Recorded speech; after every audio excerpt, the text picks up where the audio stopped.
Froggy, and I am here with more Final Fantasy XIV, starting a little earlier than normal, but I got up and I like popped in a queue, and my queue of 2000 popped instantly, so I was like, well, fuck, alright, let's go. So, was not gonna kick a gift horse in the mouth, so let's just hop right to it.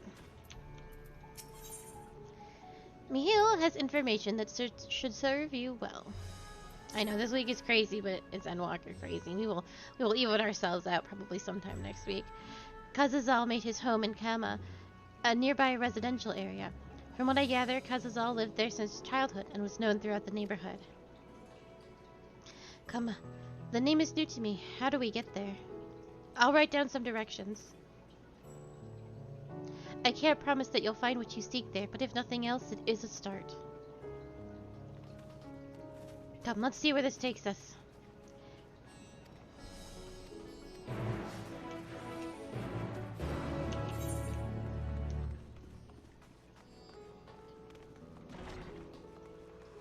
Yeah, I logged on, I got in the queue, and I was like, alright, 2000 ain't too bad. And then, I walked away to go do something really quick, and I heard the mail sound that it makes, because the Endwalker's officially out now, but I heard the Moogle, like the mail sound, and I was like, what the hell? And I was in the game. It was very bizarre. Oh, I don't want to ask you for directions. I know where I'm going.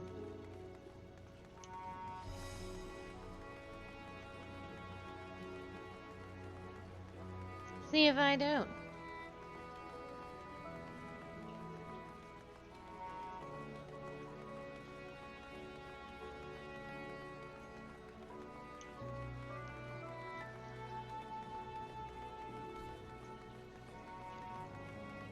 If this is for directions again, I'm going to be very cross with you, Rahatia. Alright, then we just don't talk, you and I. Just how I prefer it anyway.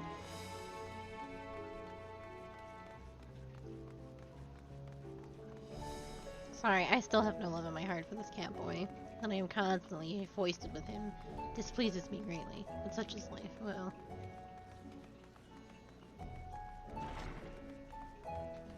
Now, you lost your opportunity for conversation.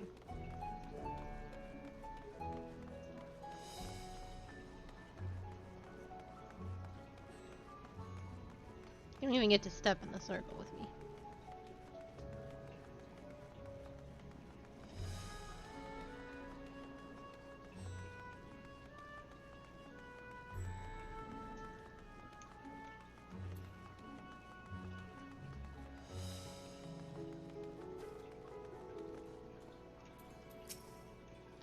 This must be Kama. We've arrived at last. Let us begin questioning the residents without delay. No doubt someone here can tell us more about Kazazal.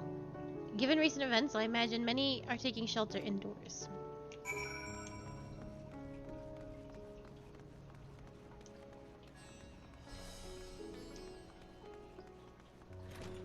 Excuse me. I'm barging into your home.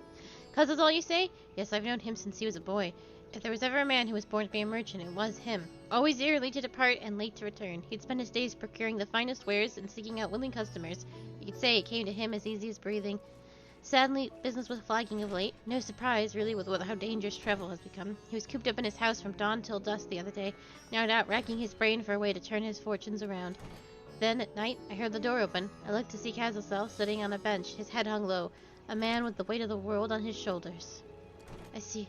The situation must be quite dire indeed. Did you notice anything else out of the ordinary? Nothing to speak of, other than troubles with the consortium. He was the same old Kazazal, cordial and honest, like always. These questions you were asking, has something happened to him? He wasn't caught up in the terrible incident at the bazaar, was he? I don't travel much these days, but my daughters told me not to venture outside. Stuck here as I am, I've heard little about the bazaar goings-ons. Rest assured, the city is safe for now, but the situation may change without warning. I urge you to stay close to your daughter and be prepared to take refuge should the set chap order it. We say it, don't tell her the fate of her neighbor.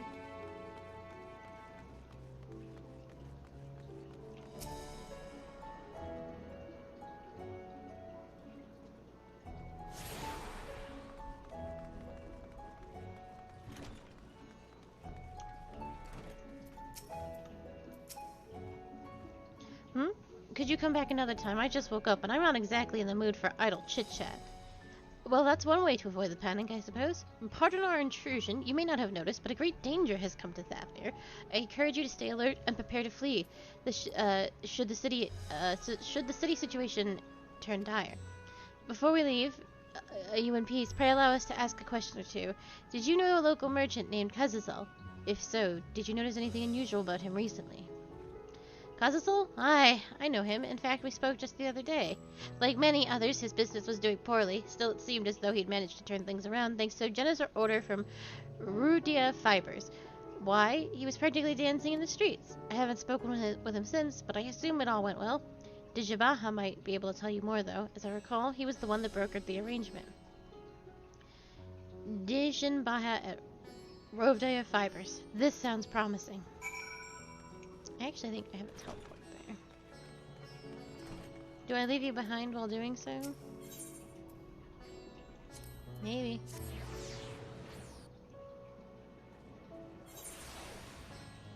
I sure do.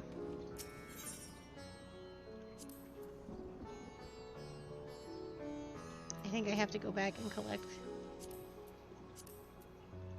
Oh, that's annoying. Okay. I have lost Rahatia.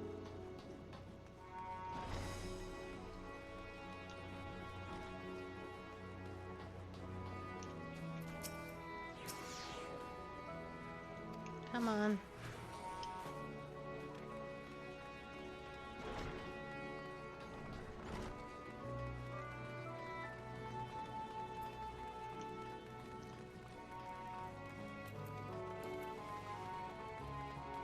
They do tell you every time you take one of them. If you move to a different area, you'll lose them. I just didn't want to walk.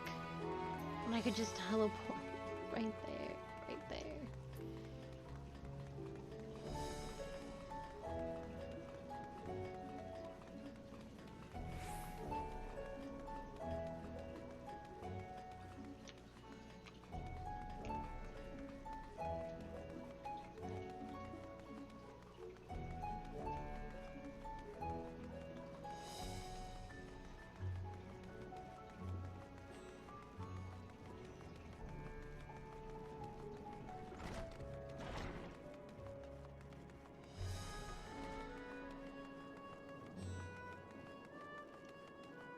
Do you have something interesting to say? Nope.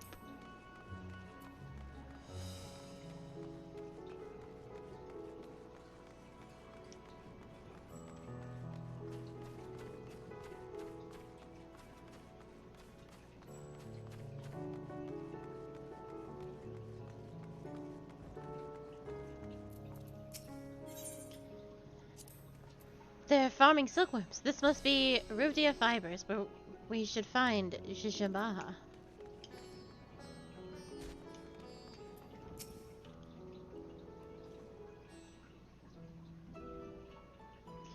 And hurry, I say. There's no time to waste.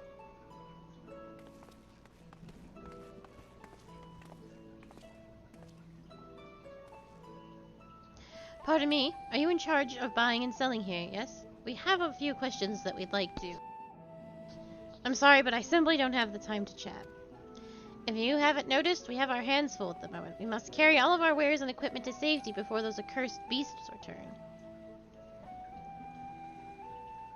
In that case, might we be of assistance? Perhaps we could speak when the job is done. Very well. You can start by helping us move our equipment. Ask the others to what to put where.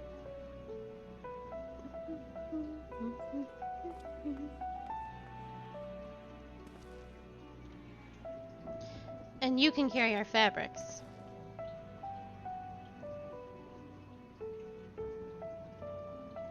Go through the door and speak with Camilla. She'll tell you the rest. Remember, those textiles are our livelihood. Handle them with care.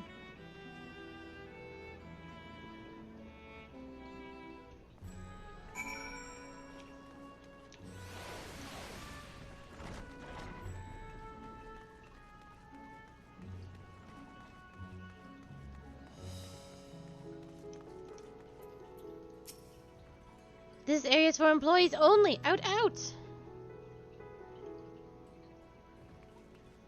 What is that? You come to help? Oh, praise be to Minerva. Kind stranger, I welcome your assistance. On your way here, you passed 3 storehouses, yes? I don't think so. I'd like you to carry the small crate to Nafafal by the storehouse near the hatchery. The crate clothing is for Muhya, and the massive crate there goes to Zemria in the middle storehouse. Watch your back with that one. Those are all the crates we have ready. Once they're delivered, consider your work here complete.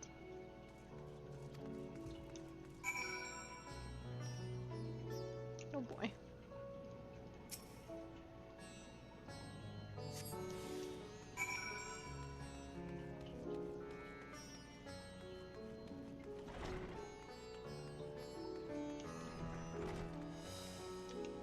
I've already forgotten what I'm supposed to be doing with this. Oh, here. Thread, is it? You've come to the right place. We thank you for your aid. I see.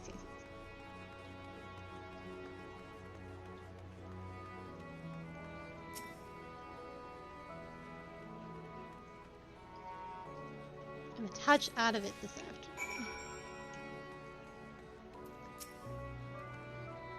If you have any crates finished products such as carpets, clothing, and the like, pray bring them here to the primary storehouse. A crate full of clothing, is it? I can take that off your hands. Many thanks for the delivery. I saw my future and it was very funny.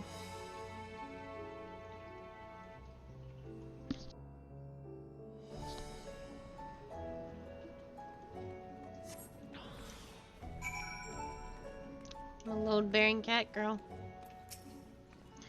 I say, you're quite the brawny one, aren't you? A good thing. Never know when you'll need to defend yourself in these unpredictable times. A crate full of fabrics, is it? Exactly what I was hoping to receive. Here, let me put that away for you. It wasn't so bad. You've carried all the crates to the storehouse, you say? And so quickly, too? Well, I've never seen anyone so strong. I and my associates will see to the rest, so please return to Javaha and assure him our work is proceeding apace. To tell the truth, we're grateful for this distraction. Too many terrible happenings of late, but generous souls like yourself give me hope that we may emerge from this trial even stronger. I pray we meet again in more peaceful times.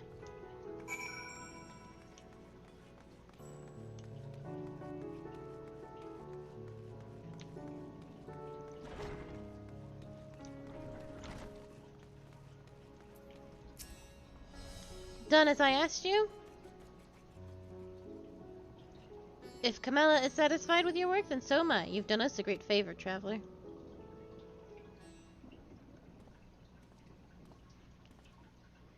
I, too, have delivered the instruments and apparatuses entrusted to me.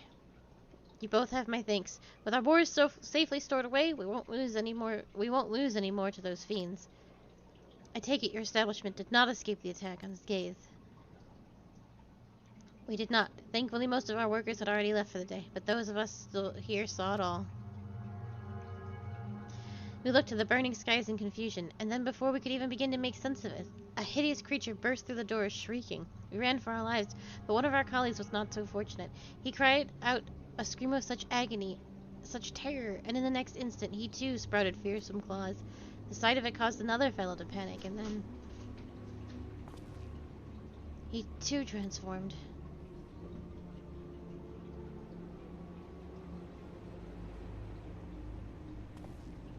I'm sorry, was there something you wanted to ask? Indeed. You knew the merchant Kazalzal, did you not? I believe he had some dealings with your establishment? Kazalzal? I know him well. We arranged for his consortium to deliver a large shipment of fabrics, but in the end we received a better offer and had to turn him down. I understand his business is struggling, but so is ours. Another of our most reliable trading partners agreed to transport the goods for a much smaller commission, and we would have been fools to refuse. I felt terrible for withdrawing the offer, but you must understand we simply had no choice. He tried to put on a brave face when I delivered the news, but his dejection and despair were as plain as day. He said he had discussed it with his associates, but I could tell he'd given up all hope. Dejection and despair. You remember what we saw in Vasa's body, yes? Soldiers and jungle dwellers pushed to the very brink, turning into beasts one after the next. It would seem the same phenomenon occurred here. The poor craftsman attacked by the fiends, as well as those that witnessed it, all undergoing the change. I suspect that everything began with Kazazal. By all accounts, it was he who suffered the most profound and piercing despair. Wait, could that be it? That such intense emotions were what triggered his transformation? Much remains unclear, but I believe we are drawing closer to an answer. At any rate, we must discuss our findings with the others.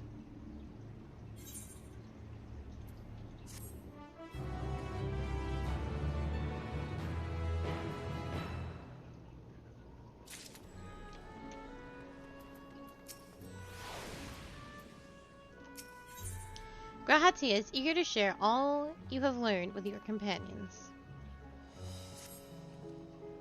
We were to reconvene with the others in front of Megadudes, were we not? That should be just outside. With any luck, they will have already returned from their own investigations. My friend, we must make our leave.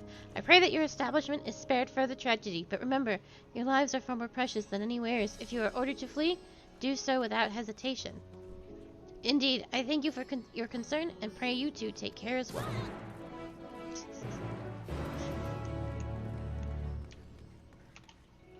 Oh, what is happening? It's like a minion is stuck.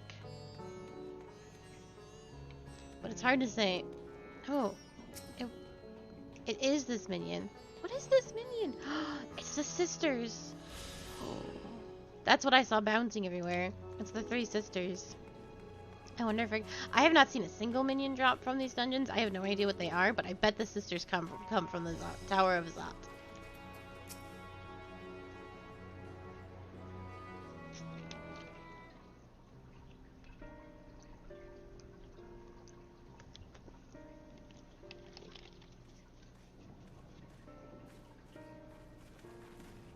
There you are. You've spoken with the survivors. Indeed. We thought to share what we have gleaned, that we might together gain a greater understanding of present circumstances.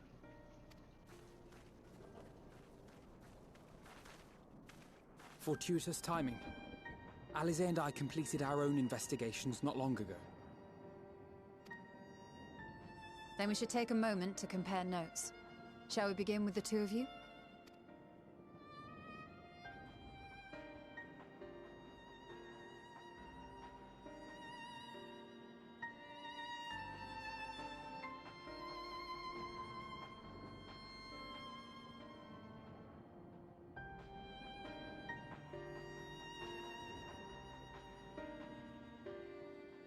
So the merchant Karzal was gravely concerned about his business in the days preceding his untimely end.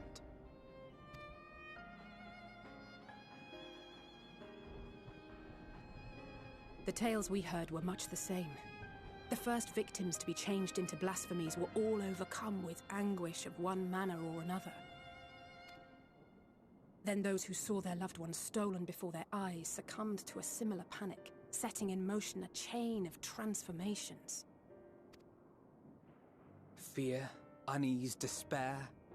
These negative feelings serve as a catalyst. If so, then it is not unlike the calamity that befell the ancients.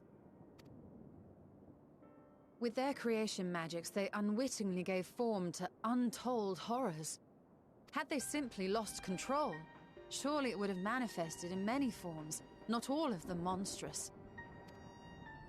Yet somehow, this phenomenon is triggered solely by the darkness in their hearts, a common thread with what we now witness. Common, but not identical. While the beasts the ancients faced were forged with magic alone, those of today are born of sentient beings. Why remains to be seen, but there is one fundamental difference between us and our predecessors. Our souls are sundered, whereas theirs were not. Perhaps that single variable makes all the difference. If I may, there was another detail that troubled me. We have it on good authority that Karl Zahl's transformation took place before the skies began to burn. What? If that's true, then the situation's more dire than we realized. It means even if there's no ominous sign presaging the final days, anyone, anywhere, has the potential to become a beast. Even in lands we thought safe, even as we speak.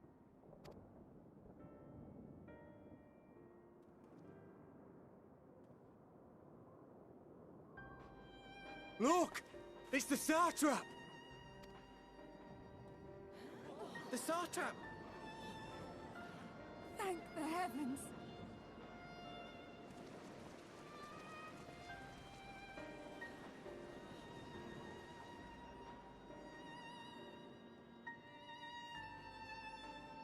My countrymen, I am relieved and heartened to see you strong and safe. While the danger has not yet passed, far from it, allow me to assure you that the beasts that raged within the city walls have been exterminated to the last. Outside this sanctuary, the brave men and women of the Radiant Host and our dragon ally continue to battle our unholy foes. I pray these tidings put your minds at ease and help you calm your hearts. Have faith that we shall soon conquer this terrible trial. Your Excellency, is there any word from Palaka's stand? My grandson was bound for there yesterday, and I worry for his life. We are still awaiting a report, but I promise you, as soon as I have aught to share... Your Excellency, I bring grave news. You are?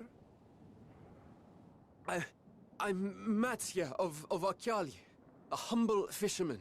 Atsia. Ah, I remember you from our Not first now, visit. Vincent. We all know who Mat's is. Wait, you're... But no, that can wait. When the skies turned red, I set off for Palaka's stand, fearing for the safety of a friend. But as I drew near the village, I saw dreadful beasts all about. No!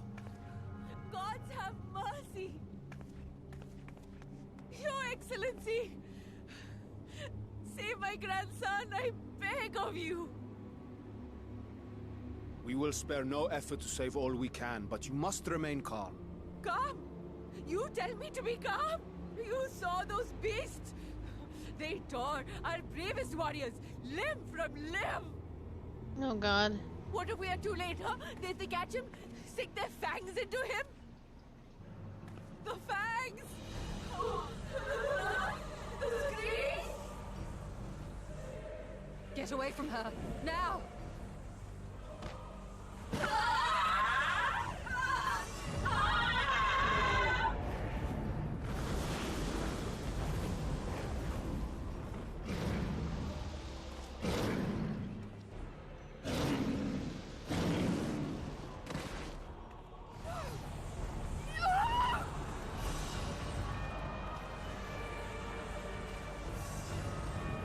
It's the final days, eh?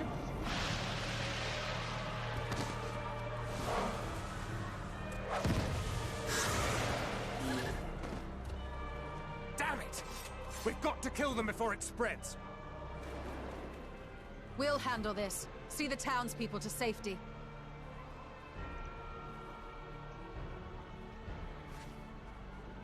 Run as fast as you can!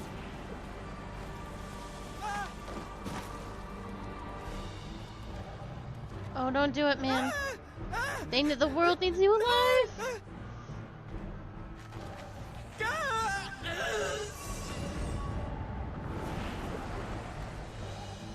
Oh. Hello, Varkin.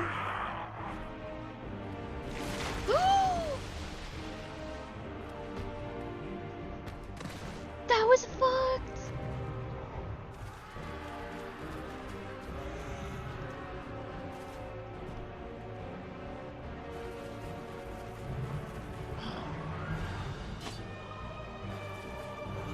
god, Satrap, don't do it.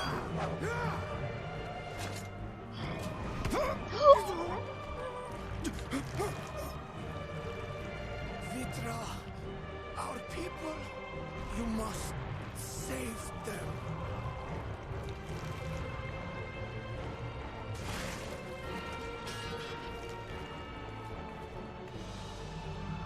What the fuck? I was just thinking, I was like, he's the leader of Razad Han. Do you think we'll ever get a picture of him? Like a portrait to put on our wall? My son.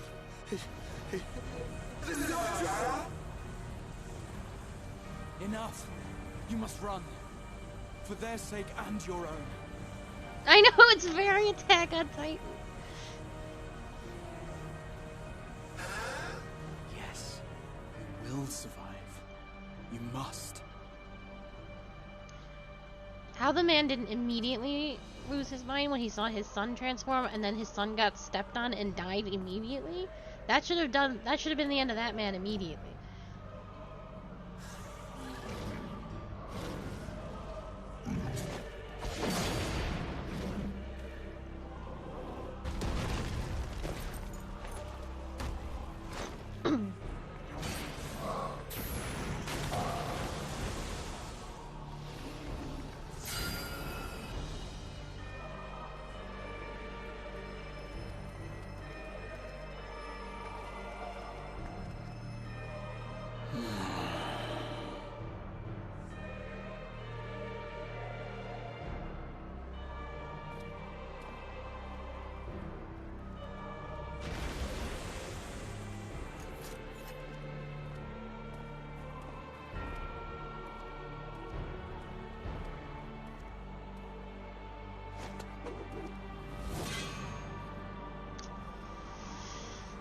What are you doing, Be strong, my friends.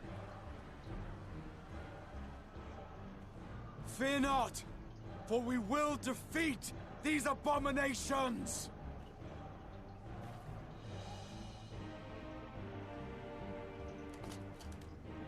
Brave men and women of the Radiant Host, lend your Stola and Thancred your aid. Let not a single beast escape.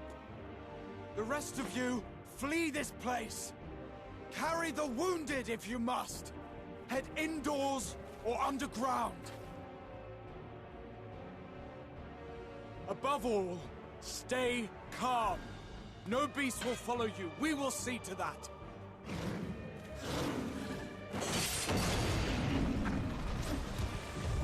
Alphino!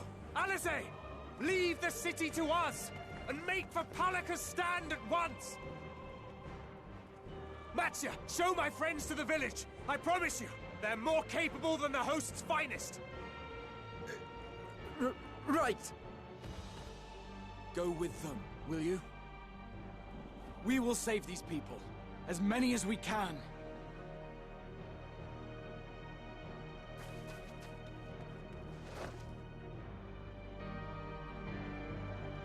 Yo, we all will. Matsya is a good boy, and I don't want anything bad to ever happen to him.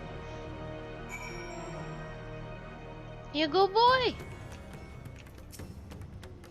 Damn it all. Staying calm isn't exactly my forte.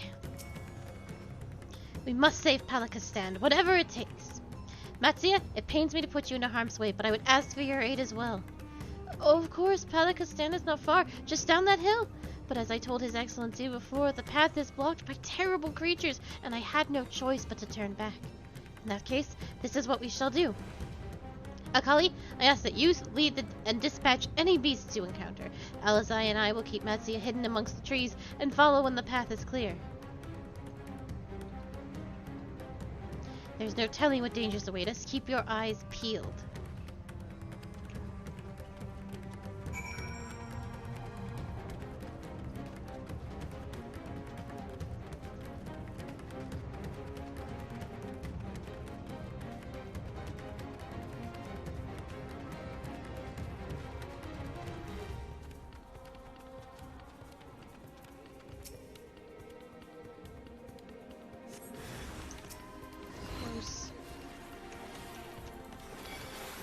I got a new spell.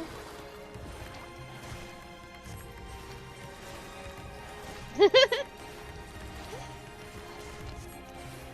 I know what's about to happen.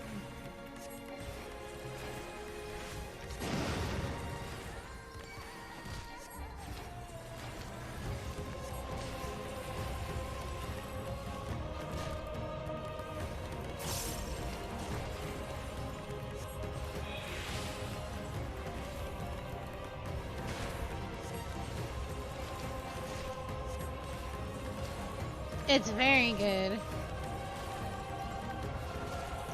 I would say overall, I have not been... Some of the story, I don't know, I'm a little cold on a lot of the elements of the story thus far.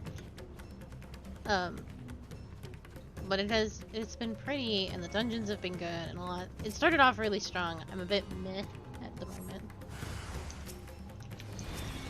But I'm curious to see where it goes, if nothing else. How long is this cooldown? 60 seconds?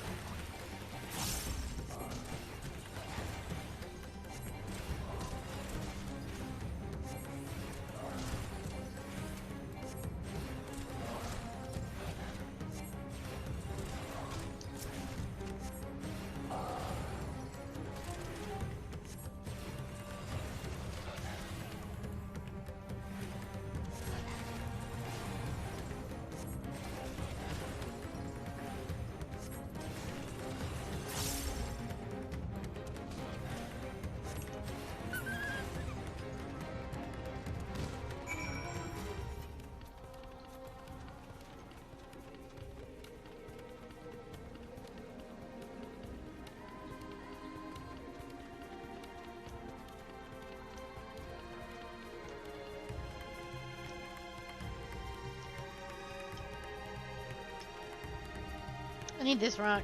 It's very important.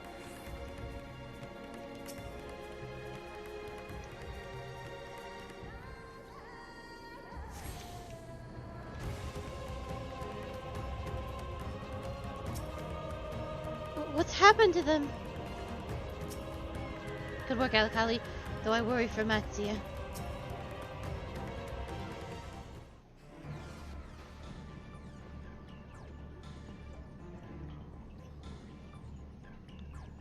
It cannot be.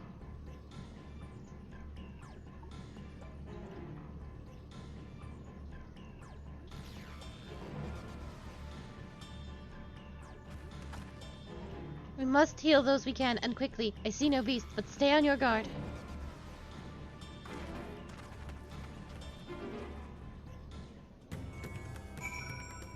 I see triple triad. Oh, I already played that one. Never mind.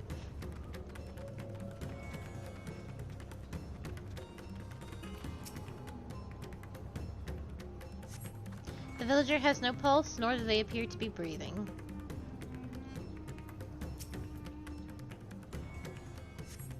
The cooling body has already begun to stiffen. The massive wounds suggest the villager was gored by a terrible beast.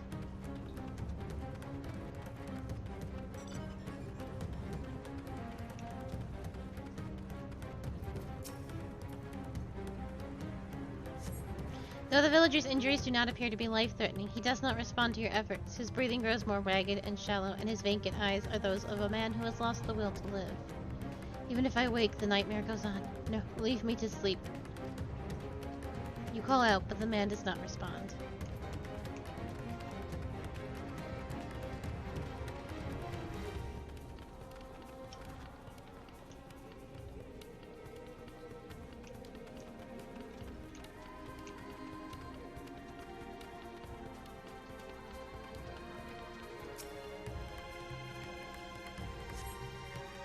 Have you come to help us? Too late. Too late, my family, my friends!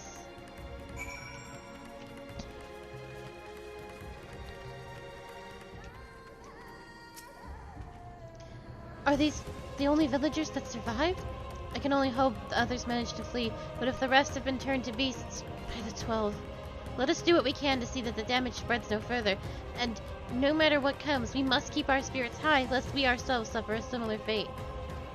It's the music is always so good in Final Fantasy XIV.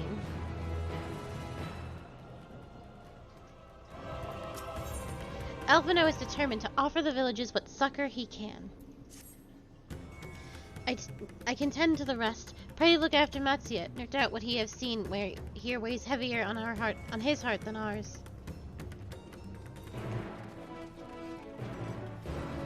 What level is this? Is it still? Are we still 65 or 85?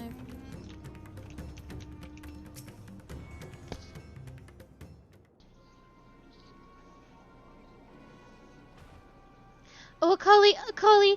This is Yuvret, an elder here. He is hurt. Praise be to the sisters, he still lives.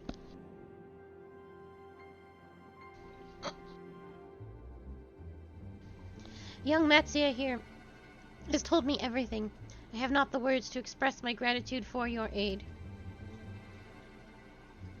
When the heavens began to burn, we were afraid, but did our best to carry on as we always have done. Until today, when those unholy beasts came pouring into our village, a flood of midnight and death. There are no words to describe what followed. Men and women I have known since they were babes, struck down by the creatures, only to rise again to join the murderous horde in the guise of those same hideous fiends. In the chaos, a handful of our villagers fled for their lives. I can only hope that they have found their way to safety. Matsuya, do you perchance remember Kwersov and Mevin, the young couple who always brought you your freshest catches? How could I forget, Elder? When I first came to peddle my wares, desperate to eke out a living, they showed me such kindness. Others shunned me as an outsider, as is their way, but Karaf and Mevan bought my fish and sung its praises. They turned my fortunes around. Alas, I fear they are in terrible danger. I saw them running towards Agma Temple, one of those beasts in close pursuit.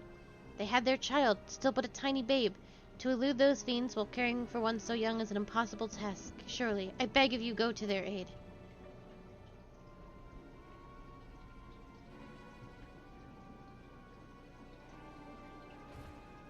I want to help them, but I am but a fisherman. I cannot face beasts on my own. Will you come with me? Oh, thank you. Agma Temple lies to the west of here. We must hurry.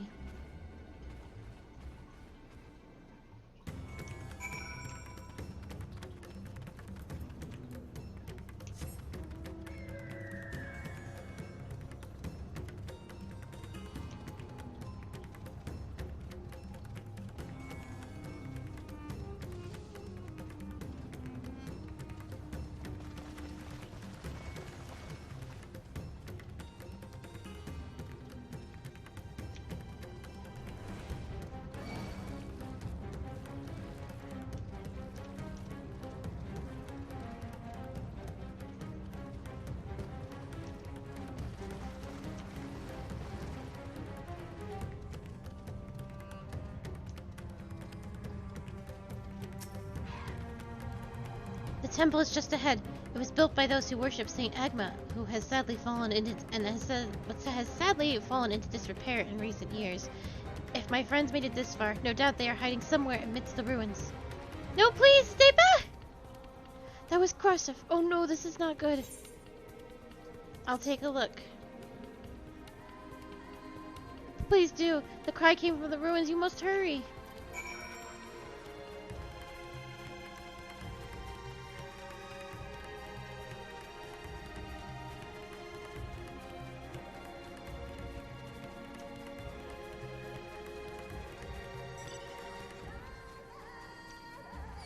Yeah.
The man lies motionless on the ground, bearing a grievous wound.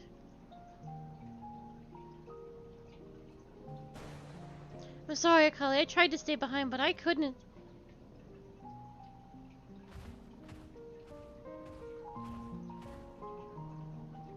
No, it cannot be. Is someone, anyone? My arm's so heavy. My legs. I cannot feel my legs. My wife fled with our daughter. I need to find them. I need to be with them. I need... Quersiv, no, Quersiv, you must stay strong! Our time, I thought I had. I don't want to die.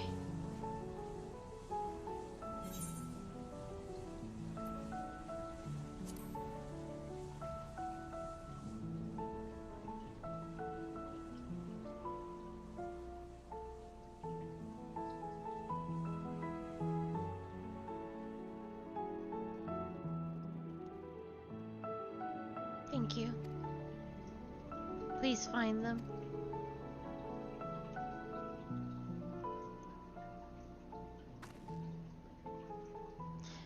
Meven still lives, and she has their child. We must search the jungle between here and Palkistan. There is nowhere else she could have gone, I think.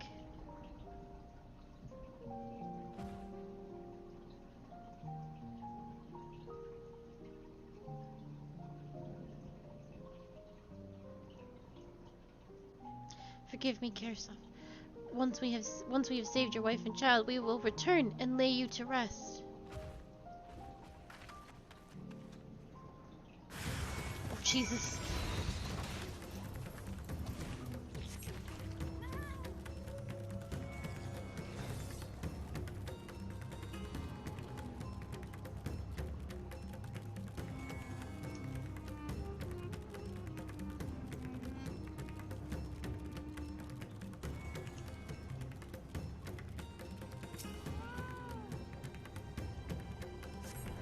You see no tracks or other signs of recent travel. Mevan and the child must be elsewhere.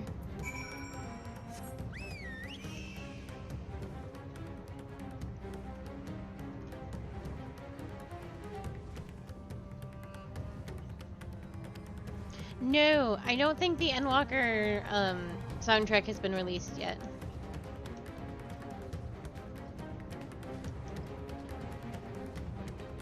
Yeah, they released the single, but they have not released anything else. That'll be sometime...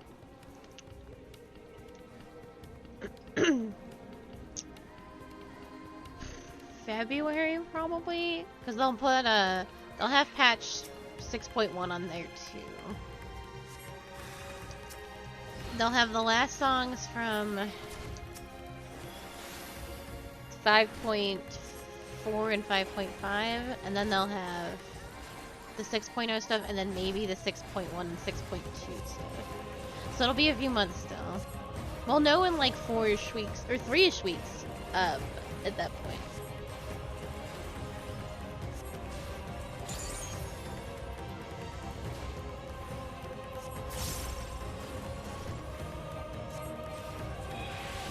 Yeah, they did.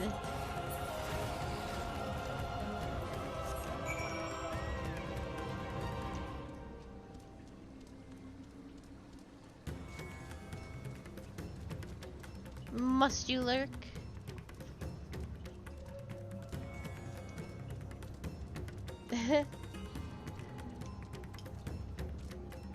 That is okay, Zath. You have a good day. Maybe we'll see you later.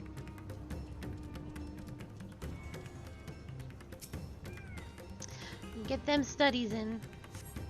If Meven and her daughter came through this area recently, you see no evidence of their passage.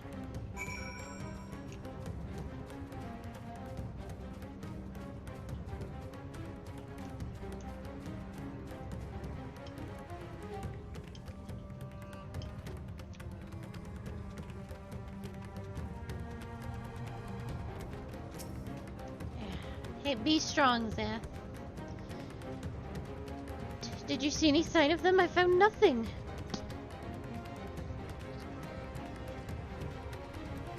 Perhaps the beasts have chased them farther from the village.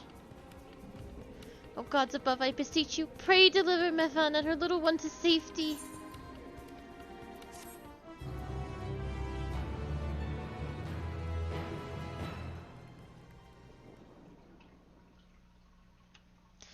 Meanwhile, in the skies above Thavnir...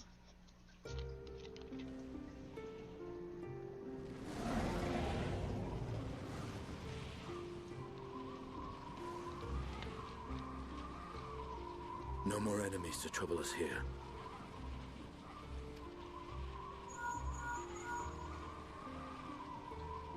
It's me. How fare you below?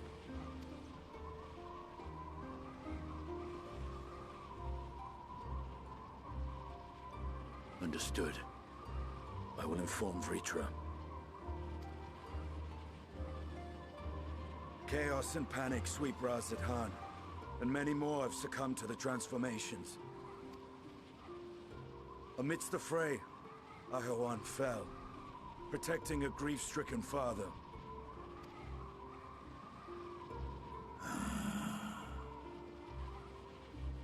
My friends fight alongside your Radiant host to secure the capital. Beasts have been sighted in Palakistan as well. We have divided our forces in hopes of quelling the threat there. Of small solace is that we now know what triggers the transformation. As my companions tell it,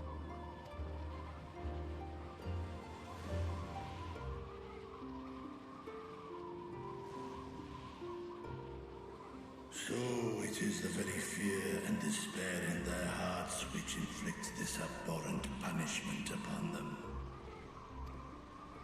A nightmare from which my children will never awake. O capricious and cruel fate, they are undeserving of such condemnation. will you wallow in sorrow or rise to the occasion? Thank you for sippies. Razat Han is leaderless. Before he passed, Ahawan sought to reveal the truth to his people. Honor his wishes. To what end? To breed a new conflict between dragon and man. These claws could reduce thee to shreds with a touch. These jaws crush thy bones to dust. Only through my proxy could I walk with my children. Without him, I am a bringer of fear, no different from the beasts which beleaguer them.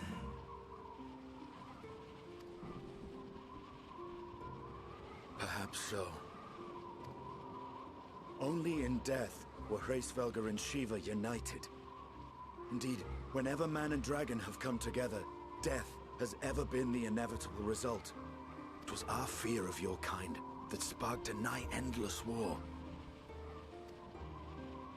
Fear and hate of which Nidhogg drank deep as he laid waste to my homeland.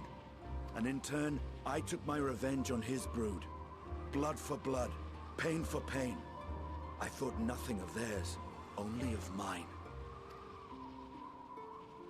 And yet, were the chasm between us too vast and too deep, Hraesvelgr would not have borne Isael to battle and our rescue. He would never have entrusted a mortal champion with one of his eyes. And the Dragonsong War would still rage on. And I would still wage a never-ending war of violence and vengeance. The future of our star be damned. I cannot speak for Ahawan's greater goals. Yet I know that he served you, served your people, long and true. In this time of unprecedented crisis, he turned to you.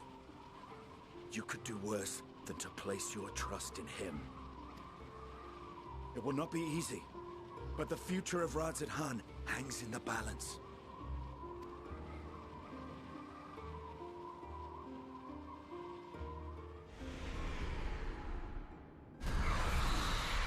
We have company.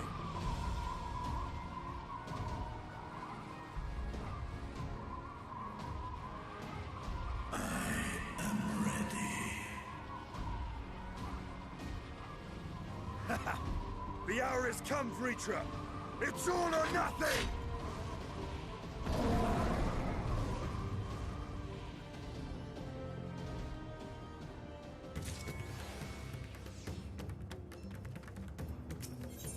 Metzia cannot help but fear the worst.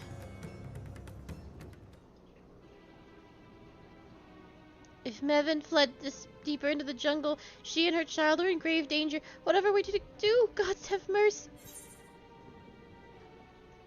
You must try to stay calm, Metzia.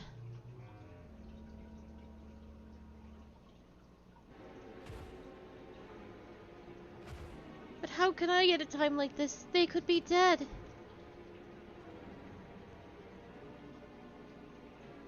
So if I allow myself to be overcome by this fear, I too might become a beast. I'm not sure I understand, but I will do my best. I've seen to the wounded. How did the two of you fare? Did you find your friends?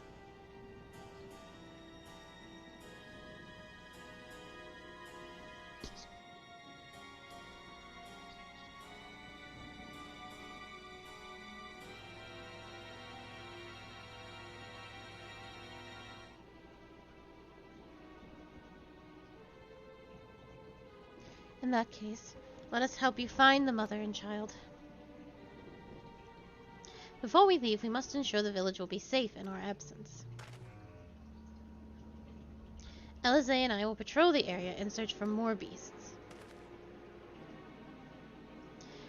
Would you and Metzia speak with Elder Yurvet and pray explain to him the situation, and join us as soon as you are able?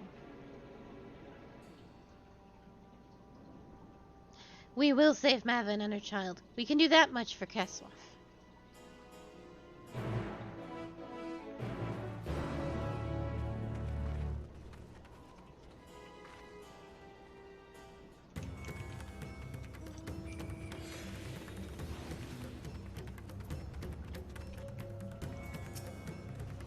I'm heartened to see you both safe, but what of the family?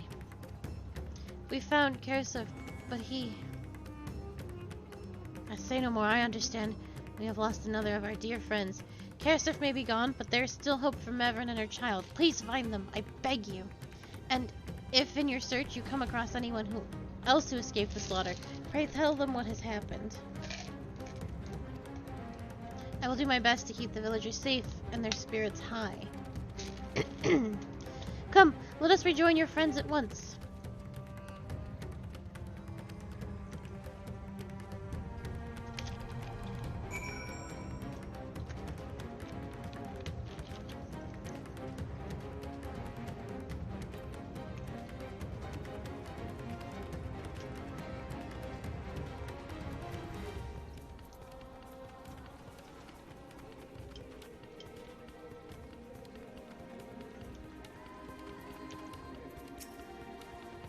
I'm pleased to report the vicinity appears to be beast-free, no doubt thanks to your earlier efforts. And with that, let us resume our search for your friend and her child. Where should we begin, Metzia? If we follow Keshetta south, we will arrive in Perusua, a temple. It is a sacred place where people go to commune with the divinities. It's possible that Mevin sought shelter there, and perhaps other villagers as well. Then it's settled. Metzia, you stay close to me, alright? You two take the lead, keep an eye out for beasts and anyone in need of help. Very well, we make for Perusua as quickly as we are able. With me?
And did I not put my dot on, or did my dot?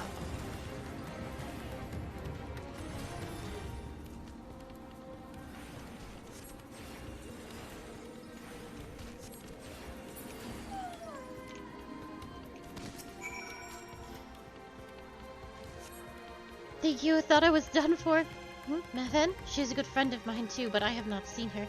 She still must be out there somewhere trying to avoid the beast. And with her child. Gods, worry not for me. I can make my way back to the village on my own.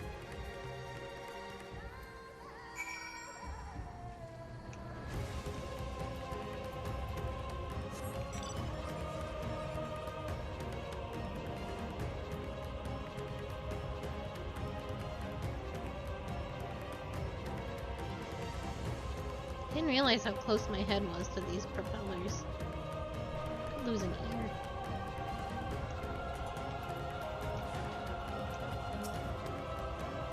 Akali, wait!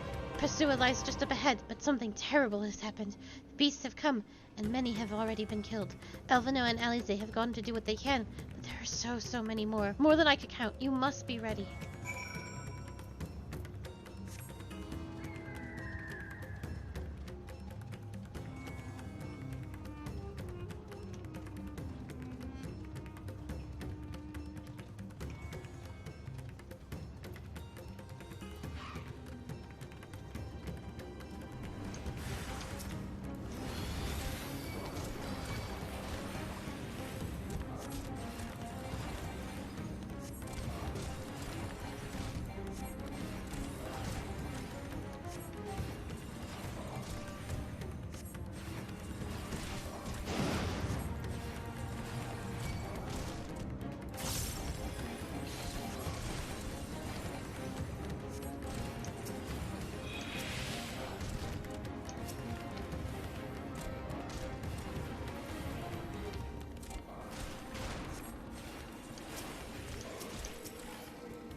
Remain calm and do not wander off. I will tend to the wounded.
There you are. How fare the others? I see. You've seen to all the beasts in sight. In that case, let's have everyone gather in front of the temple.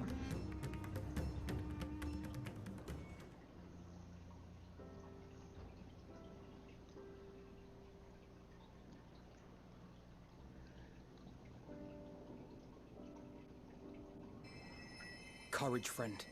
The pain will pass. Has anyone seen Mevan?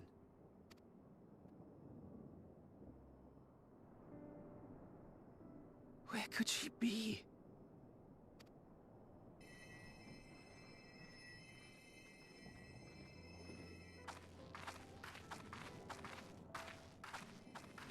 We've dealt with all the blasphemies, and made certain no villagers are still in hiding. Good work. We've otherwise tended to the wounded as best we can. What will become of us? Help is on the way, surely. We may have to abandon our homes now, but we will return, someday.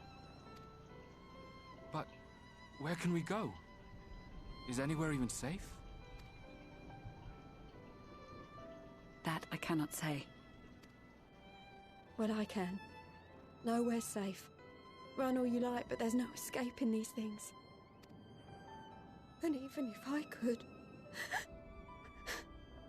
it's too late for my family.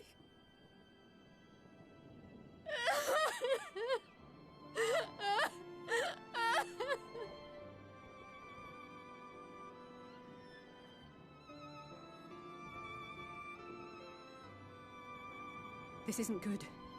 The more they dwell on the tragedy, the more likely we are to lose them too.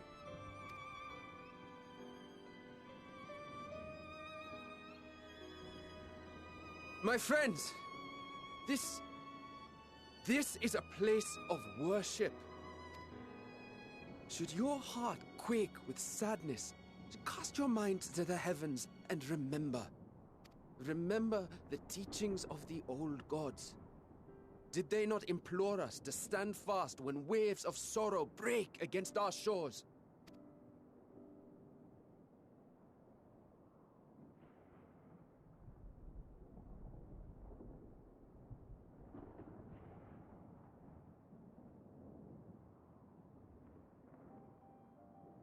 Know this, my children. There is more ugliness than beauty in this world. To live is to suffer. To drink of calamity and drown in anguish.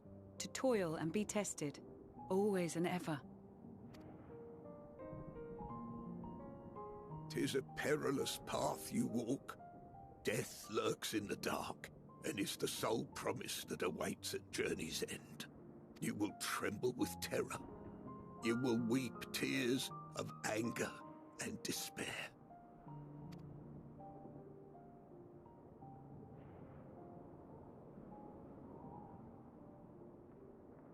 But do not avert your eyes.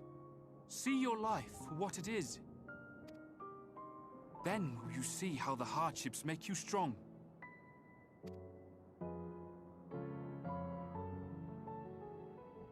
Every doubt reforged as scales for your armor.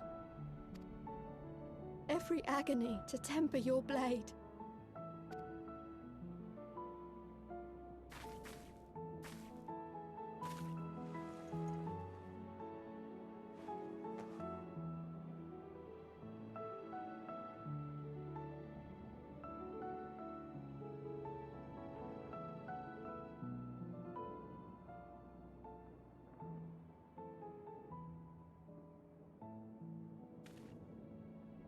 Thank you, lad.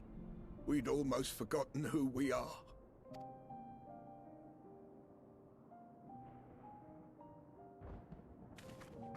My undying gratitude to you as well, my friends. You were searching for Mevan, no? We must return home. I pray you help the boy find his friend. Gladly. We dispatched what beasts we could, but the roads are still dangerous. Stay together and go in safety.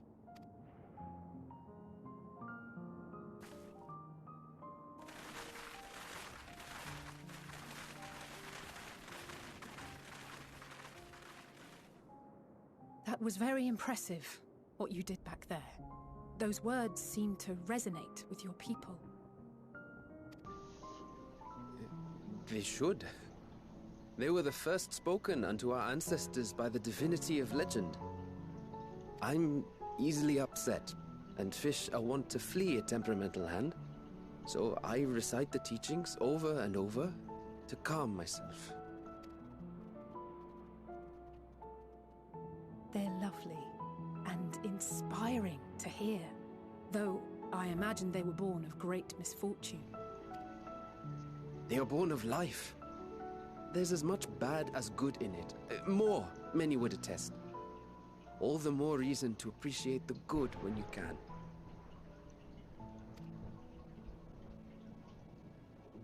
I won't argue with that.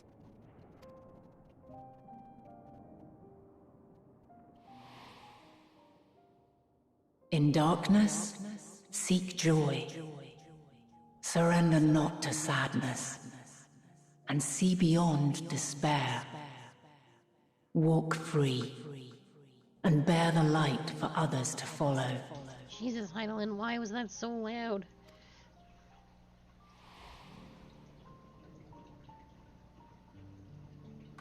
And with that, let us see if we can't find Mervyn.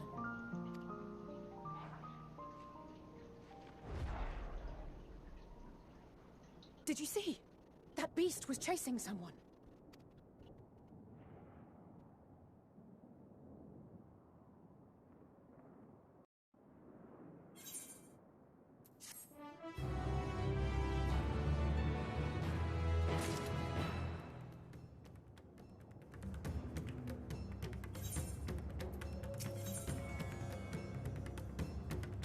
Alize is staring out intently between the trees. Over there! My view was blocked by the trees, but I'm sure I saw someone being chased by a beast. Akali, go with Matsuya and search along the river. Elf and I will circle around from the south.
That's her!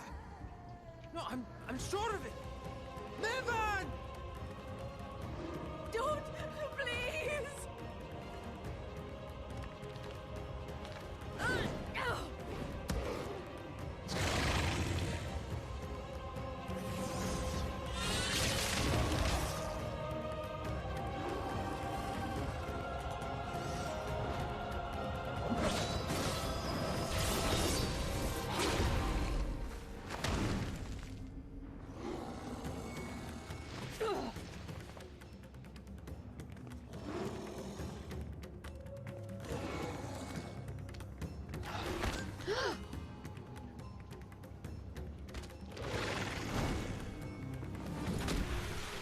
No! God have mercy! That's the best thing that could have happened to her.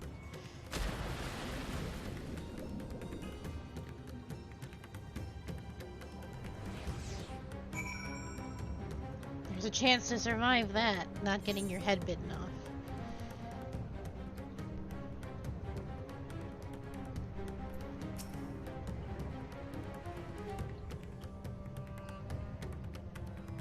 Do not see a baby though. Mevin's Mevin's lifeless body floats before you, battered and broken. Her death no doubt came swiftly. Her infant daughter, however, is nowhere to be seen. God fucking damn it. I really thought she could survive that. Oh Jesus.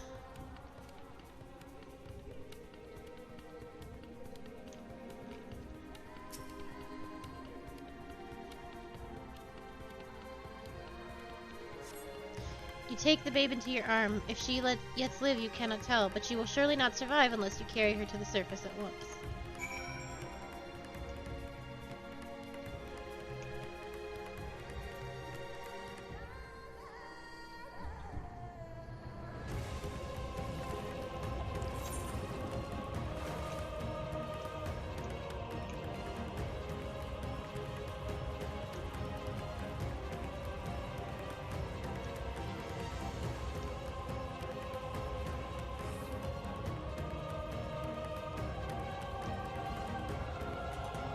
I actually don't know how to get out of here.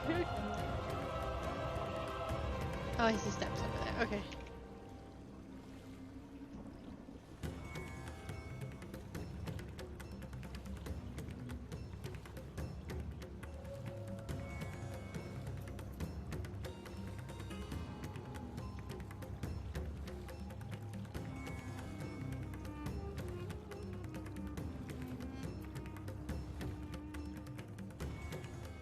Surely Square Enix, surely we wouldn't just let a baby die. The only thing that gives me hope that this child is still alive is that it is a baby.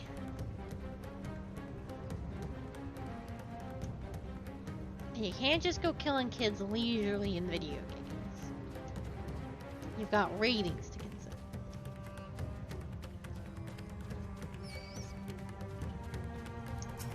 The ESRB doesn't take kindly to baby murder.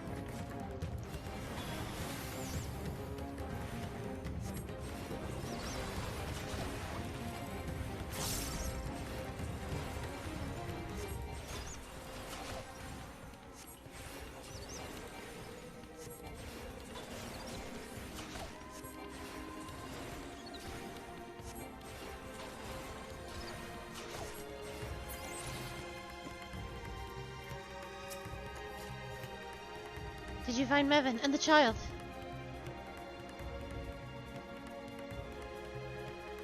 Damn it all. You have the child, let me see her.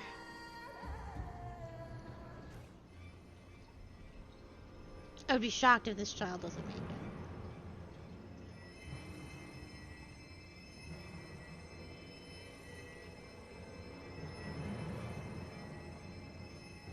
She's so cold, Elfino. The child is alert, and I see no wounds, and yet she grows weaker. My spells can do no more. What she needs is a change of clothes and a warm bed. We must hurry back.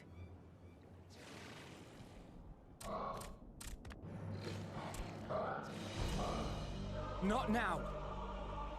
Matsia, take the child.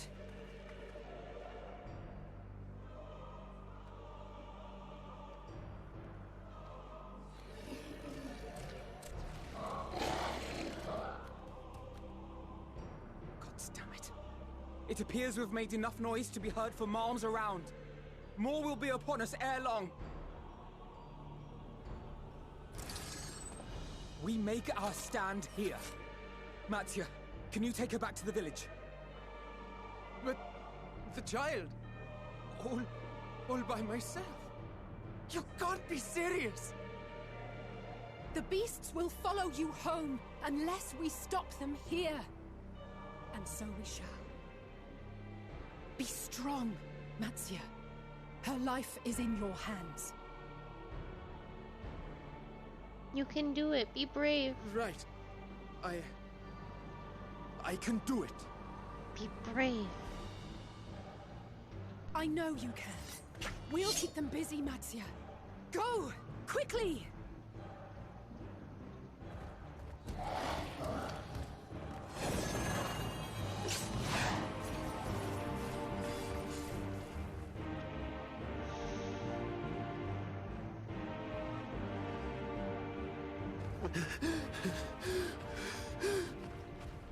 Steady. You know the way.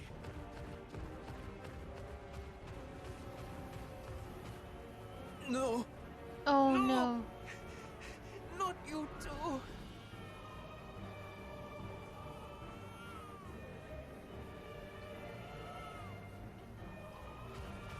Don't be afraid.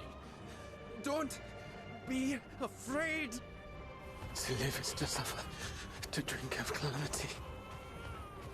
It is a perilous path. Death lurks in the dark. No! No! I'm not afraid! I'm not afraid! Ah! Do not avert your eyes. See your life for what it is. See how the hardships make you strong. Every doubt reforged.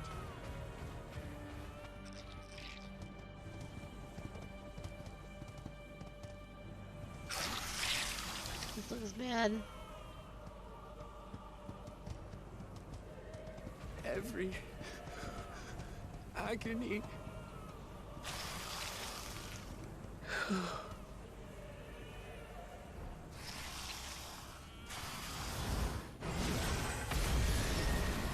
Oh, he's studying.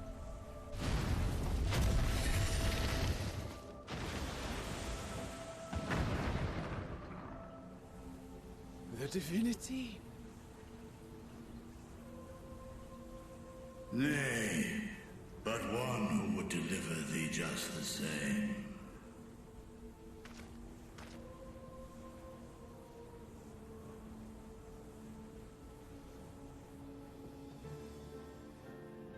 Please. You must save the child.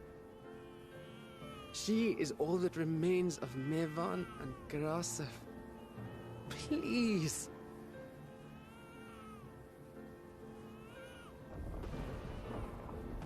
What is he gonna do?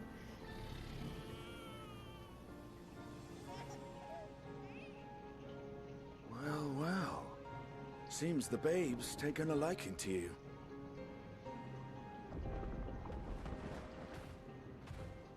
Thou art strong, little one. Let us convey thee to thy home.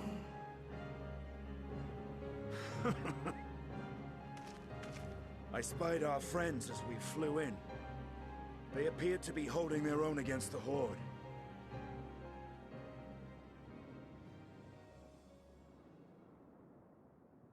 So scared of him, actually.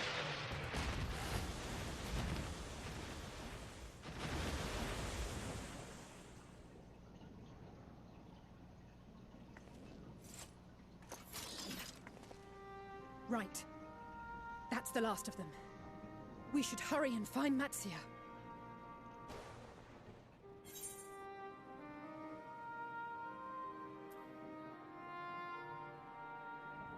He had help from on high. What, like divine aid? A fine battle it must have been. Shame I missed it. Estinian, it was you who came to Matia's aid. I was only along for the ride. Vritra was the one who saw the boy was in need. The two are headed back to the village.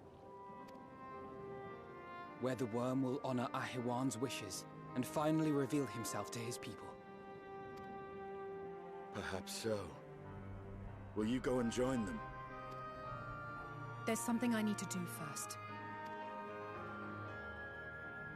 Mervyn gave her life so that her child might live. She deserves better than to be left to drift alone. She deserves to be laid to rest beside her husband at least. Will you help me?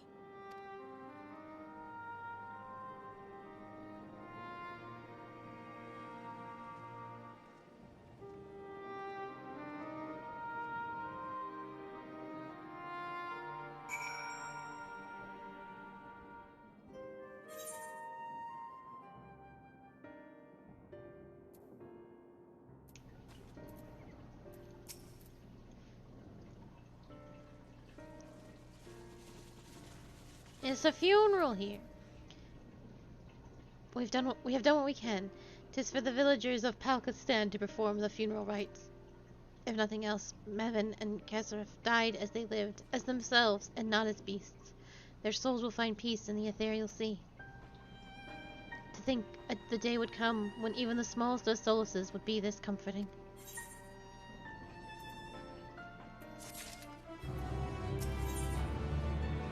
Estinian stands in silence, a grim expression on his face. You are ready, then. In that case, let's head to Palka's stand. No doubt Vitra is awaiting us.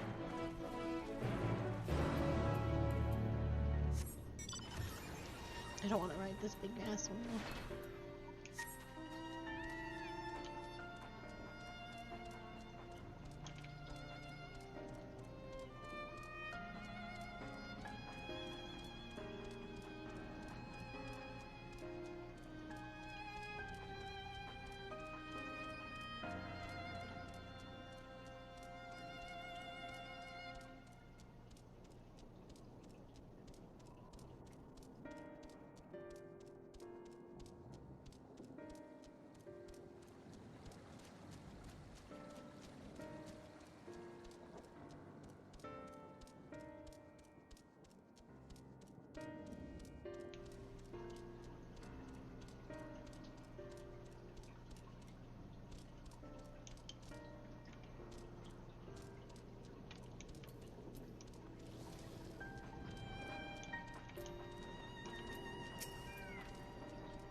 Rest easy, for all is well here. Young Matsia returned with the babe safe in his arms. Owing to a warm bed, the girl hath already begun to regain her strength. Less joylessly received was word of the mother and father's fate, as well as the rest of their transformed neighbors. How many children of Thavnir must we lose to this calamity? Mothers and fathers, brothers and sisters, sons and daughters, every death another void that can never be filled. We who survive them must carry the weight of their memory as we strive to regain a semblance of what we have lost. Karasoth and Mavhen's babe is a child of Thavnir as well. I thank you for returning her to us safe.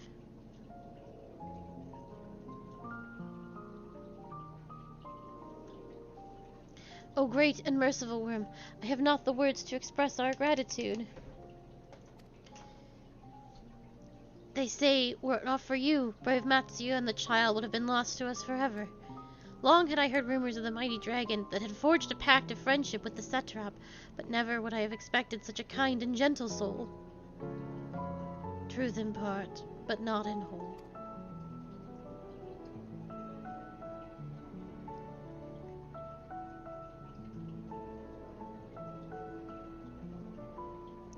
I am Vitra, and for years uncounted hath this isle served as mine abode. An isle I had ruled over as satrap, with Ahoen as my loyal servant. Are my ears to be believed? You were the satrap all along.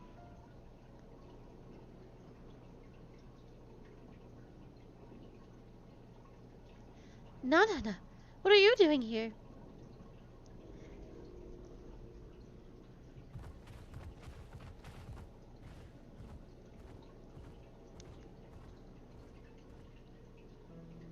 I heard from the Radiant that you had gone to help the people of Palka's stand in their time of need, and so I and several of my colleagues from the Great Work came to offer our services.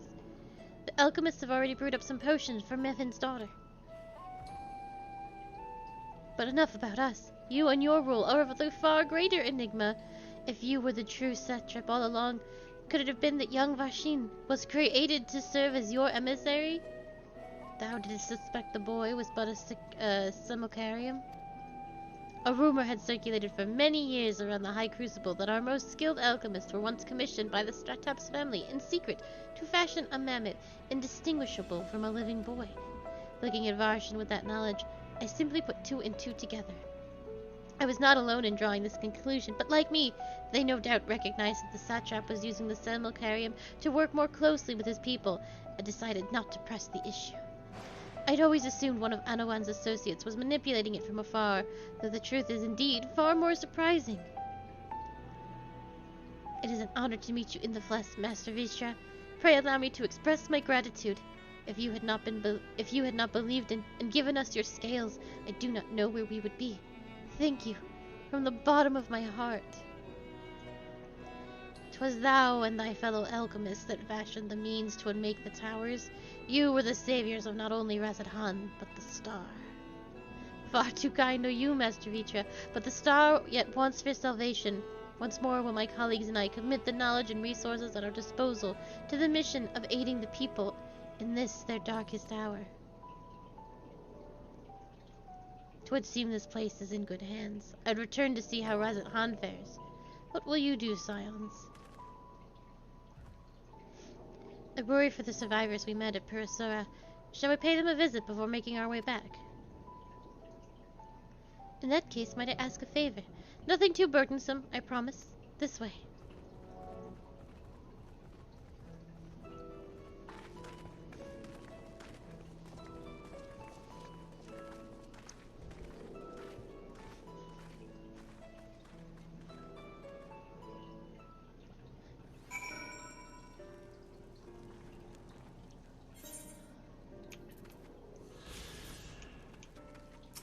Oh, I'm in the fire.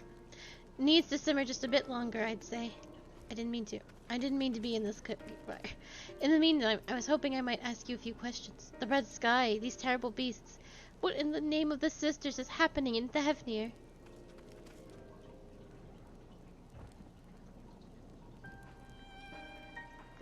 Oh my, that is a rather lot to take in. It would seem the situation is even more grave than we suspected. Thank you, my friend. My colleagues and I will use your knowledge to see if we can further our own research. And with that, here we are. A pot of piping hot chai, brewed from my own secret recipe of recipes and tea leaves, together with hearty helpings of rich milk and pure sugar. I've made enough for everyone in the village. Might I trouble you to deliver a few cups? This drink has medicinal properties, then? Not in the least. The ingredients are quite ordinary. It's so very tasty, though, and has a way of lifting the spirits. The spicy aroma and distinctive sweetness of chai is a simple, everyday pleasure on our island. Sometimes the best medicine is the simplest. A very lovely sentiment, Nadana. By all means, allow us to assist. I was gonna say, I'm like, I don't think chai tea has any medicinal purposes. Not the way I drink it, anyway. While you lot distribute the hot beverages, I'll do a sweep for errant beasts to slay. A far less arduous task, no doubt, but when you finish, look for me at the wakeful Torona. Get me out of this cooking fire.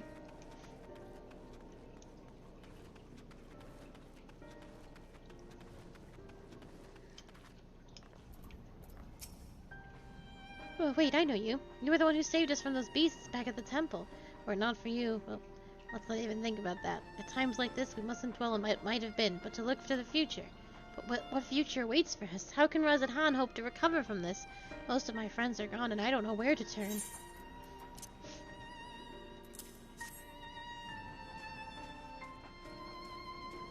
A cup of chai? Well, if you insist. That aroma has a way of clearing the mind. Come to think of it, we've faced our fair share of trials in the past as well.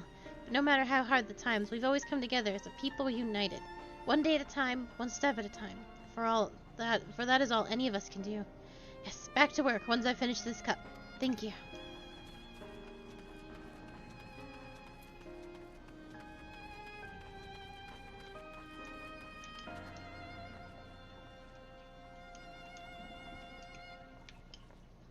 I thought I could make it.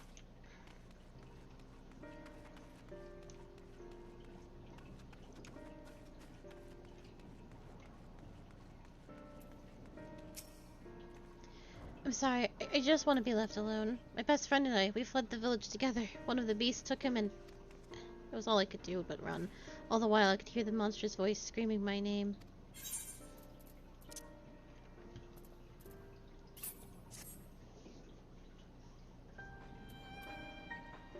This is for me? We used to drink chai together often, shared stories over steaming cups after a hard day's work. Thank you, friend. The pain never passes, but I must press on all the same, for his memory, and for we who must remember.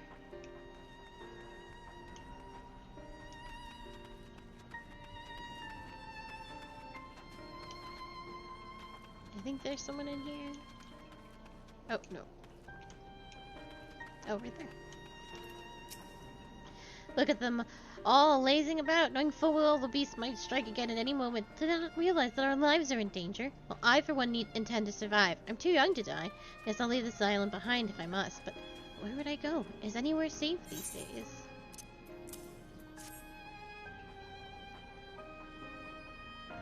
A cup of chai. Can't you see I have more important things to worry about?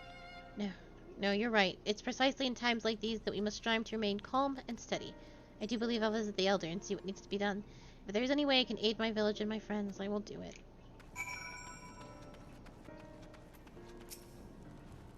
Thank you for delivering the chai, Akali. Did it help lift the villagers' spirits? That is heartening to hear indeed. The final days show no signs of abating, but that is all the more reason we must try and keep our composure. Our lives have been forever changed, but the people we have lost will never return to us. These tragedies will long weigh on our hearts. But we have the capacity to live with our suffering, to carry the agony till we too join the fallen in death. It is not surrender, but a recognition, for it is only in acceptance that we find the strength to move forward.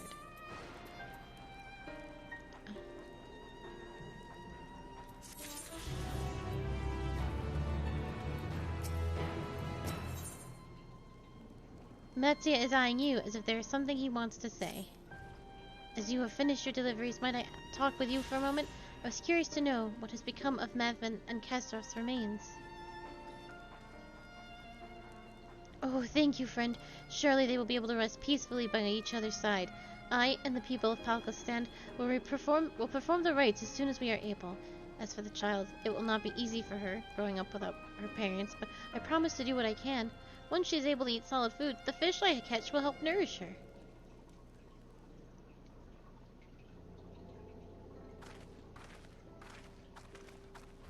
We finished delivering the chai, and I do believe everyone has a piping hot cup.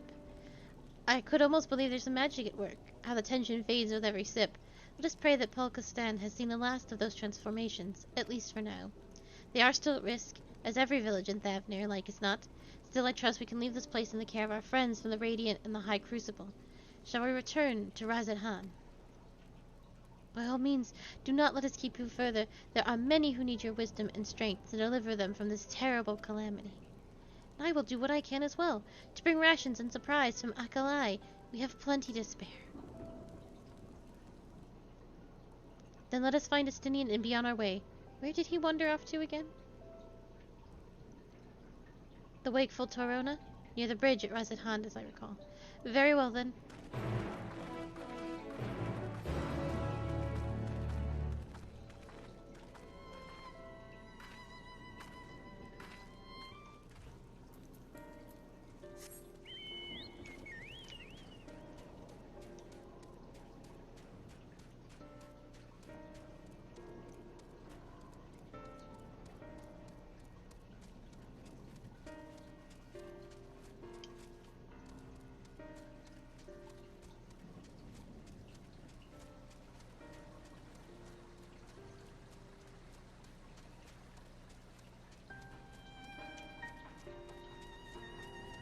I did a roulette earlier to make sure that we don't have any more leveling walls. It was super awkward.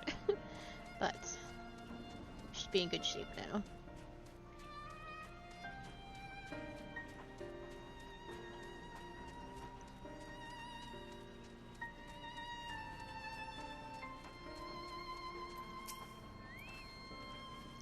Alphano told me everything. Full glad am I to hear that people are safe. Likewise, you will be pleased to know I found no evidence of lingering beasts in the jungles and ruins. 'Twould seem you finished off the last of them. Trying times yet lie ahead for the people of Thavnir. Fortunately, they have a wise and benevolent satrap to shepherd them through. Speaking of which, I received word from Thancred not a short while ago. He awaits your return to the city at Azadel's Path. Come. This was not the only place that got done dirty, though. We saw Alamigo and Ishgard faced with a similar situation.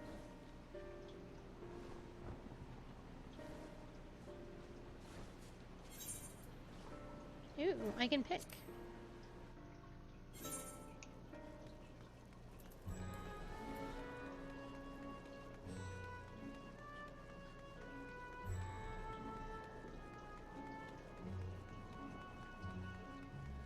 did some server maintenance, so things aren't quite so bad anymore. Which is like very good. There's so many people. Oh, they're just all stacked on top of each other. Yeah.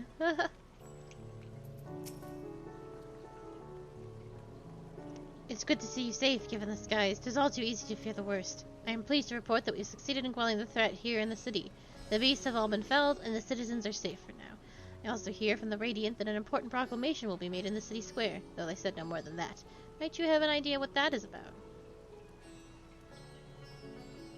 So Vitra is finally coming out from behind the curtain. I suppose we too should hear what he has to say. To make a duty then, but before that, it would appear that the word of the assembly has not yet reached all the citizens. If anyone among the way seems unaware, we'd best enlighten them.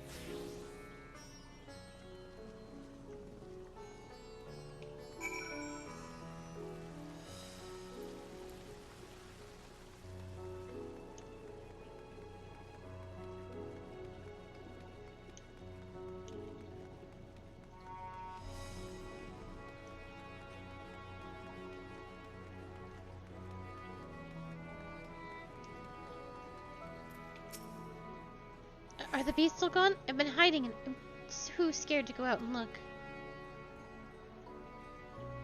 Oh, that's a relief. I thought one of the beasts was going to eat me. I wonder where Varshan is. He's the slowest runner. I hope he got away. He could be with the other people from the palace. Maybe I'll see him in the square. Oh. And your best friend turns out to be a dragon. It's pretty sick.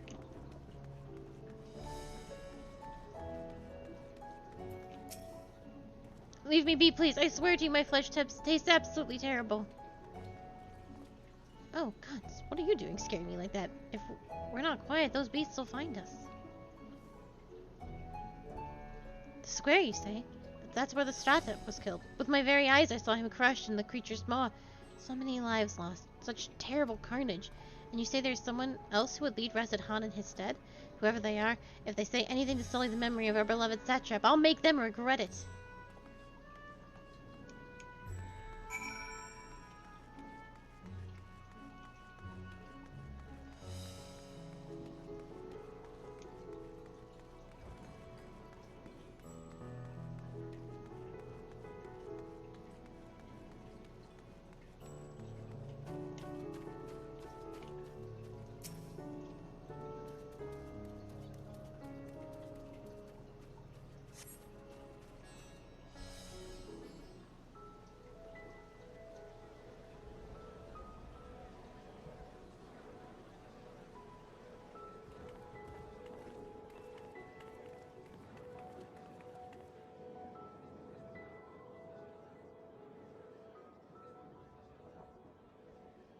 Look! Someone's coming! Oh, there he is.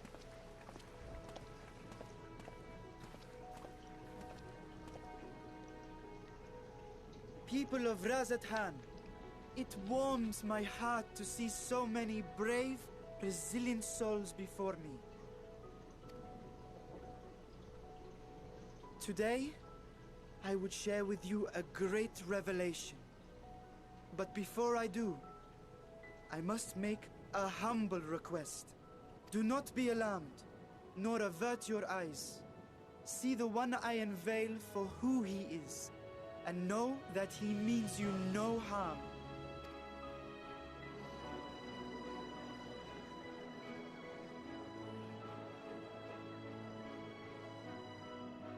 Very well. I dare say it can't be worse than the horrors we've already seen. That's fair and true. Many thanks.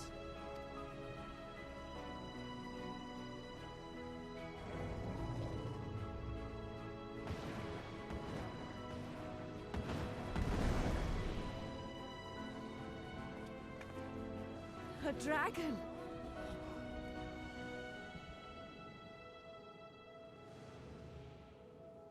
Wow! I knew the children would fucking love it.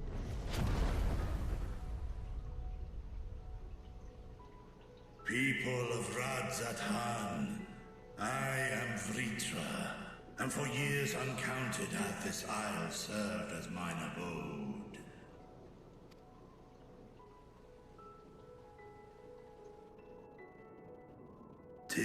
as the Satrap's ally I am known. Today, I would reveal the truth unto you.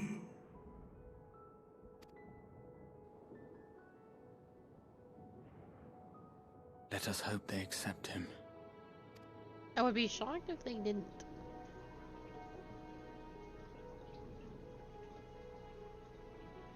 These are like some of the most understanding people in the entire game.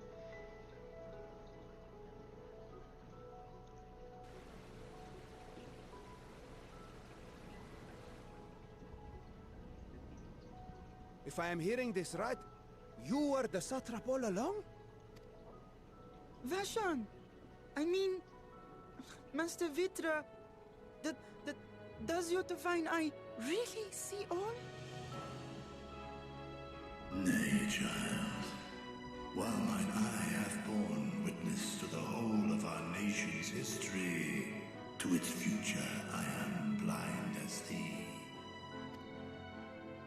Countrymen, calamity the likes of which we have never known is come to Thavne, our home. Friends and loved ones have been taken from us. I, too, have lost my closest confidant. Ahawan loved this land and served it with dignity till his dying breath. A nobler satrap there will never be. For so long, I lacked the courage to face you. I will not easily earn your trust, this I know. And yet, I cannot sit idly by and abandon Radzat to her fate. A font of boundless vibrancy, this jewel of the ocean.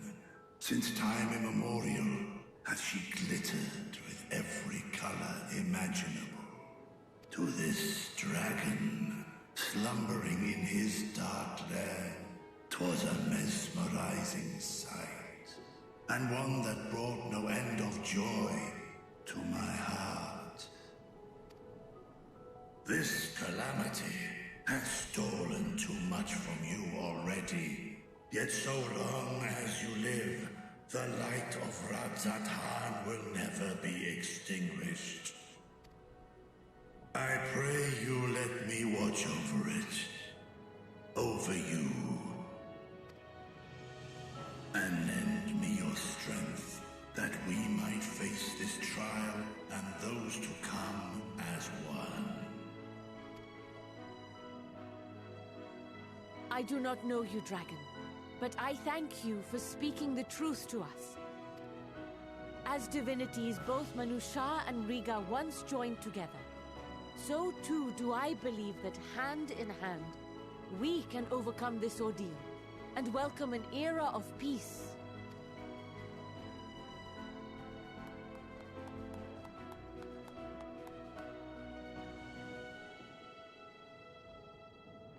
A sight that would have surely brought a smile to Azael's face. Indeed.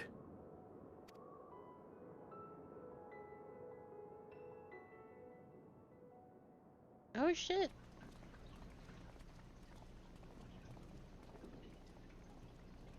I genuinely thought they were only going to save Charlian. Excuse me, but I must speak with the satrap at once. Father.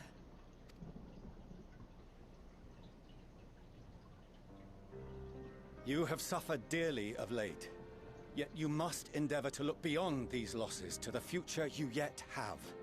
I'm actually surprised that the Forum just didn't pack up all of Charlian and leave.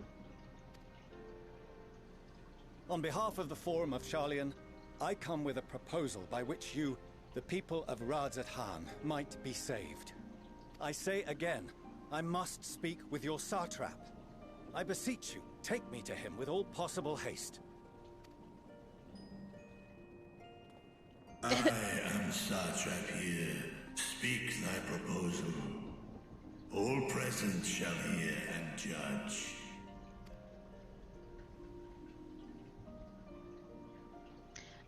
Did you not see the dragon when you walked in, my dude? If I have given offense, then I apologize. First, allow me to share with you what knowledge we have of the phenomenon responsible for your woes. The final days. 'Tis an affliction of stagnancy and rot, sown into the currents of the star. Though the first prominent manifestation was here, in Thavnair, it will invariably spread to every corner of the world. The Forum was forewarned of this apocalypse several centuries ago. Thenceforth, my predecessors sought to prepare for the end times in the only conceivable fashion, by securing a means of escape.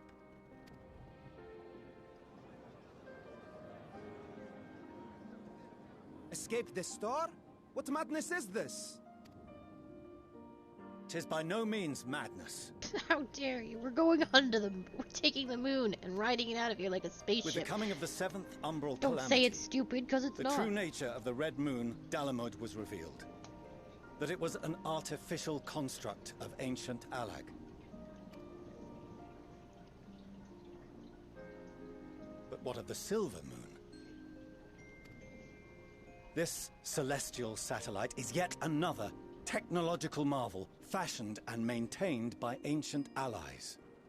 A ship that will sail the heavens and deliver our people from destruction. So stupid.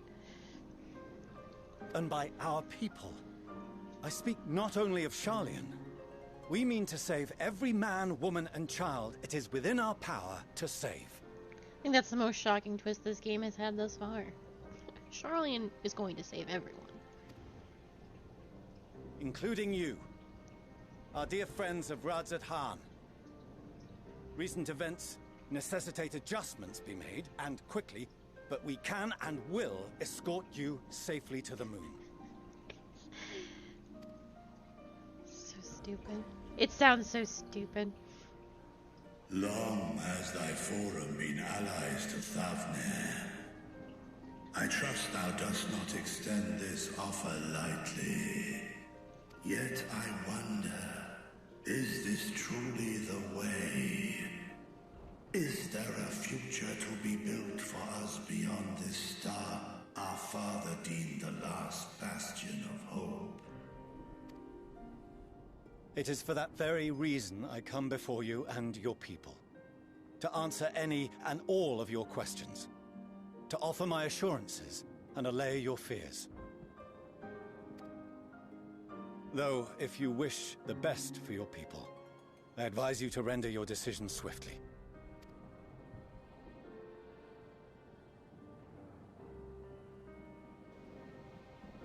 Show our friends to Megaduta.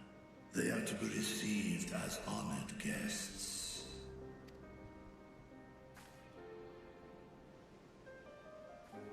Worry not.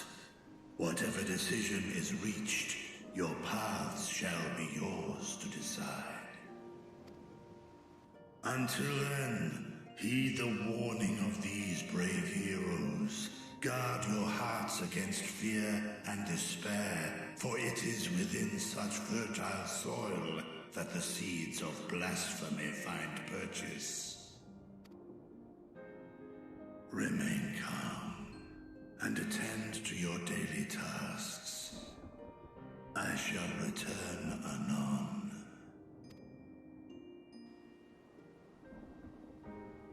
We'll do as you say, Master Vitra.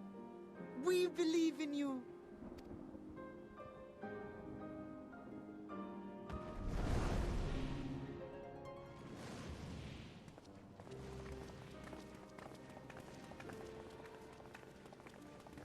I mean, awkward when you tell that dragon the spaceship's not gonna fit him. She is just running everywhere. Oh, you're still here. What a relief. Nidana, what's the matter? Has something happened at Palaka's stand? Oh, no, not that I know of. I just hope to hear your thoughts on a theory of mine. All who undergo the transformation are drained of their ether, yes? What is it then that gives these beasts the strength to carry on as they do? Logically, they must be drawing upon an alternate form of vital energy. That put me in mind of our earlier conversation, when I tried to explain the essence which many confuse with ether. Akasha. Yes, I remember. The unseen gift bestowed from on high. An energy influenced solely by emotion. Yes, yes. In this instance, negative ones set Akasha into motion, thereby infusing the beasts with vitality. I posit this as the mechanism by which the beasts are born and sustained. Ah, do you still have that flower?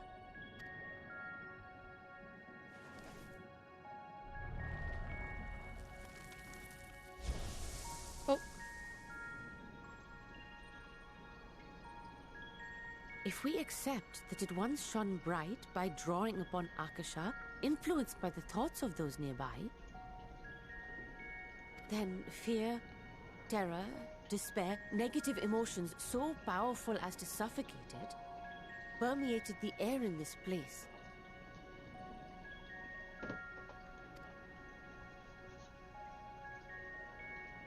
You must be very careful. The forces which drive the final days may be beyond our ability to perceive. Does that explain what happened to the ancients, though? Creation magics weren't born by emotion. Sorry, I didn't mean to scare you like that. At any rate, I will continue my research into Akasha. At least I guess we don't really know a lot about Do creation temper your magics. expectations, however. There are sadly few detailed studies upon which I may draw. Formulating a new theory as you have is itself no small feat. I wish you well in your endeavors, and pray you take care. My flower. Thank you. You stay safe as well, yes? Till next we meet. And we will meet again.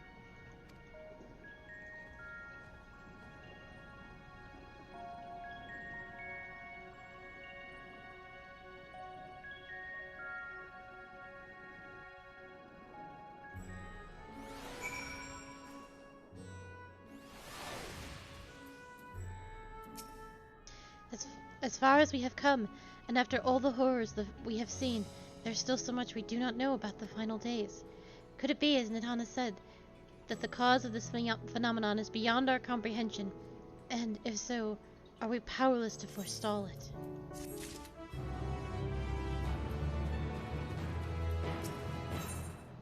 The Radiant Host Soldier has a message for the Scions of the Seventh Dawn. Greetings, honored Scions of the Seventh Dawn. I have a message from His Excellency, the Satrap. Brave Scions, you have my gratitude for aiding my people in this most trying of times. Alas, matters here at Megaduta prevent me from meeting you all in person. As a token of mine appreciation, I have arranged a feast to be held in your honor. May it nourish you in preparation for the trials ahead. Such are the words of Master Vitra. The feast he speaks of awaits you at Medhine's Mehane.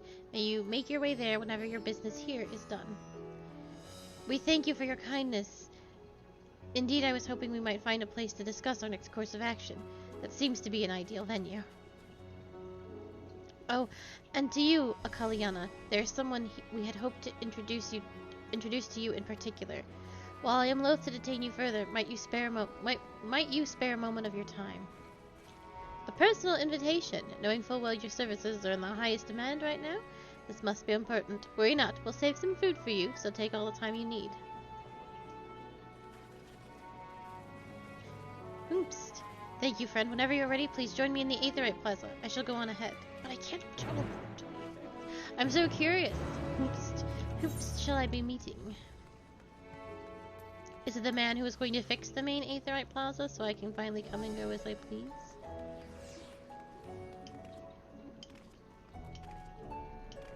It's someone I am to meet.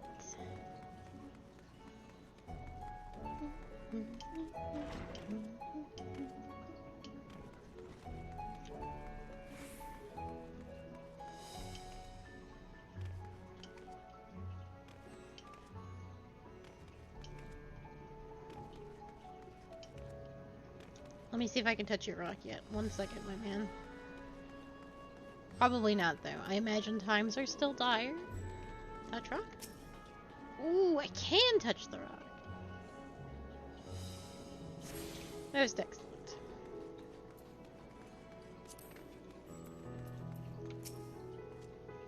Access to the Aetherite you see there has been restricted to a select few ever since the tower first appeared. We sincerely apologize for the inconvenience, but it was deemed too dangerous to permit free movement of visitors at a time of emergency, a risk we could not take. In light of recent developments, however, the satrap has decided that such restrictions would only hinder our efforts to combat the final days. As such, I would encourage you to attune with the Aetherite before proceeding along the corridor. Say no more. Done and done.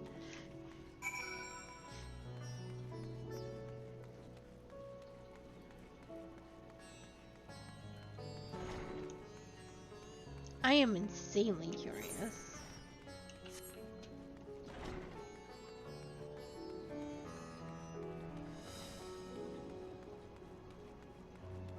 We've definitely never been here before. I don't think so, anyway.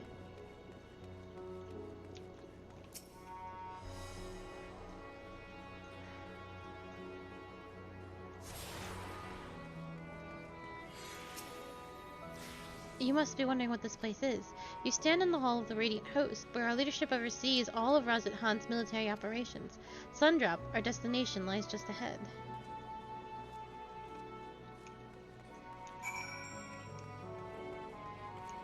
Doman delegate, Ishgardian delegate, Uldan, Elamigo, Gradanian, Lominson.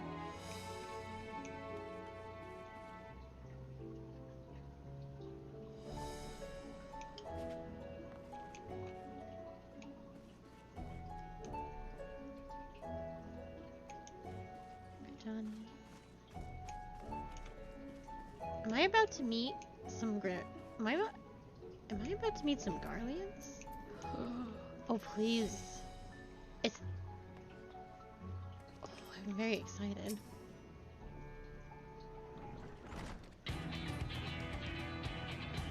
Welcome to Sundrop. Without further ado, allow me to introduce you to...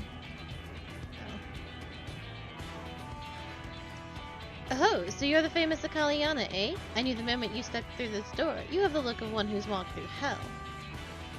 Shabat, please. You're speaking to the satrap's honored guest and the savior of our people. Can you not show a modicum of respect? What disrespect is there in paying a fellow warrior a compliment? We're all friends here, or will be soon enough. More formally, then, for the benefit of my countrymen, it is a pleasure to have you with us, O great champion of Eorzea, scion of the Seventh Dawn, warrior of light, and all-around good egg, I'm sure.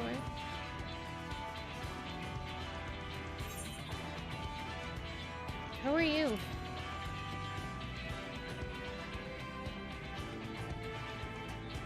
A fool with too many scars and knees that ache in the winter. The name is Sharabat, and I attend to business here. As for what sort of business? How can I put it?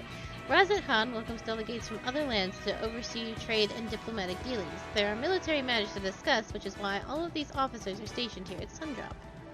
I imagine you're more than familiar with each of the nations they represent, yes? We've got the representatives of Doma, Ulda and Alamigo,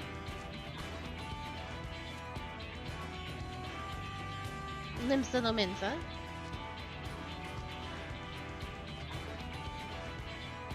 Redania, and last but never, let it be said least, Ishgard. They are the eyes, ears, and mouths that bridge the distance between Razat Han and their respective homelands. We've used this brief respite to share the details of our plight with our overseas counterparts, and when you know it, all of their leaders requested a few words from you specifically. You're a woman in high demand, eh? And so would you mind regaling us with your own account? Indulge us before you indulge yourself.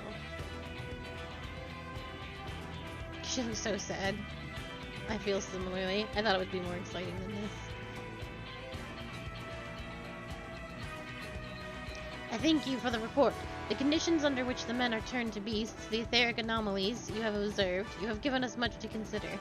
It is concerning that the first transformation apparently occurred before the skies turned red. It is contrary to what one would expect. Thankfully, the information you conveyed to Lucia upon your return from the moon has already proved invaluable. As soon as reports of the calamity were in Thavnir reached the Grand Company of Eorzea and our fallen eastern allies, our leaders knew at once that the final days were indeed upon us. They began taking steps to assess the extent of the phenomenon's spread. Our agents were able to confirm that, for the time being, the skies burned only over the Bounty, including the islands and Corvos. Alas, that was of little comfort. Aye, all throughout the lands there have been reports of people transforming into hideous beasts. From what little we have learned, these incidents are similar in nature to that involving the merchant, Kazazal. As was the case here, the victims underwent the change prior to the heavens being set ablaze. And so, while the burning skies have yet to manifest beyond the Bounty, transformations do not appear to be subject to any similar restriction. If anyone, anywhere, overcome by despair can turn, then nowhere is safe.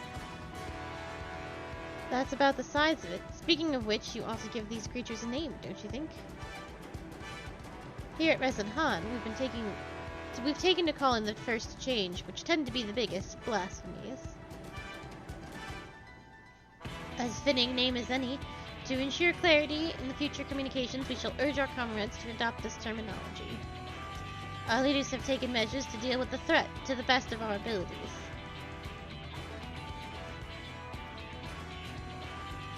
Aye, each nation has assembled their own group of elite soldiers to put down these so-called blasphemies and their spawn as when they appear.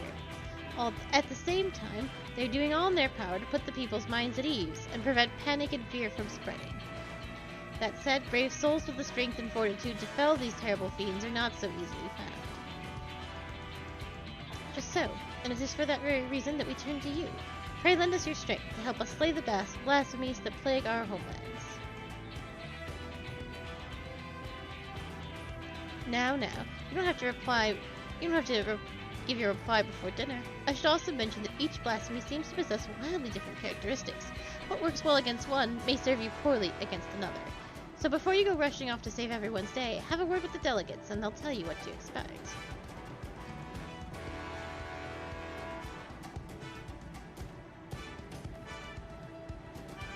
And with that, I do believe our friend here has a feast to attend. Spare a thought for us while you're tucking away into all that fine cuisine, eh? You've gained access to the role quests for Endwalker. A separate quest line and story is now available for tank, melee DPS, physical range DPS, and magical range DPS and healer roles. To undertake these quests, speak with any of the delegates in Sundrop and agree to help defeat the blasphemies that plague their respective homelands. Oh, that makes sense. I was kind of wondering about that. But this all had the nature of like, hey, you unlocked something. And I was like, have I? What is there left to unlock? Okay. So you don't actually have to defeat these. You don't actually have to finish these like you did in the Shadowbringers. And while the Shadowbringers were good, it was a little awkward at the very end of Shadowbringers. Like, we have to build the lamp, but you're dying, but also do this really quick. It was a little awkward. So we don't have to do any of this before we finish, but if you do them all, there's a special quest, just like at the end of Shadowbringers. We unfortunately didn't even get to finish the Shadowbringers one, because I didn't have any of the EXs unlocked and finished, but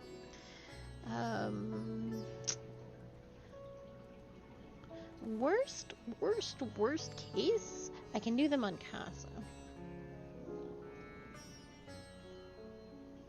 We're probably making a slow transition from Akali to Casa in the time to come. Because Casa's who I'm reading on anyway.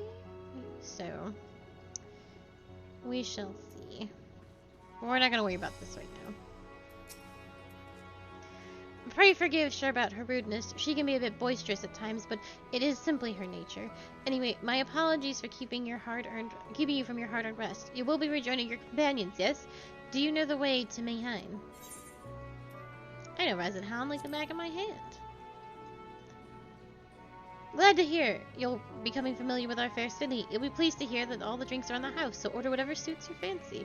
And with that, I must return to my post. On behalf of all of the Radiant Host, I thank you and your friends once more for lending your strength and courage at Razat Han in our time of need. We shall endeavor to fight the good fight to the end, and that we might honor Ahowen's legacy and serve Master Vitro well. You have my word that your efforts will not be in vain. Out of curiosity, I wonder what's what. So, Alamigo is healers, which I did not expect. I thought Gridania would be healers. I believe this is going to be melee DPS. Oh, physical range DPS. See, I thought that because I saw in the patch notes there was a picture of Hien and Yuguri, a ninja and a samurai, and it was like role quests, and I was like, oh, physical ranged right there. Or just physical, but nope, physical ranged. Well, shit. These are healers. Gul'dan and Alamigo are together. Okay. Tanks? Tanks. So we're missing... Are you magic? Melee DPS. Oh, Ishgard's magic. Interesting. This is not what I expected. Anyway, I'm on my way. I got a dinner to eat. Where are we going? Oh, I sure do hope. I sure hope I unlock that little place. Phew.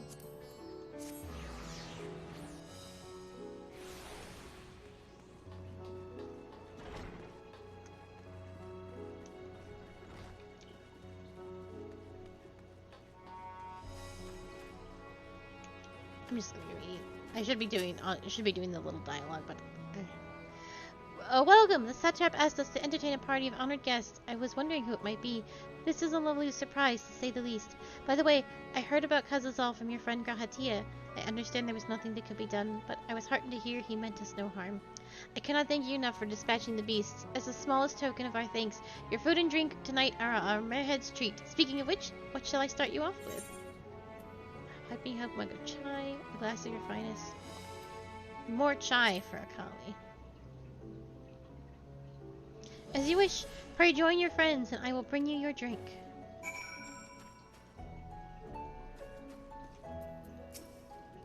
Welcome back. Whatever did the Radiant want with you, pray tell? Our allies have sent military delegates. That's news to me. Mind sharing the details? Nothing to share? I've done nothing, and will do nothing.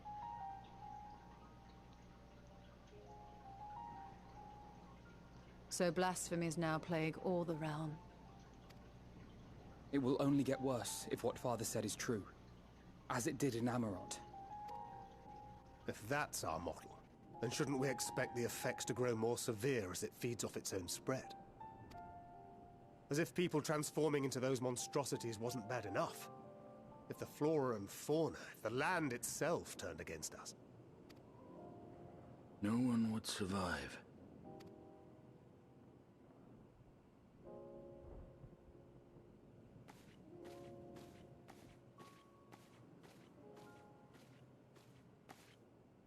Here's your order, friend.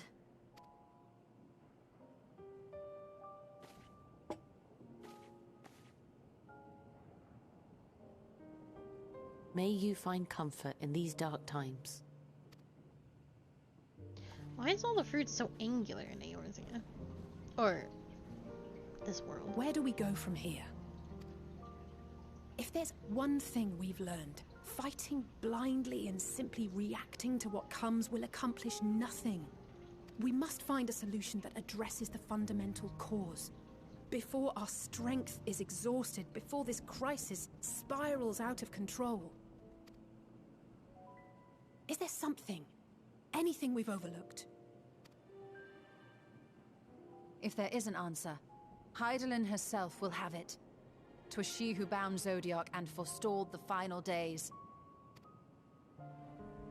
Alas, we have heard naught from her since the Tower of Babel. Whether she cannot or will not speak, I can only speculate. Even the flower she gave us is no more.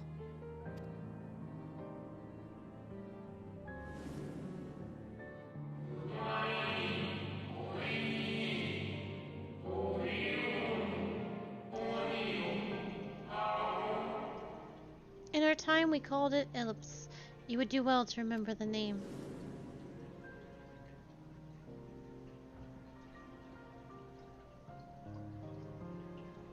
So advised the Watcher. What could be the significance of that name? It is entirely unfamiliar to me. To me as well. It meant something to the ancients, though. In our time. Most surely. Yet I do not recall a single mention of it in the records of Anida. Another dead end. And quite literally. It's not as if there are any ancients living we could go and ask.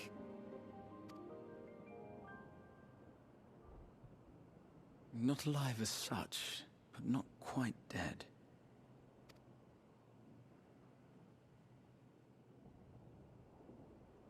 To Emerald?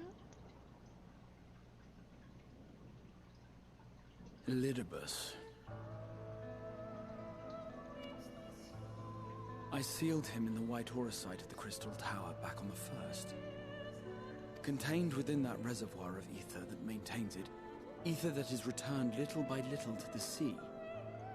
Naught may remain of his soul.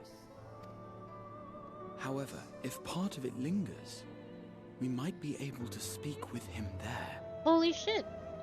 I know we can no longer make that journey, but you, my friend, still can.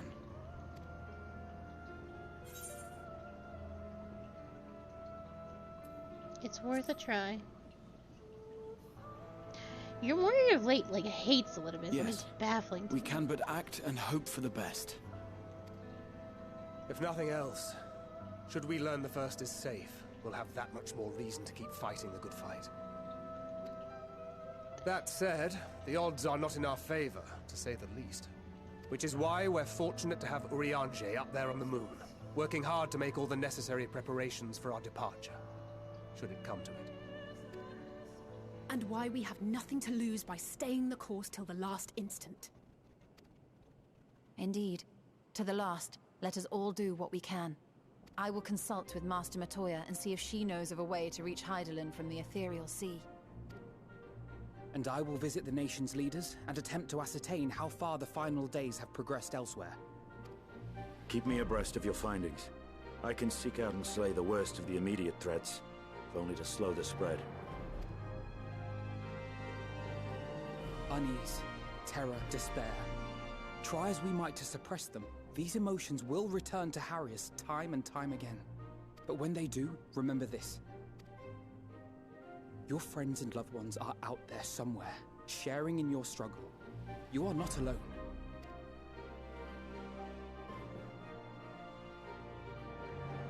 So ends the brief respite before the next revelation. Yes, so much left for you to see. Where beginning ends, and end begins.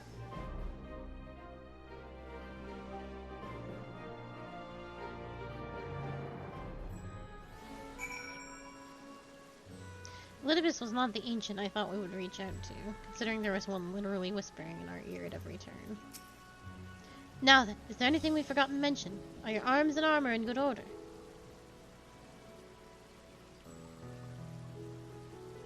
In that case, it's time we each attended to our tasks. And when you arrive on the first, give my regards to Reen. Tell her I miss her. Does this count as Reen, she's here? I genuinely didn't actually think we would see her. I kind of meant, when I said Reen, she's here, I kind of meant that she was coming to the source. But I think that counts as a bingo square, if we do see her.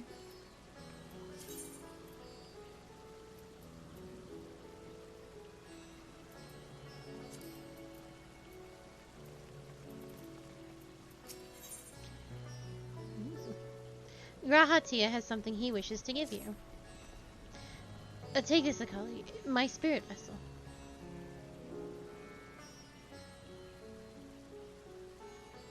Empty now, of course, but should it allow you to operate the tower systems in the umbilicus. If even the smallest fragment of Elidibus's essence remains, it should be possible to locate it. As for access to the umbilicus, pray seek out Lena for assistance. Chances are she still stands watch at the S on her gate. Should she or anyone else ask after me, tell them I'm living my life to the fullest. That I am happy, hardships and all. Well, we'd best be on our respective ways. God's willing, we'll see each other again ere long.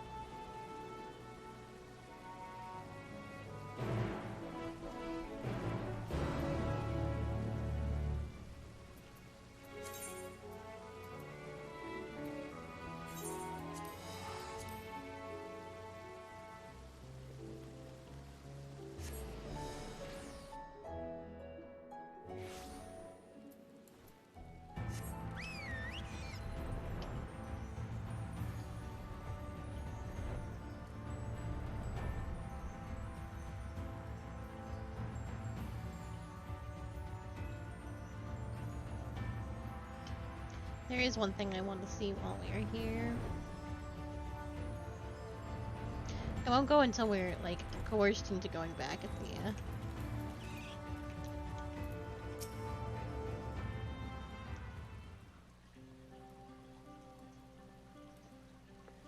Akali, you have returned.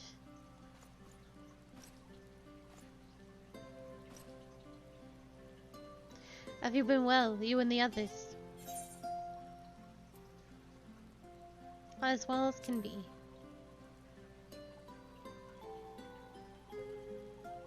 Full glad am I to hear that. I trust my lord is enjoying himself.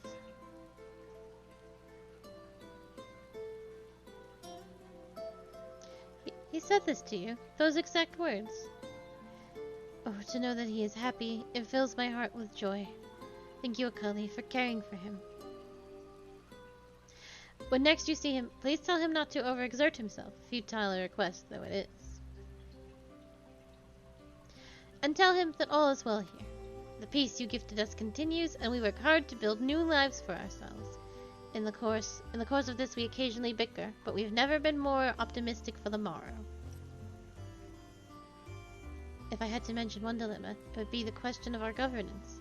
Even as we speak, debate rages in on how we should run the city in the Exarch's absence. More are of a mind that the Settlement Council should continue to oversee the general running of the Crystarium, while representatives are elected to determine policy and handle diplomacy. And thus far nothing is set in stone. But however we choose to proceed, we will not replace our lord. No one could.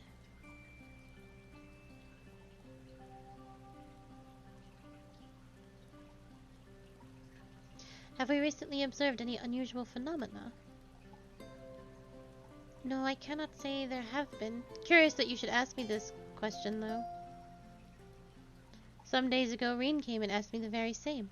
She was rather unsettled, in stark contrast to how cheerful she has been of late.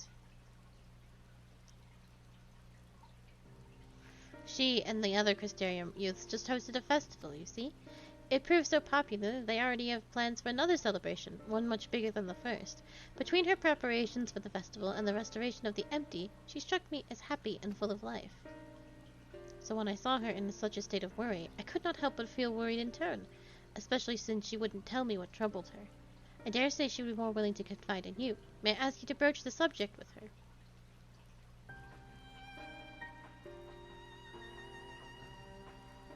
You wish to enter the umbilicus? Very well. I shall fetch the keys at once and take the opportunity to find Reen. Please wait for me in the city, in front of the Cabinet of Curiosity, shall we say. I will be as long as soon as I can.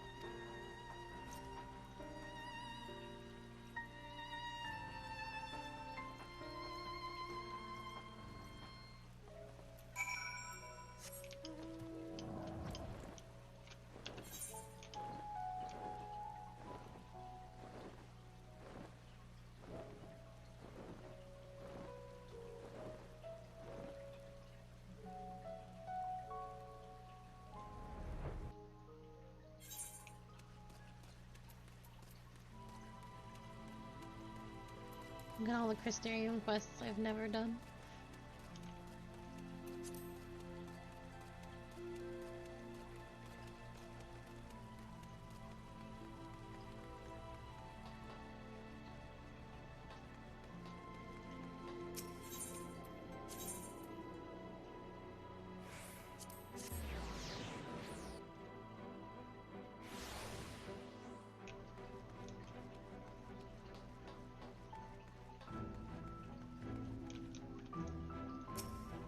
The following event cannot be skipped. You may wish to cancel any pending Duty Finder registrations. Cannot be skipped. I have actually never seen that one before.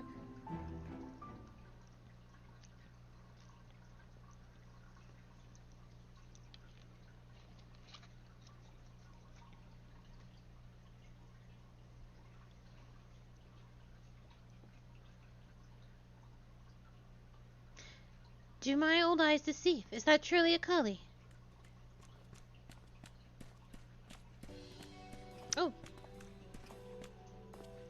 Oh, it is. Full glad am I to see you hail and whole, my friend. What a wonderful surprise it is to have you back with us, and at this most opportune time. In case you haven't heard, we are planning to produce a tome chronicling, we were planning to produce a tome chronicling events from the Flood on the Knight's return. For this project, we intend to draw upon records kept by the world's peoples. Historical and contemporary first-hand accounts will be the centerpiece of the tome, but yours will be the one to crown them all. I've asked to contribute a chapter on the soul, a subject that is key to understanding much of your endeavors. I thank you for the sippy. In the course of developing the spirit vessel, I gained valuable insights into travel beyond the rift, knowledge that will allow me to attest to your existence and deeds. There is no end to the questions I would ask you, but if you could indulge me in just one for now. In your quest to restore the night, you faced many a formidable foe. Among them, who offered you the greatest struggle?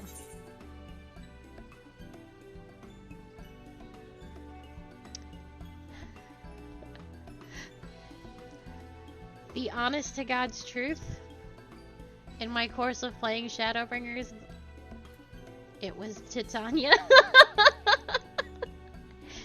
It was Titania where tanks would not stop tank busting you. Vothri and that no one would do the ad phase right, so I would keel over as a summoner. This man caused me no problems whatsoever. But I will say Hades all the same. Because I love him. Hades who bore the burden of his people. Ah yes, Hades, he who sought to resurrect his ancient brethren. He was the final obstacle in your quest to restore the night, your battle in the depths of the tempest, the stuff of epics. Yet compelling as it is, I worry that mere words wouldn't do justice to that fateful confrontation. Not that we would think to omit it entirely, of course. No, at the very least we will impress upon readers that it was the climax of your hero's journey. I know you'd love to talk our ear off, Morin, but we really should be on our way. Those documents from Ilmore won't collect themselves. Oh, yes, of course. And afterwards, would you care to join me for some tea? I was hoping we might clarify a few points of your treaty.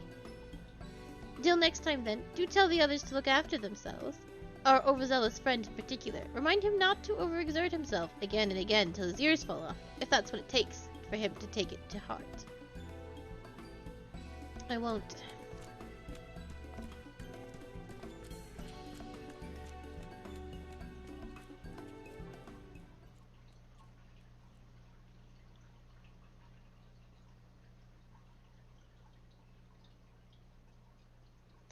Is that the Warrior of Darkness?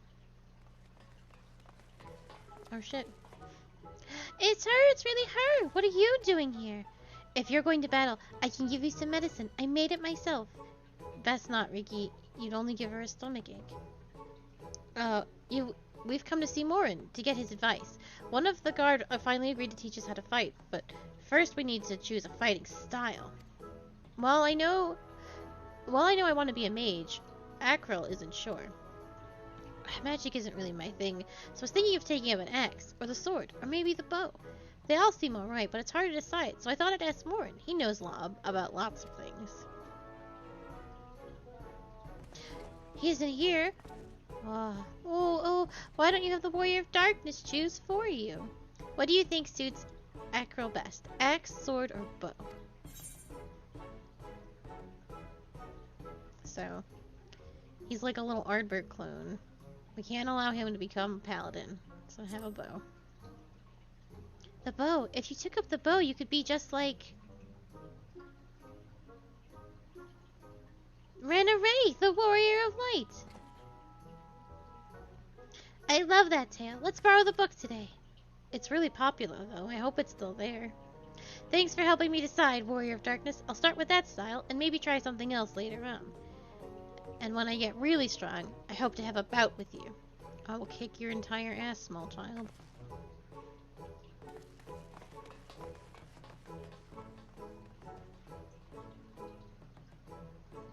They wanted me to pick X, but I won't. I won't.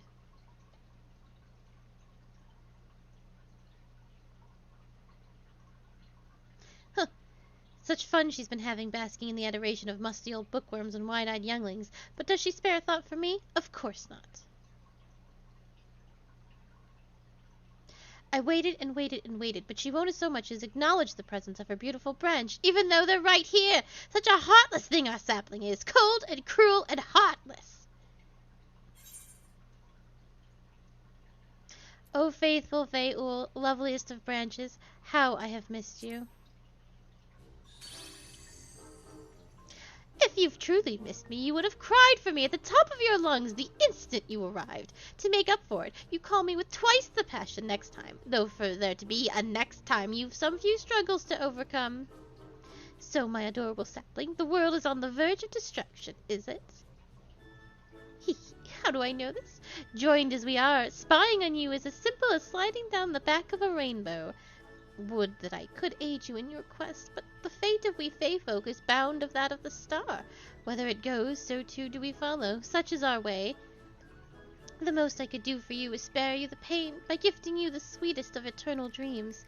But if escape is not your liking, then you must struggle with your fellow mortals. But here are the ones you were waiting for. I wonder what manner of conclusion awaits at tale's end.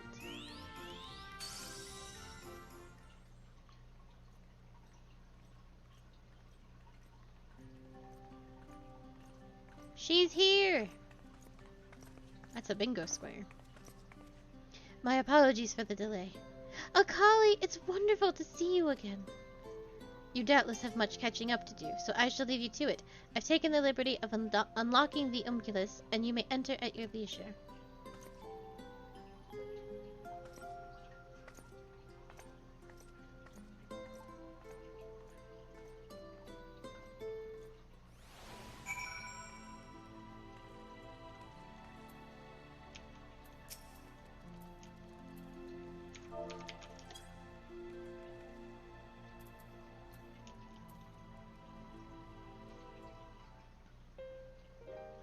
I'm relieved to hear that everyone is well. I have this feeling, like a pit in my stomach, and I was afraid something might have happened. Maybe I'm overthinking things, but it's just that... I'm the Oracle of Light, but I've never spoken with Heidelin, never once heard her call. Even so, I've always had this feeling deep inside me, a connection to something immense. These past few days, though, that connection has wavered. As if that immense something was distant, then close, then distant again. And then the other night, I was jolted awake by the feeling it had been completely severed. Wanting some fresh air, I went to open the window, and to my horror, the sky was ablaze, like during the star shower. But then I blinked, and everything was normal. The next day, no one said a thing. No one else had seen what I had seen. As far as I could tell, nothing was out of the ordinary. I began to wonder if it was a figment of a half-remembered dream. Akali, what are you not telling me? I have to know, please. It doesn't matter how terrible it is.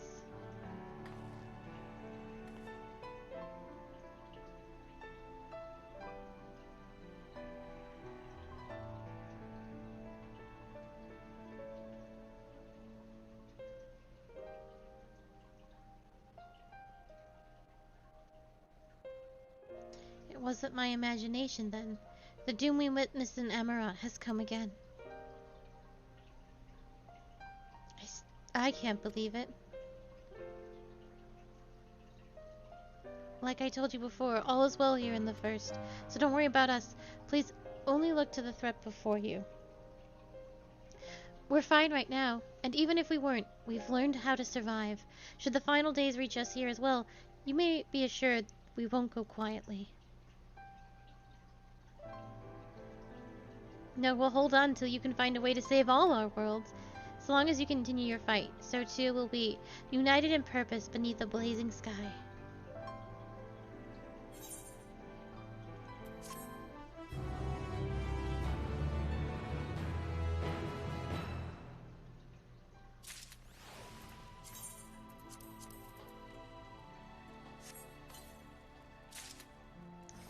I hope this is cute.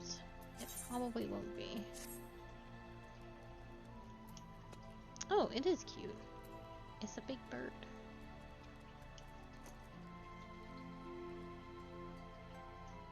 Let's see. Rain wears a look of steely resolve. You're headed to Muculus to consult with Elidibus, right? I'll do some consulting of my own and speak with Lena. Decide how we might prepare for the final days. So, it's farewell for now, but we'll see each other again. I'm certain of it. You're not gonna come with me to talk to Elizabeth?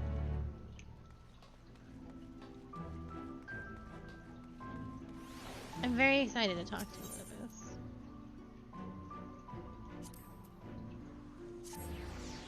This is not the Ascian I thought we would get into contact again. Of the three unsundered, he was pretty much at the bottom of my list. Not that I didn't want to talk to him, I just didn't think it was possible.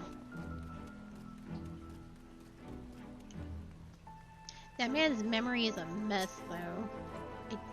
I don't know how helpful he's going to be. Oh, Mr. Sakali, welcome back. The captain has told me all. Give the word and I will show you to the ocular.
Biometric authentication complete.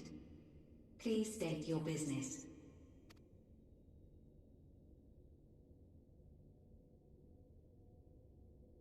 Acknowledged. Reinitializing Circus Tower systems.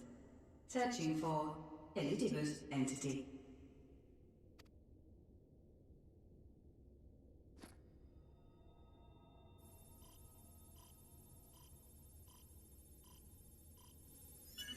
Target located in subterranean core power accumulator. Projecting image.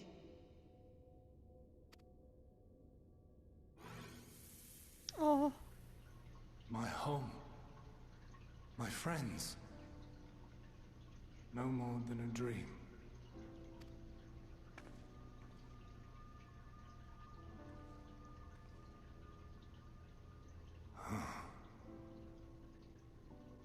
You. Why have you awakened me? I need to ask you about a flower. It's disrespectful if I this no all longer makes sense. sense those places beyond. Or Lord Zodiac.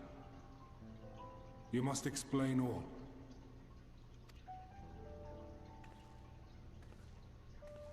He's so little.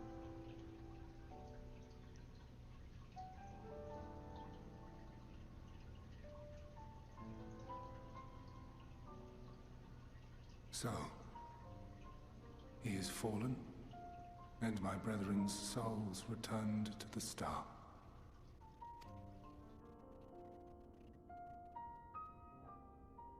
The doom we sacrificed so much to prevent is come again. Old burdens now yours to bear. But if this is Fandaniel's design, then I, as Elidibus, have a duty to fulfill.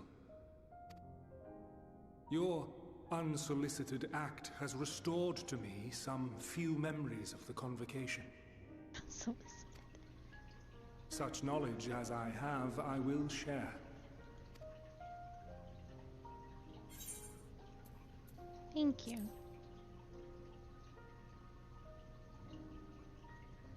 I do this not for you. I merely perform my duty, as I have ever done. Where to begin? Ah, the end. Your understanding of what caused the final days is consistent with our own. The decay first took root where the currents were weakest. Yes, a conclusion drawn by him, Fandaniel. Not the him of here and now, but as I knew him, long, long ago. Having shed light upon the phenomenon, he dedicated himself to devising a countermeasure. Were it not for his knowledge of the Celestial, we would never have made the connection, and thence forestalled the final days. And though he inherited that noble soul, how different this last incarnation, so consumed by self-loathing and hate.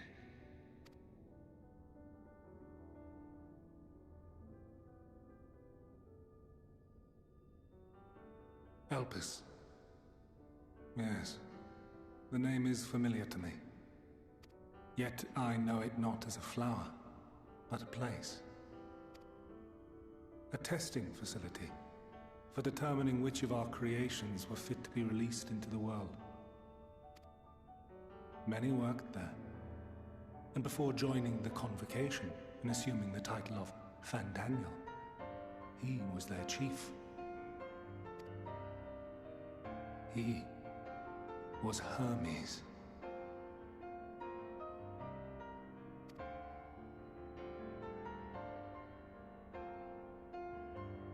That is all I know. The crystals tell little of the lives the 14 led prior to their induction. Elpis itself would tell even less. Nary a ruin has survived.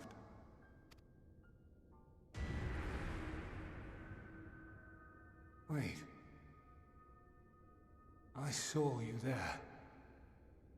In Elpis. No. I did not. But I did.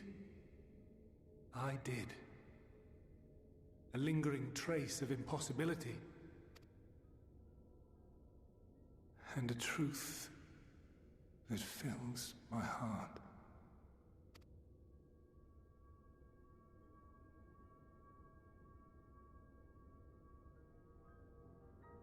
My memories remain clouded, I fear. However, they have revealed to me one possible course. You must travel to Elpis, to the time when Hermes served as its chief. Okay. In glimpsing the Exarch's memories, not only did I make his summoning magic mine own, I also mastered the workings of this tower.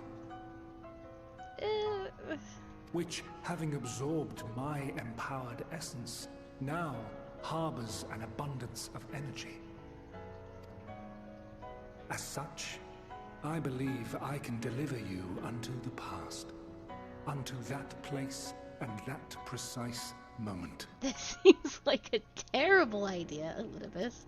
Let's fucking go. Given the eons that must be traversed, the gateway will not be fully formed. Your form will be less tangible still than those warriors of light I had summoned. In all likelihood, none will be able to see or hear you. Yet even should you manage to interact with others, you will be unable to effect meaningful change. Probably. For the reality you wish to save, the reality to which you must return, exists as a result of the final days. You cannot reshape the past, to undo the tragedies of the present, cannot unmake the sorrow and suffering fated to come. In full knowledge of this, will you still entrust your life to your foe and make the journey? Yes, because it sounds awesome. Very well. I shall cast you unto the river of time. Let this be my final act. You must input the commands. I no longer have the authority.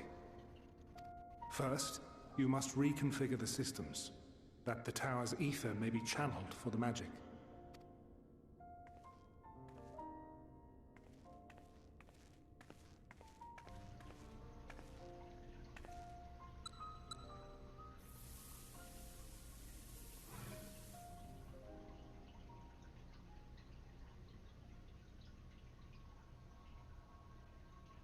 The preparations are complete. The gateway will soon open. Return at once to the ocular.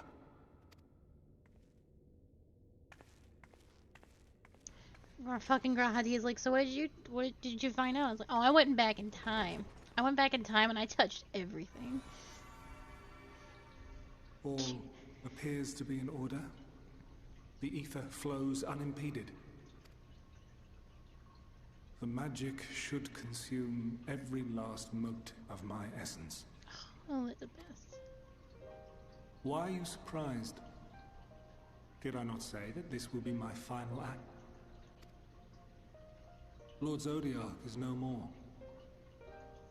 There is nothing for me here. The ones I love and long to see again are waiting in that promised land, beyond memory and dream.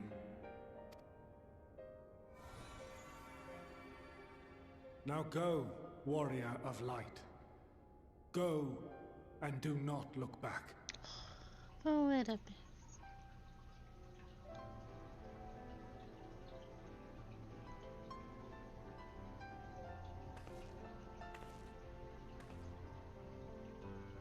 Well, Heidelin, I take my leave of you.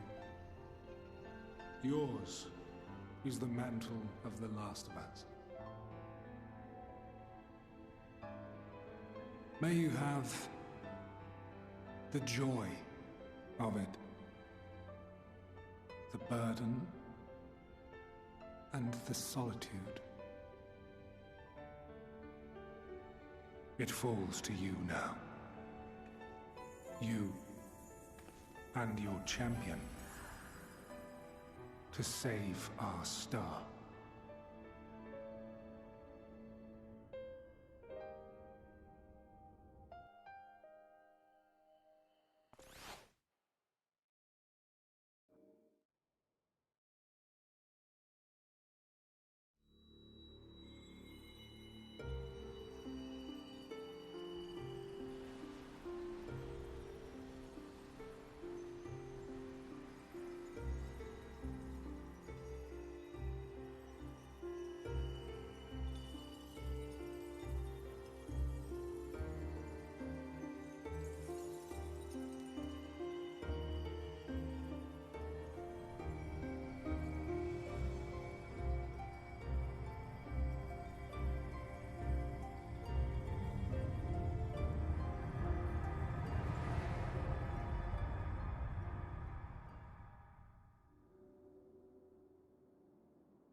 Can I touch this rock?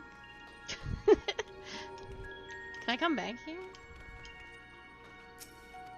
The device is reminiscent of an aetherite. Perhaps it is possible to attune with it?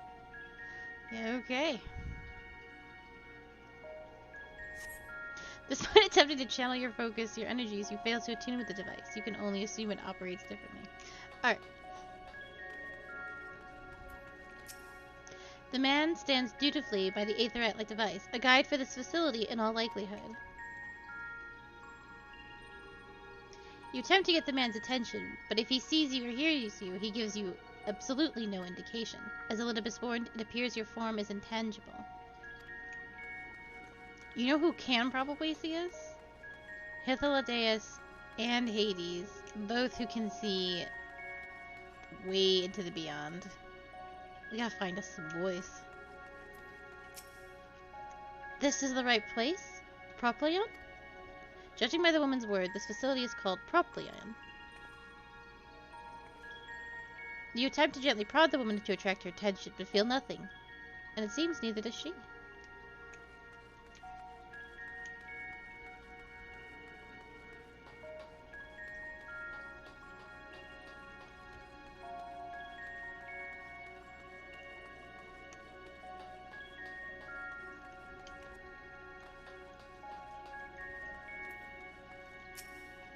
The remarkably large man wears a black robe and a half-mask, much like the phantoms you encountered in Mare Lantorium and the recreated Emerald.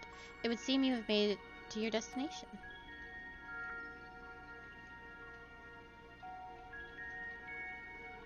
You gesticulate wildly and shout all manner of greetings and obscenities, but the man does not so much as glance at your general direction.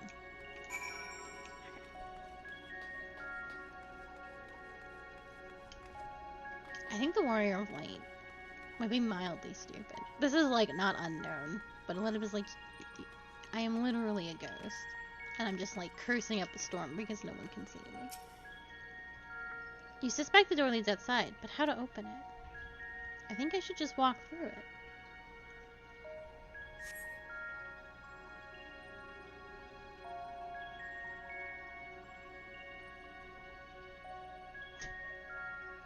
Just walk through it, Akali.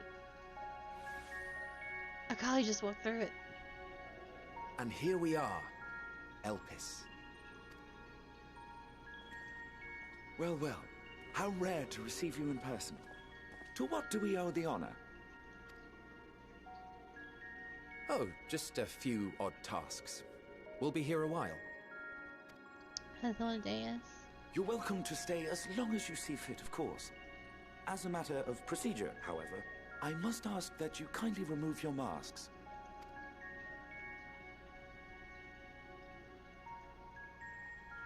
Akali, Come now. Is this truly necessary? Surely you can tell who we are. Akali, pay attention! Turn around! Turn around, Akali! Who you are, perhaps. But I am far less infamous. Regardless, if we do not follow protocol, 'tis our hosts who would be held accountable.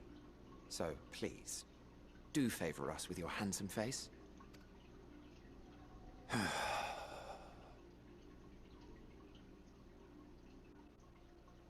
Thank you, Akali. Jesus Christ.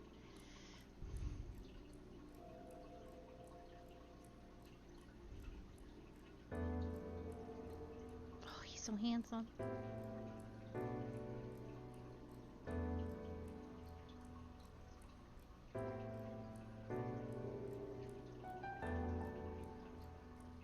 See? Satisfied? I thank you for your cooperation. You are free to go about your business.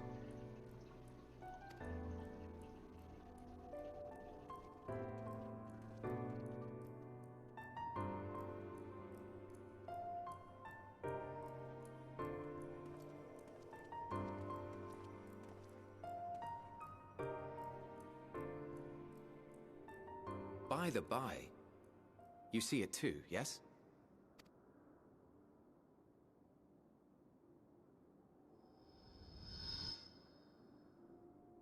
I haven't the foggiest what you're talking about. Don't feel like that. That's odd.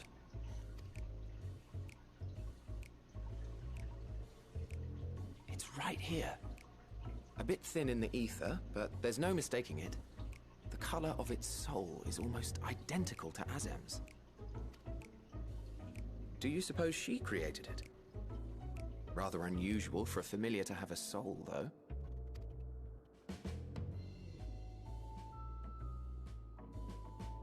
Don't ask me. All I know is that it's trouble. Doubly so if it's her spitting image. Yes, drag me. So let's leave it be. Come now.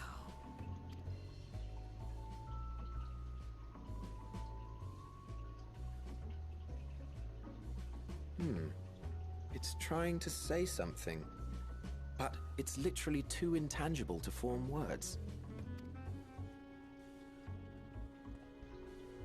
Why don't you give it some ether? Spare a snifter of your bounteous reserves.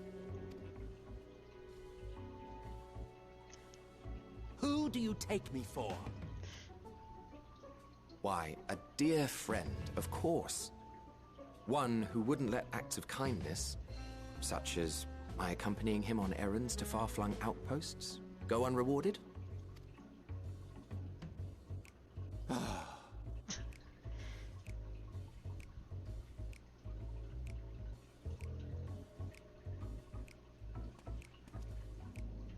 I suggest you close your eyes, or this may be unpleasant.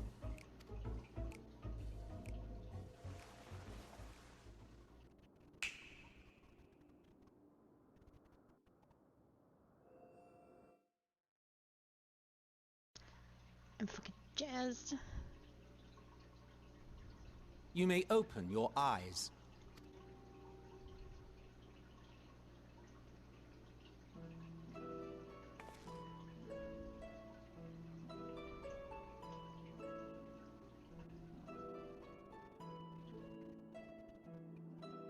Oh my god. Oh, you even adjusted its size. The better to indulge your whim. This way, it will be easier to communicate. How very thoughtful of you. And may I applaud your artful reinforcement. Without further ado then. Greetings! I am Hythlodaeus, Chief of the Bureau of the Architect. Sulking beside me is the most honorable Emmett Selk of the Convocation of 14. And how might we address you, my new friend?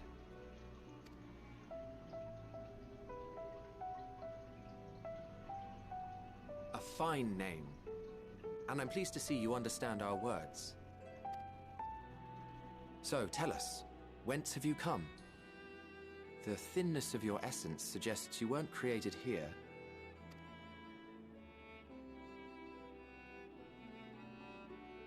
You do not know? Or cannot say? Allow me to ask a different question then. What brings you here? Pandaniel.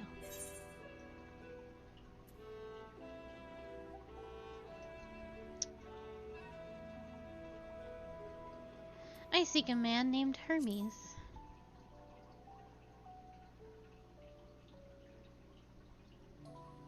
Well now, the same as us. Perhaps Azim wished to come too, but had to settle for a familiar. If she truly wished to be here, then she would be. Right you are. My apologies if we've given offense. The two of us can discern the color of souls, you see, and yours happens to resemble that of a friend. And with your purpose matching our own besides, we jumped to a hasty conclusion. We are here to speak with Hermes, the chief overseer of this facility, which we also intend to tour in order to gain greater insight into the man's work. We just showed Emmett Selk We, our I Azim say, stone. though this is Emmett Selk's charge. I am here only to serve as his guide. And I should be happy to serve as yours as well, by way of an apology for the misunderstanding. Wait. Are you suggesting that we bring it along on official business? This thing we know next to nothing about? Be so rude. If you harbor suspicions, better to keep it close than leave it to its own devices. Wouldn't you agree?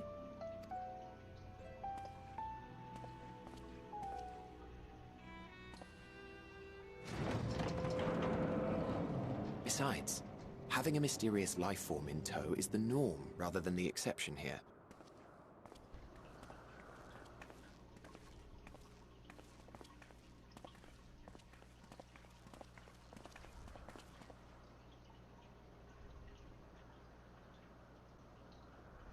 Welcome, my friends, to the testing ground of creation at Heaven's Edge, Elpis.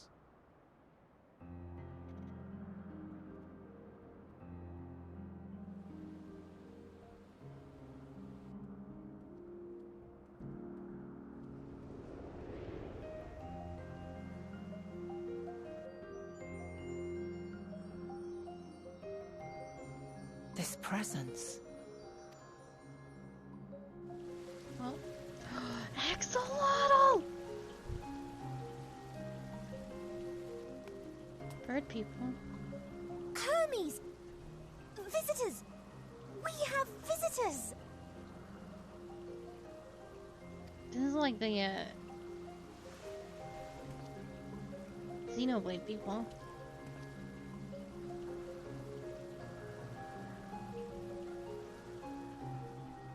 I want to be a bird person. What secrets are you hiding, I wonder? Actually makes sense because Hermes and the winged shoes and all that.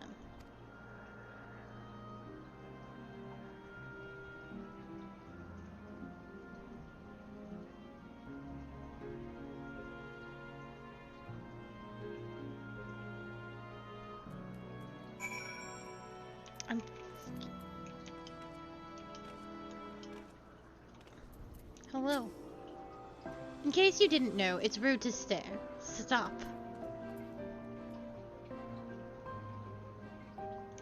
Okay. This is hardly my first time here, but the scenery never fails to take my breath away. Why, it feels like you could reach out and touch the heavens. Now then, to begin our guided tour. Perhaps you already know these things, but for the sake of thoroughness, I shall start with the basics. Using concepts to give shape to Aether, creation magic allows us to bring forth anything we desire, be it innate objects or living beings. Anyone who may conceive of concepts must undergo evaluation at the Bureau of Architect. As part of the process, living beings and certain arcane entities may be sent here for in-depth observation and study. A fascinating facility, isn't it? I dare say you will enjoy touring it with us.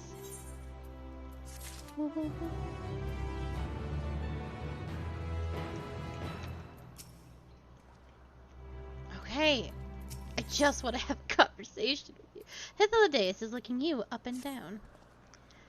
Now then, our friend Hermes, aside from overseeing the facility, he also conducts his own research. Chances are he will be the main observation hub. So let us seek him out there first. As tired as you are, however, you stand out a little too much. Our dear Emmett Silk wishes to keep a low profile for his errands, so do you know how to make a robe? The basic concept will do. No, in that case, Emmett Silk? No, your whim, your responsibility. You're getting not another thimble of Aether out of me. The way he scrimps sometimes, you'd think he wasn't a knave bottomless fount of magic. Very well, I shall make the robe, but perhaps you can assist. Come, let us search for the requisite material.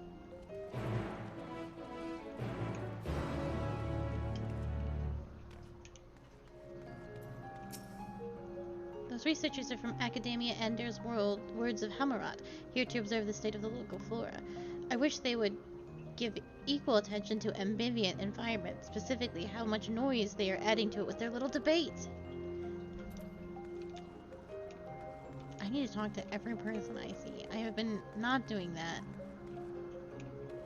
as of late, but now everything's different now. Oh, everything's so peaceful. Not those things, though. Not those Dark Souls snake boys.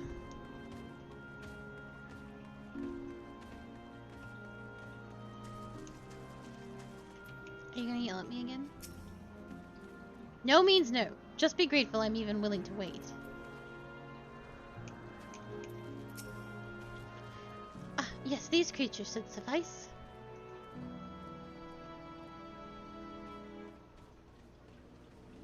An etheric rope. I want you to use it to capture, shall we say, 2 petaled okai. There are 3 species here, I believe. Any 2 kinds should serve. Now, I should mention that the strength of the rope is tied, no pun intended, to the strength of its users. As your aether is still thin compared to ours, you'll need to weaken the pedestal first. Good luck!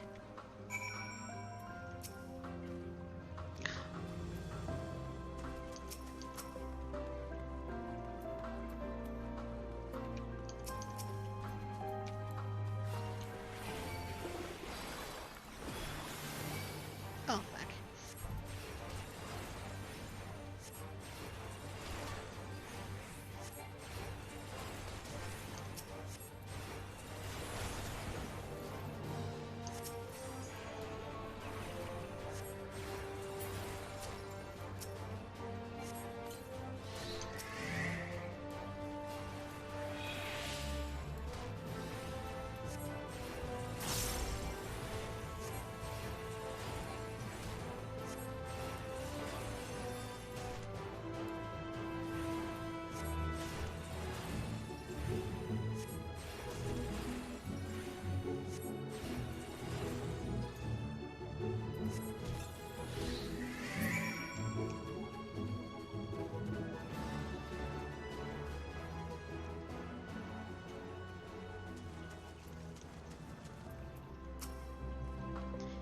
You've caught the Petrodoi?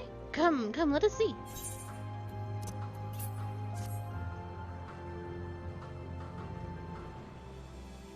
Yes, these fine fellows will do nicely.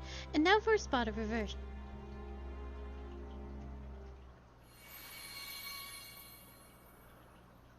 There, it's ready.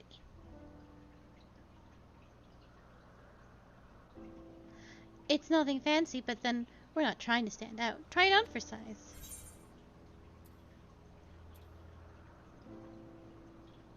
You turn living beings into clothing, just like that.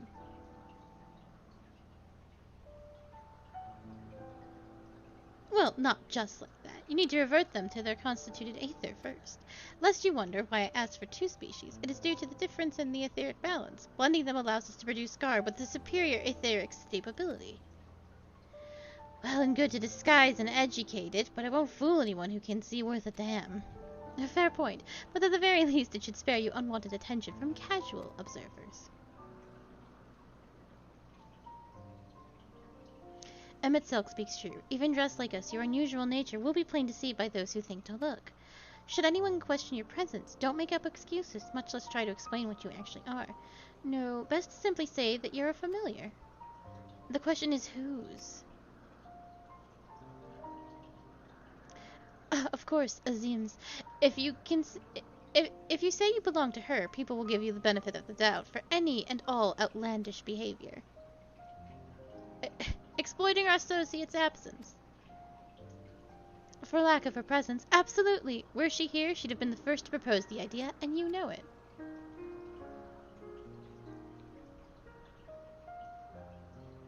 With that, your story is settled. Let us continue with our errand. Yes, yes, yes, yes, yes, yes. I will put these on immediately.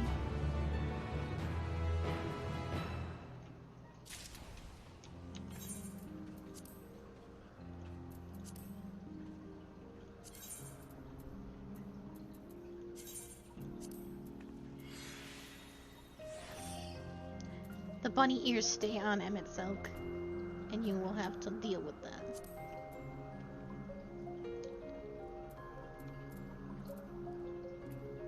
Uh-oh, the bunny ears might not get to stay on.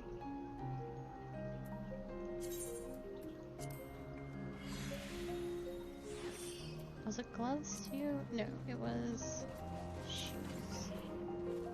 Oh good, the bunny ears do stay on.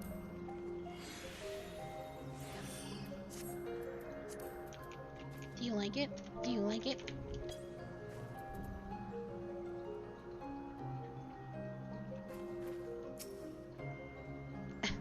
As dubious as it is, passing you off as it seems familiar is probably the best approach. Should she take offense that others so readily believe her recklessness is to blame, she is welcome to mend her ways. Pass as a child in your original size? I think not. Augmented or no, your aether is still far too thin to be considered normal. Ithildaeus is ready to continue on if you are. If you are ready, let us continue along the path to Agnorus. A place serves as observation hub and residence both. Someone there should be able to point us in the right direction of Hermes.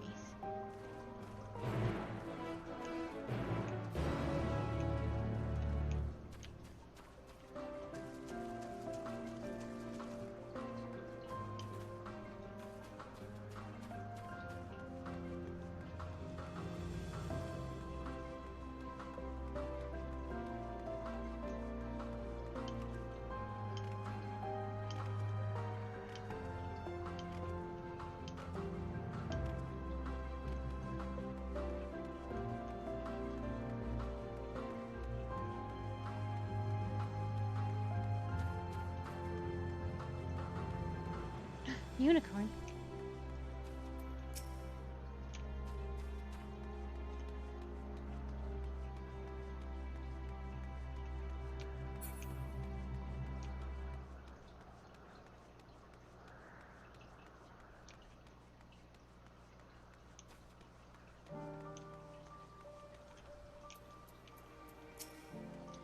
I was wondering what she was examining, but it seems to be the bush itself. Let's see if this observer knows Hermes' whereabouts.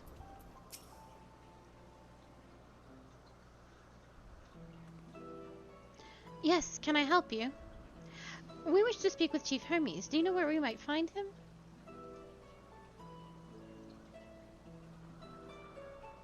Well, now, by your mask, I assume you are one of the 14. Wasn't aware there was to be a visitation. Between you and us, it's something of a surprise. Your discretion in the matter would be appreciated. I see. My lips are sealed. The chief would be out conducting observations as usual. His focus of late has been aquatic creatures, so I expect you will find him in one of the pools here. The pools, you say? Many thanks and apologies for disrupting your work. I say, Ithildaeus, while I've never met Hermes, you know him well, do you not? That being the case, couldn't you simply find him by his aether? Aye, that I could. As you know, Emmet Selk and I can discern the color of souls.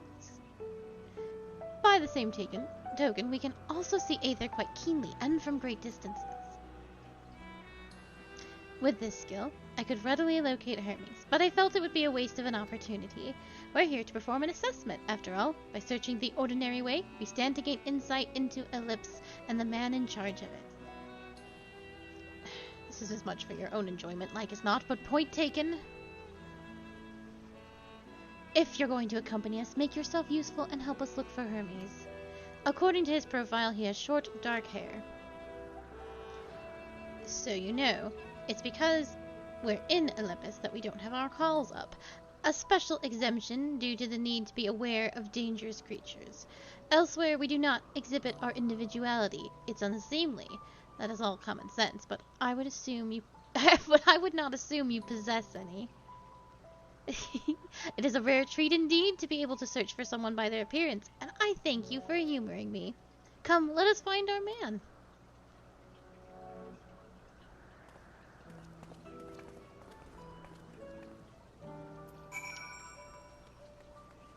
I can't imagine what was going through Emmet Selk's head when he saw us for the first time. He's like, that goddamn cat girl. Unless he figures it out by the end of this. Unicorn. My, what a curious familiar. I suppose your creator sent you to learn of our ways and perhaps achieve some degree of enlightenment. So what would you ask of me? Like most of my colleagues here in Angorius, I am charged with observing the various creations in our care and ascertaining their suitability for life on Aetherius. It's an enormous responsibility, of course, but the sense of achievement from bringing new species into the world makes it all worthwhile. Anagorius is one of the most important facilities in Olympus, as it is here that we ascertain the various merits and shortcomings of the various flora and fauna in our care. It derives its name from the echoes at the center of our work, that being the discovery of the creation's true nature. Only by allowing them to coexist in an environment such as this do they reveal unto us the essence of their being.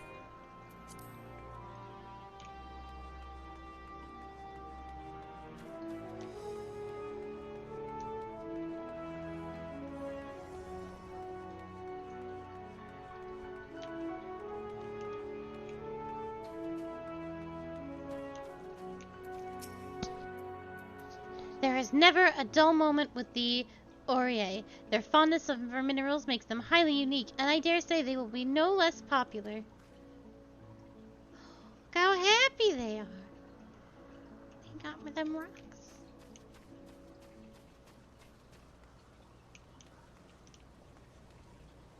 Bird.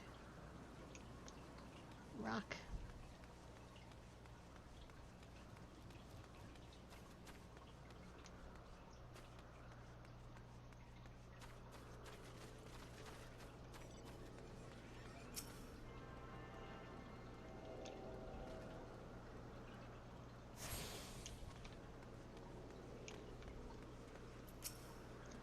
And what have we here? Nobody, don't worry about me.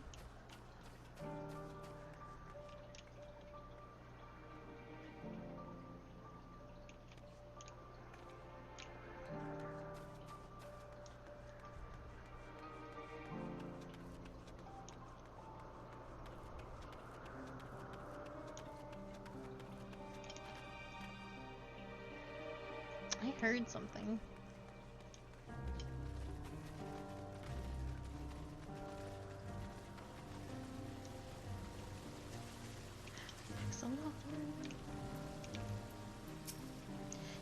Such funny faces.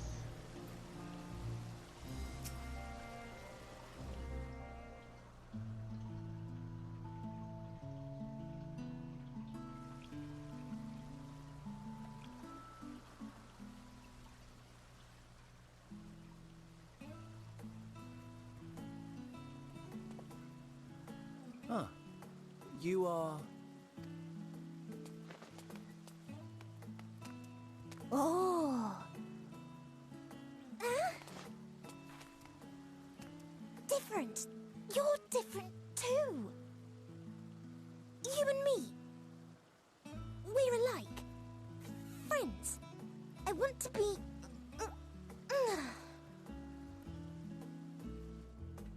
Wait. Please. Wait.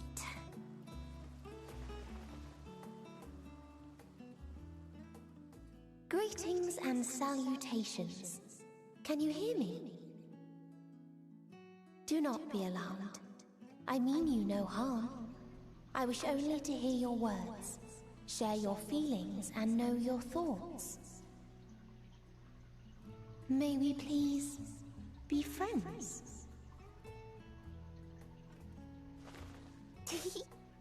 May we please be friends? I want to be her.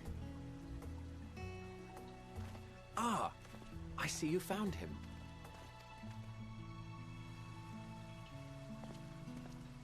It's Ladeus. It's been a while. Too long, I think.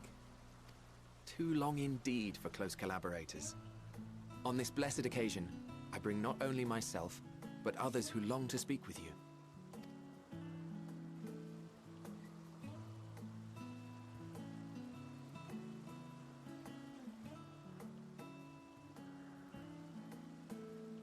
You were of the convocation.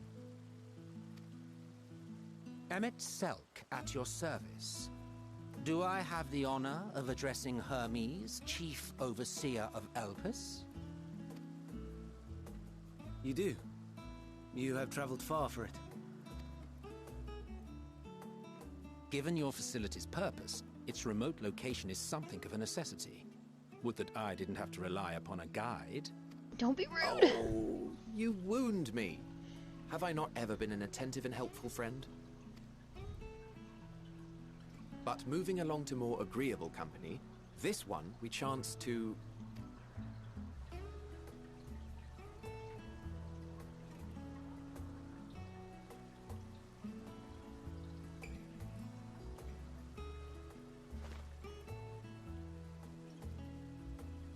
Well, you certainly have her attention. Is she one of yours, Hermes?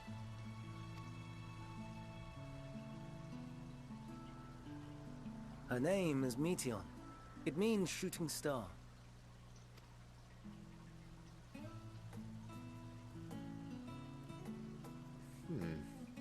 If I may make an observation, her ether is terribly thin.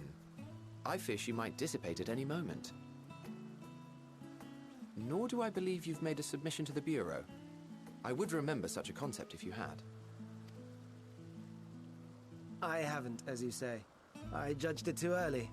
She's a pet project of mine, still undergoing preliminary testing. But rest assured that I will attend in person ere long. Very well. Being an authority on flying life forms, I appreciate that you are exacting in your work. I shall look forward to your submission. If we have finished with the perfunctory chit-chat, I would discuss official matters. By my coming, I trust you already anticipate the subject. I have an inkling, yes. Please wait to the main building yonder. I shall join you as soon as I've returned these creatures to their homes. What's wrong, Hermes? An ambystoma is missing.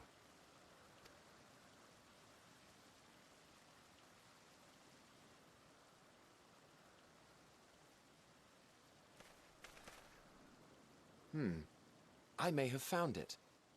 A creature with the self-same ether as those there, nestled in the boughs of a tree outside the grounds.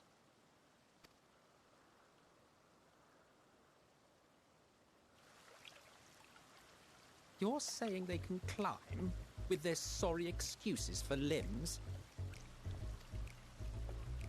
The fashion has been to imbue aquatic creatures with the power of flight, ever since the words of Metron created a sky-swimming fish. The ambystomas too can fly, if only slightly, and they could conceivably climb a tree. Whether they can come down safely, however... Excuse me.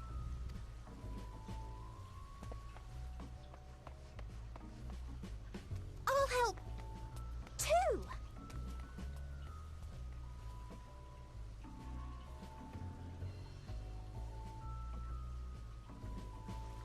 And what are we supposed to do with this lot?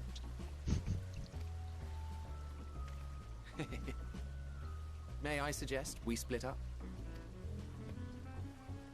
If you would be so good as to assist Hermes, Emmett Selk and I shall keep an eye on these adorable creations in the meantime.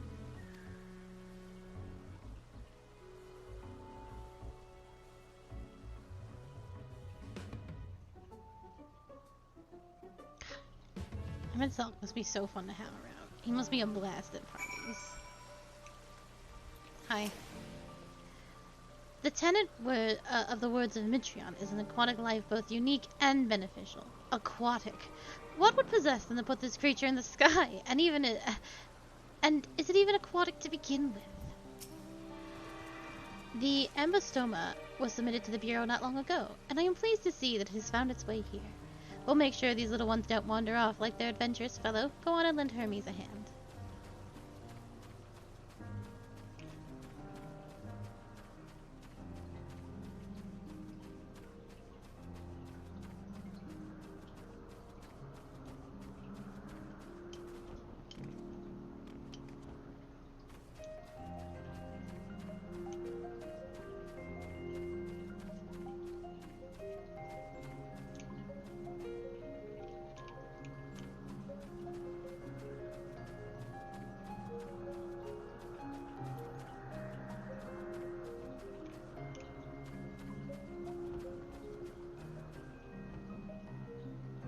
What?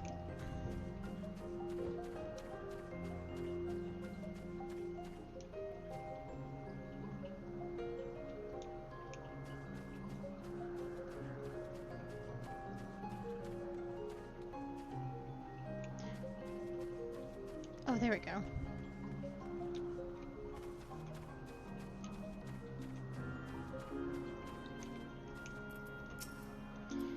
Hermes, are you alright? He's fine. He's definitely fine. It seems Hermes and Median have found their quarry, a creature known in this age as an ambystoma. Yet, though it has been safely extradited from the trees, Hermes appears to have found himself in quite the predicament. The ambystoma!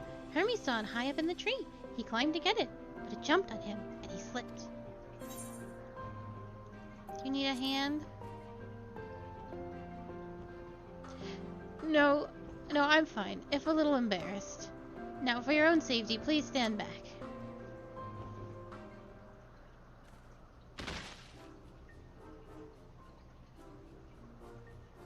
Ugh.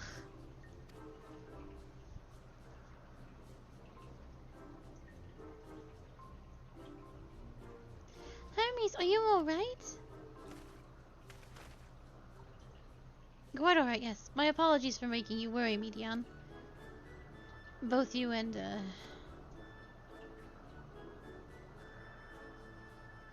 Akaliana, you are called. An intriguing name, somehow reminiscent of a new creation.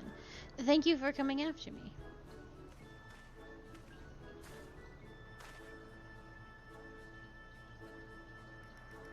As for you, little one, you must be more careful. You may be able to fly, but that doesn't mean you cannot fall and hurt yourself. Oh no! I'd forgotten all about his fellows!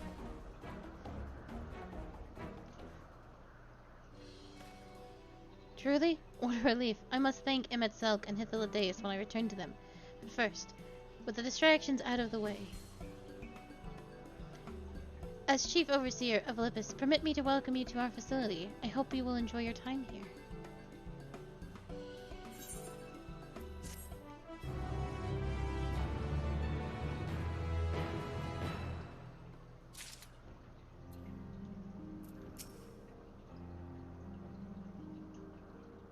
The ambystoma stares at you unflinchingly, as if it was regarding something novel. Regarding it in turn, you notice that it appears to be floating, if ever so slightly. I'm glad they're safe, Hermes and the ambystoma. Having found the wayward ambystoma, Hermes is a picture of relief. Well, we mustn't keep the others waiting. Let us return to Agnorissus.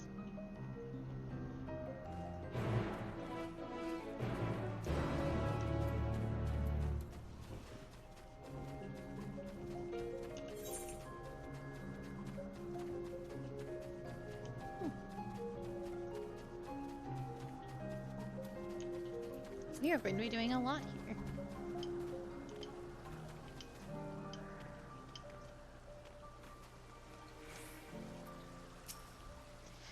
No more errant creations to distract us from the matters of actual import, I trust. 'Twas blissfully uneventful in your absence. The little ones were on their best behavior. My apologies for the trouble. Owing to your kind assistance, all the ambystomas are safe and well. I will presently send them back to their space. If you would go on ahead to the main building, upon entering you will see tables and chairs, a meeting area. We may speak there. Very well. Take care not to let the creatures slip away again.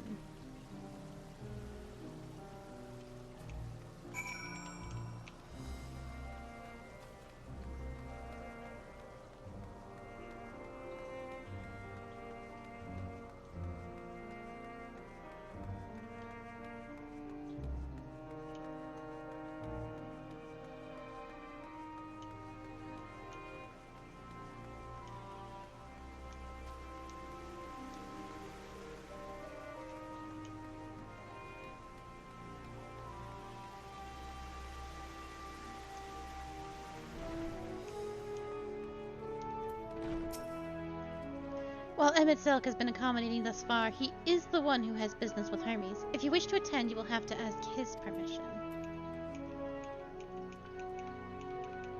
Will you be cool? There's no way he'll be cool.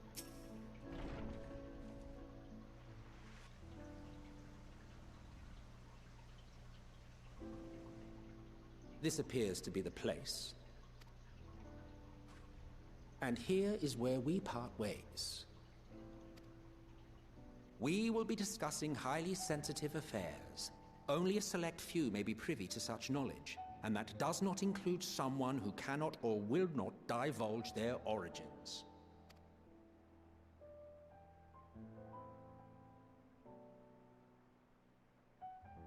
What? Will I have to remove you by force?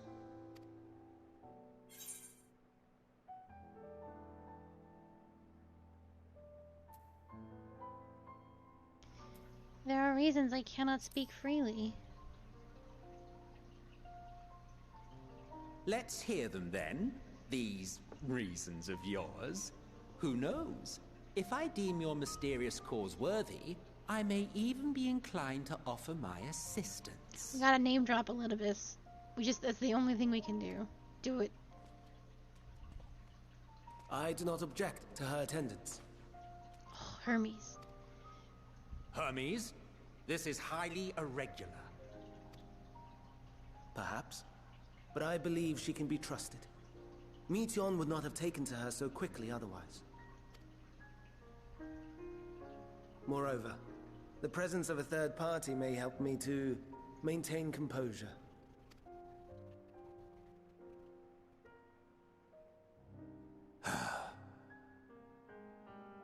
As you wish, then. Hell yeah. Behave yourself. Do you hear? I shan't. Not until you behave yourself first. And you are being so rude to me.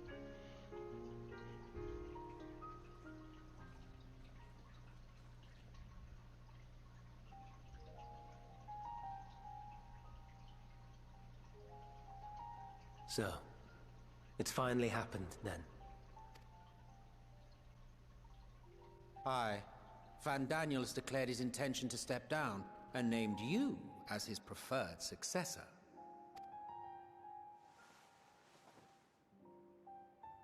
In recognition of your knowledge and your works, the Convocation is giving the recommendation due consideration. As one who does not know you personally, I am to use my impartial eye to take your measure. And above all else, to ascertain your disposition towards the invitation.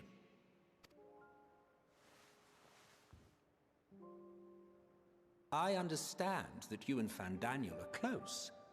He himself was once chief overseer of Elpis after all.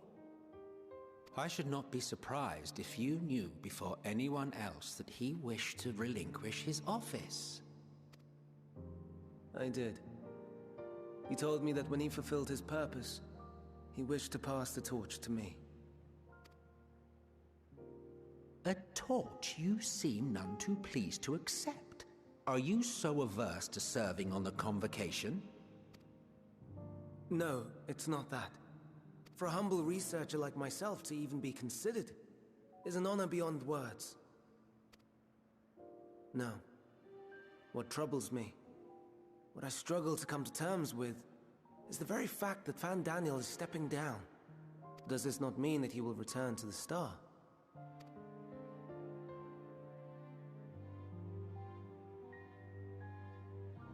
Of his own volition, yes, like so many others have before him. Return to the Star? Does that mean die? Well now, that's not a word I hear often. Is that what you say here in Elpis? Mankind is the life of Atheris. Each of us, a drop of blood flowing through its veins, bearing sustenance.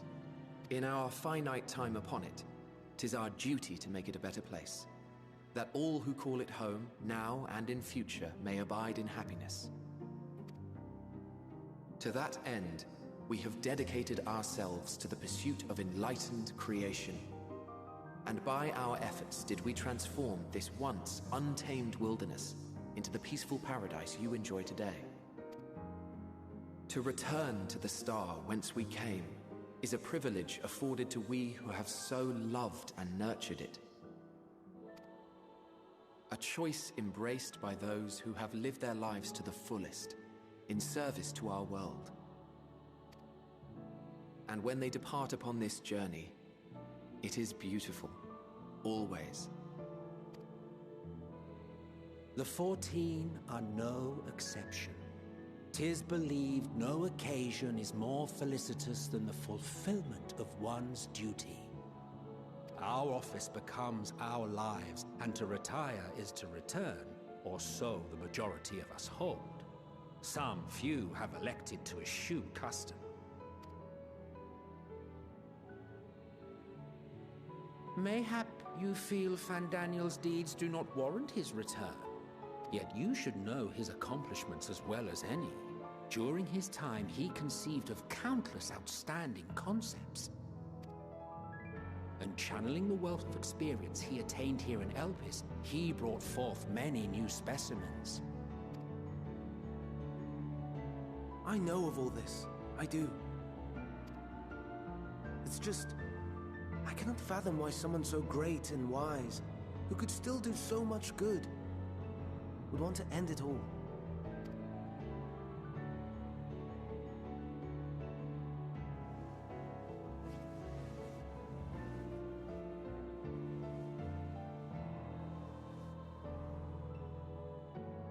Oh no.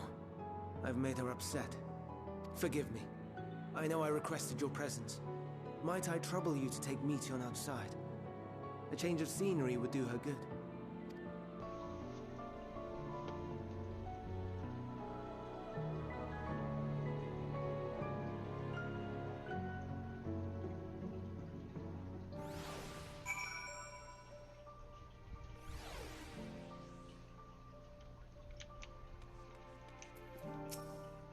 Forgive me. I will make it up to you, I promise.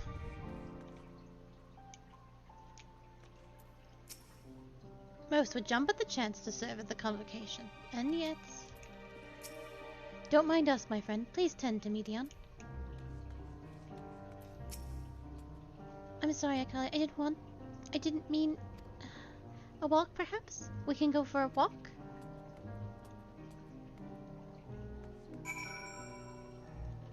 That is not the... That is not the door to go outside.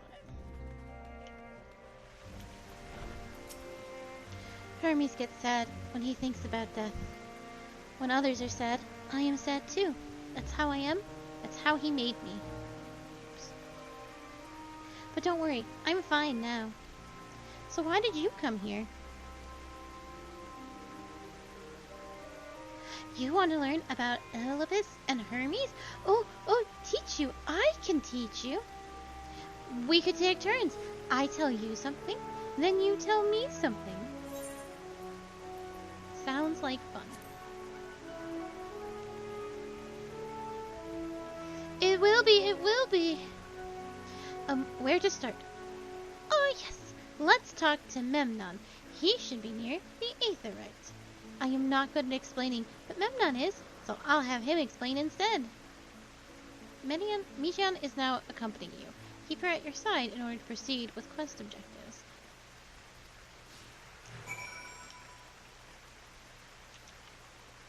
Come on. Oh. Well, that works.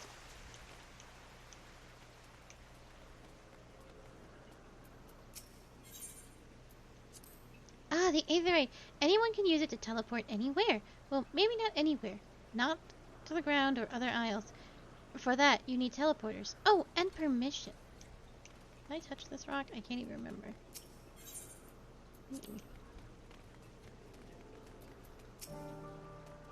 And what have we here? Though you look like a person, you have the ears and tail of a beast. I assume you are familiar, like Meteon. Is there something you need? This is Akali. Can you teach her about Elpis? A newly arrived familiar, is she? Very well. I should be glad to introduce our fair facility to her.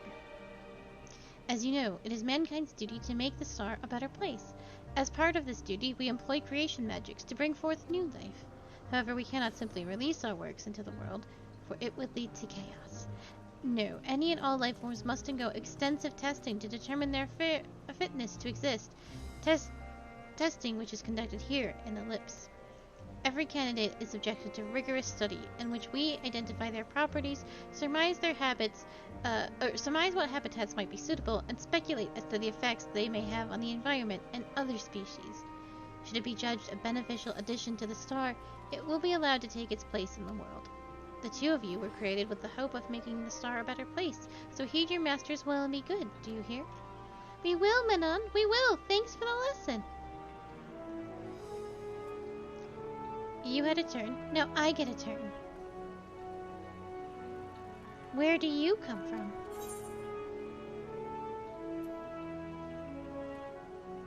From a place far, far away. And I probably don't know it. I don't know much about other places. But if this place is important to you, I can feel it. Oh, my power! I haven't told you about it. A creation. Let's find a creation, one not being watched. Then I'll explain my power.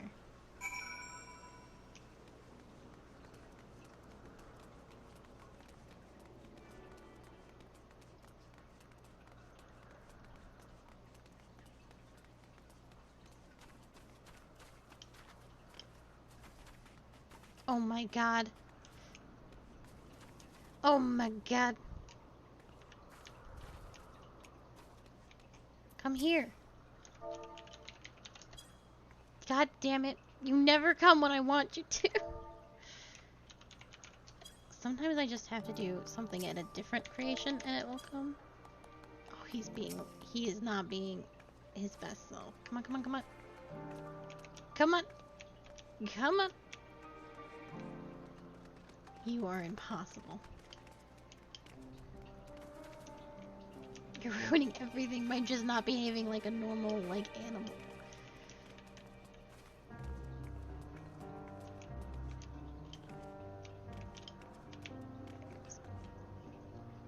You're the fucking worst.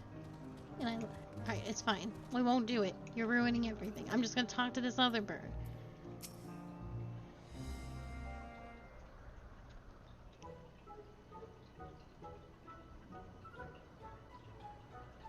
Oh, this creation is perfect! But I don't remember seeing it before. Perhaps it's new. Anyway, I'll try reading its mind.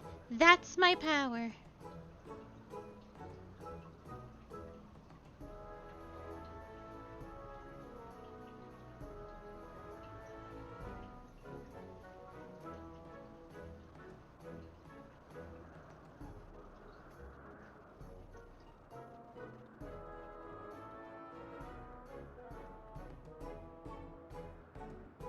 Huh, I can't read it. Or maybe there's nothing to read. Wait, please wait. I'll try again.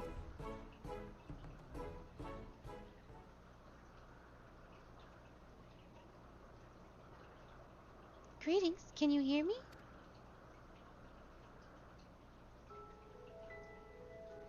This is my power. I can read the emotions of those around me and project my emotions to others in return. I'm not actually speaking to you in your mind. Rather, you are converting my emotions into words and intention, a process performed subconsciously by intelligent life forms. This ability is vital to my mission, for it allows me to interact with intelligent beings, even should they communicate via unknown languages or other nonverbal means. As a consequence, I am clumsy at speaking. Yet though I struggle to express myself in this fashion, Hermes wants me to speak as much as possible. For everyone has thoughts and feelings that they may wish to hide. I harbor an affection for you, one that is difficult to define. Aside from the fact that you share common traits with us, your thoughts are complex, prismatic, they draw me in, and leave me wanting to know more. Out of respect for your privacy, I will refrain from using my power when speaking with you. Nevertheless, I want you to know that I wish to be your friend.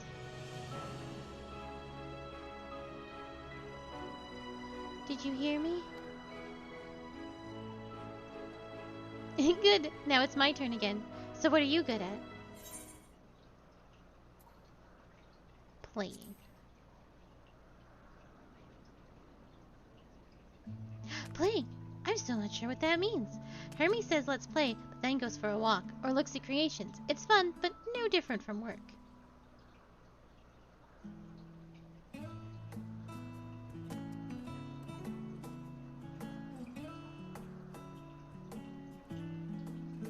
think we might be bothering it.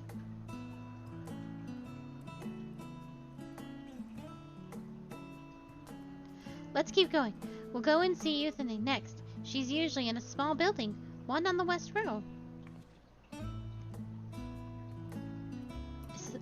Is this bird gonna become plot relevant? I love you. I know who you are.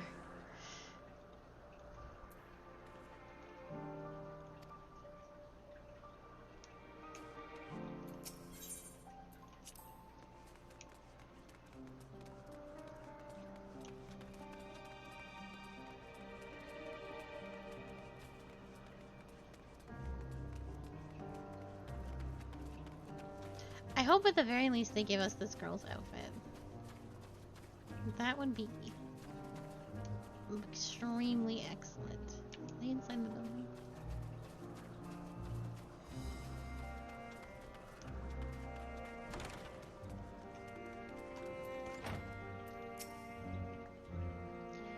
Well, if it isn't Medion, I see you've brought a friend today.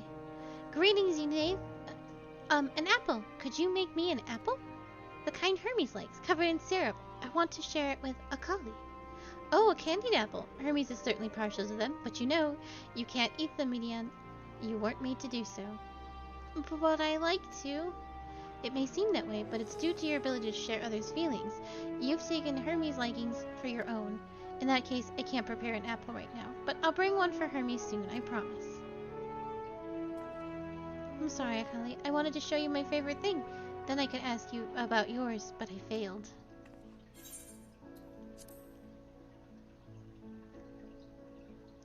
Oh, that's what you like. Yes, I can feel it. Your joy and happiness. And it makes me happy too. Thanks for sharing it with me, Akali. Well, we've walked and talked a lot. Maybe Hermes has finished talking too. Shall we go see?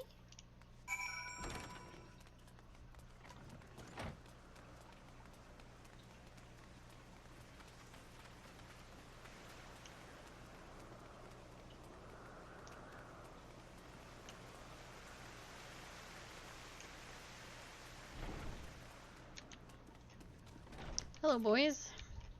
I have arrived. Ah, excellent timing. 'Twas a refreshing constitutional, I hope. What, back already? Pity, a bit longer and we might have snuck away without you.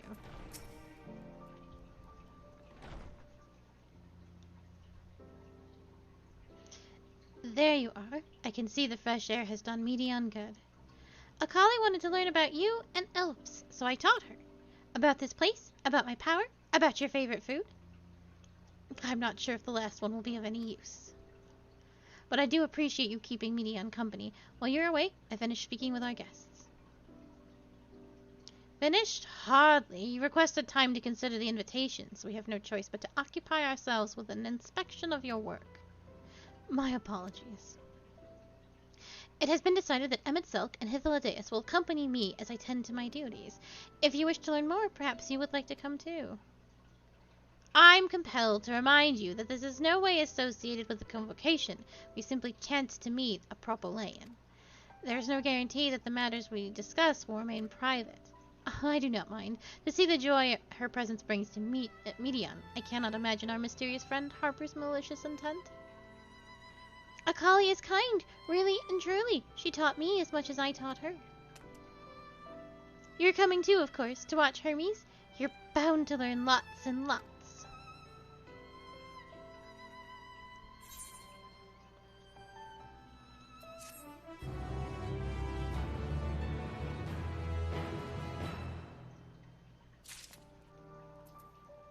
I definitely want to see what this new top's about. I think I have a suspicion.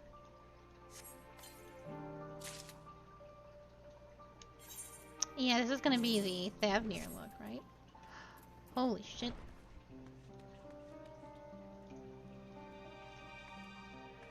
I look very fashionable. But I am going to put my cloak back on. Or Emmett Selk will yell at me.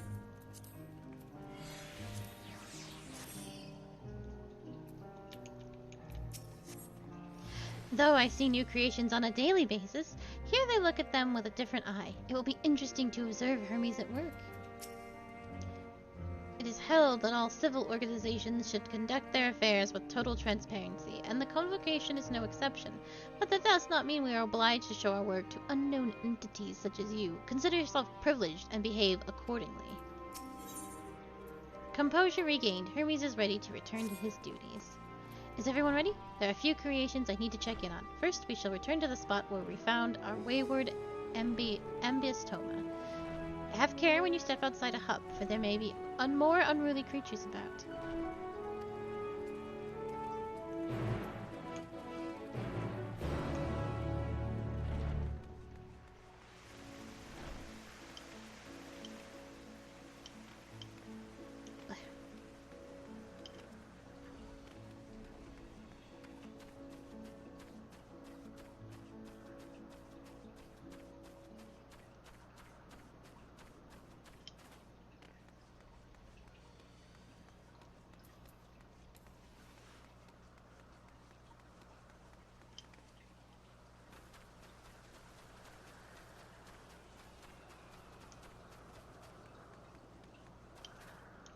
Here, I think. Oh, right there.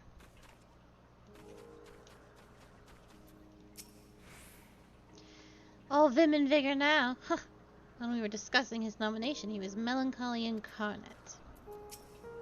Ah, yes. The iodine petulodoa, one of the newest species of the ever-popular butterfly. You're still bothered about your rope? Don't be. The few specimens we repurposed won't be missed. So beautiful, Pechadola. I hope they make it into the world.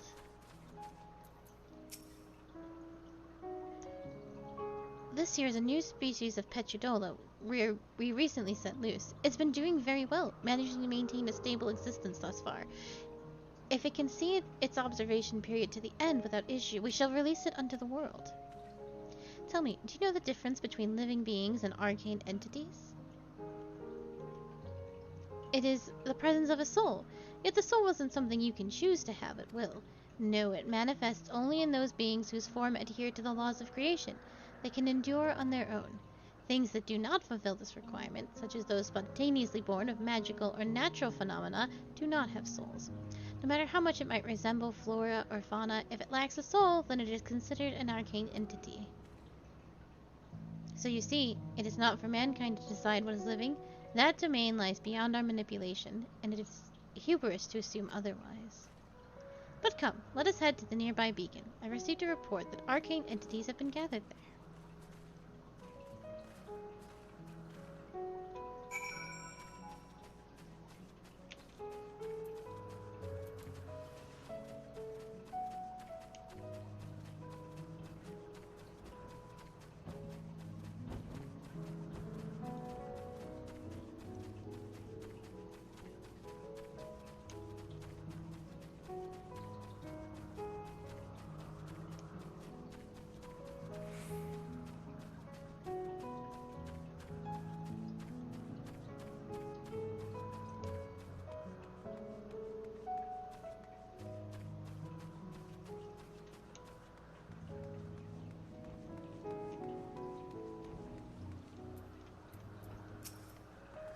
We're meant to be observing Hermes, but instead we're stuck with Medion. I suppose she herself serves as proof of his prowess as a researcher and creator both. Interesting. You're interesting too. Tell me, how did you find the Ambiostoma? A fascinating creation, much like yourself, little one. Renowned as Hermes is for his flying life forms, it is a rare privilege to be able to see one of his works in progress. Ah yes, lightning fauna, just as the report said. Although we recall this structure a beacon due to its form, it is in fact a magical device. By manipulating the balance of elements, it keeps the isle airborne and maintains the elemental thereupon, the climate thereupon. In the course of its operation, it often sees an internal shift towards a given element. Right now that element is lightning, which draws the fauna here to replenish their aether. It appears Medion is busy. Would you care to assist me in her stead and feed the fauna? By using this lightning converger, you can harness ambient lightning and focus it into a ball. A veritable feat for our dazzling friends. Go on, give it a try.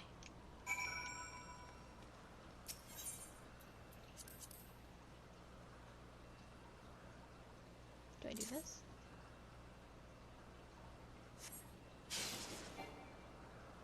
Nani?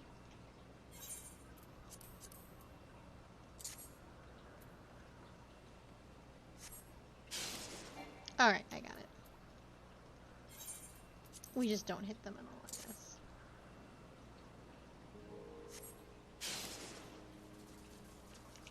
Got it.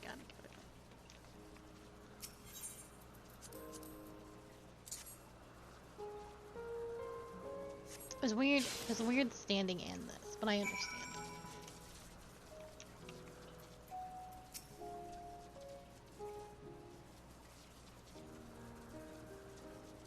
Perfectly done, Akali. Look.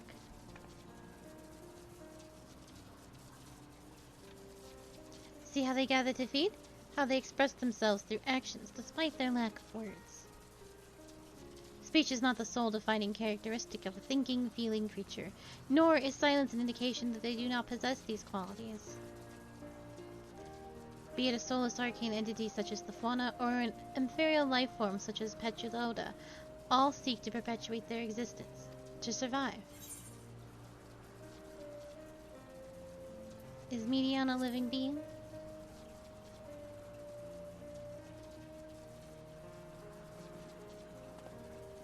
A good question. I can answer it from the theoretical standpoint, but it ultimately falls to the Bureau of the Architect to pass judgment. Those with exceptional vision, such as Athalideus, may be able to ascertain her true nature. But to me it doesn't matter. She is herself, and that is all I need to know. Oh, you finished already? I'm sorry, I was in the way. Not to worry, my dear. You've missed nothing of note, and we still have plenty of work for them to observe. Next, we will head east to the Morning Dew. I need to speak with some observers there. I swear to God, I thought that said Mountain Dew for a second.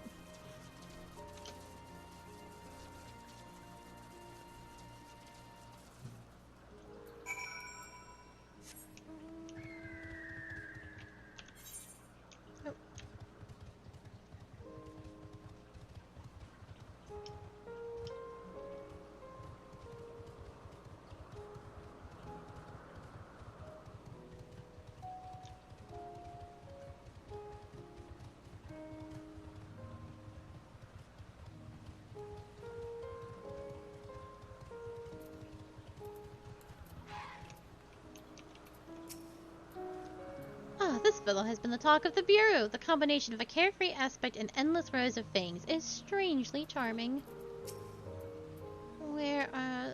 Was there a guiding theme or any method to the madness that is this a random assortment of features?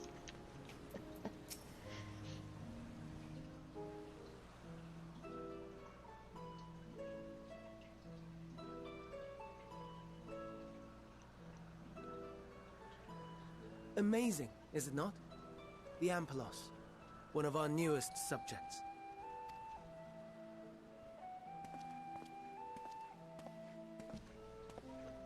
So, how are we coming along?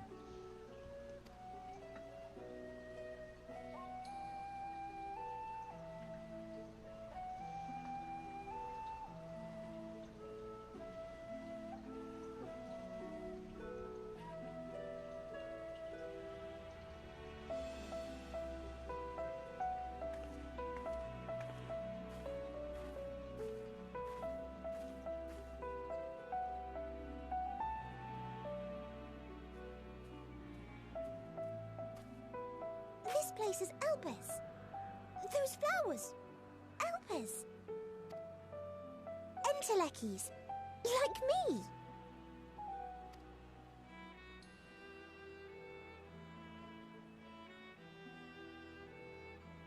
They are a product of Elpis, and so named for their birthplace.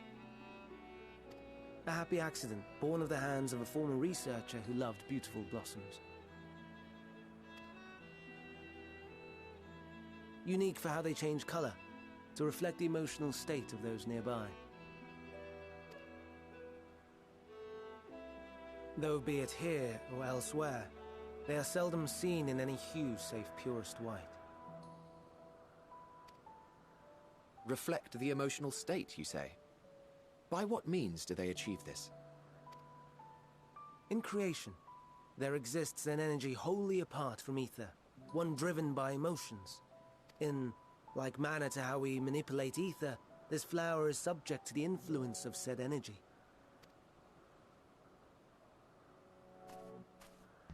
While it has no will of its own, it is sensitive to the prevailing emotion in the vicinity, and reacts by altering its color and vibrancy.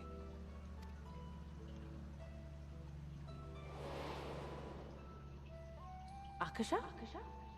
It is one of the unseen energies defined by Harnish alchemical theory.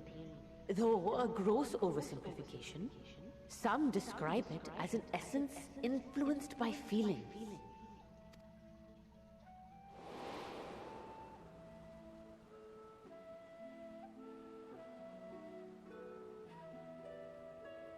Akasha. Though I'm not familiar with the term, your description suggests it is the self-same energy. Dynamis, we call it.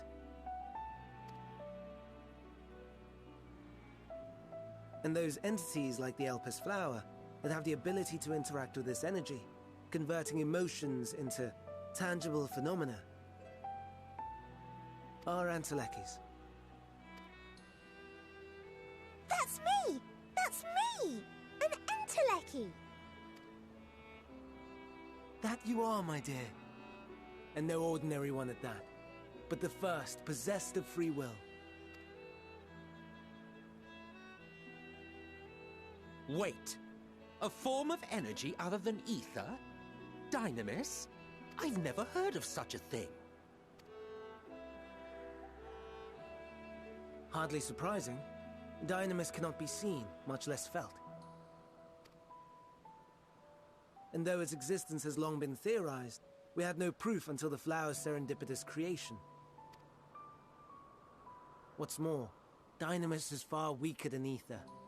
Under normal circumstances, its effects are drowned out by the latter, on account of which, beings comprised of and reliant upon the ether, like you and I, are unable to make practical use of Dynamis. 'Tis a truly esoteric thing, known to but a select few scholars. Intriguing. Then, given the limitations you described, why create Netion?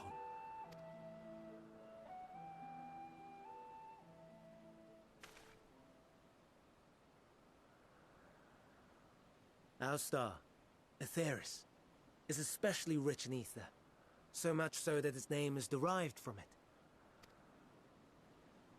However, when we consider all energy in existence here and in the vast space beyond, Dynamis may account for as much as 68.3%. The more abundant form by far. Were we able to control it, we could open the door to limitless possibilities.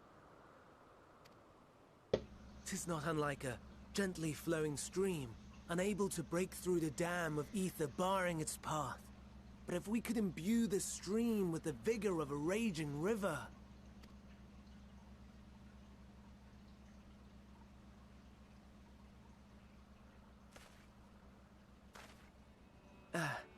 Not that I have such grand ambitions. Nay. I merely wish to create a being that could traverse the great expanse.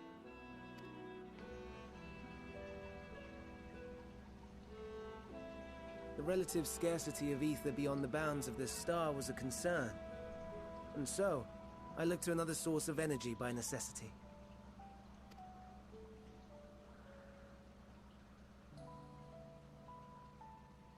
That being Dynamis. No wonder her ether is so thin. Precisely. Yours is thin too. Like an Enteleki. Like me. So... are we the same? Entelekis.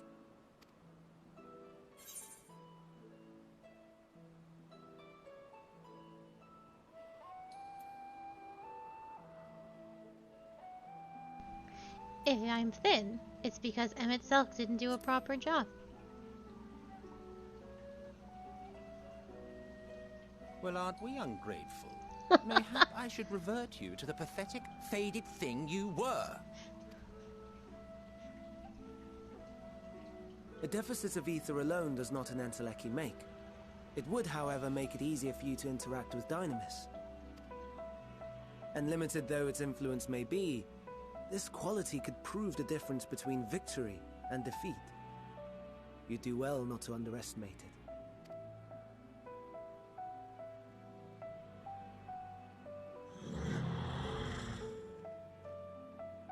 Oh dear, I'd forgotten about the poor fellow.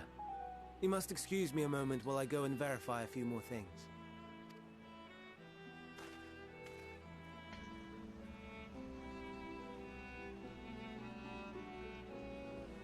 Aren't we ungrateful?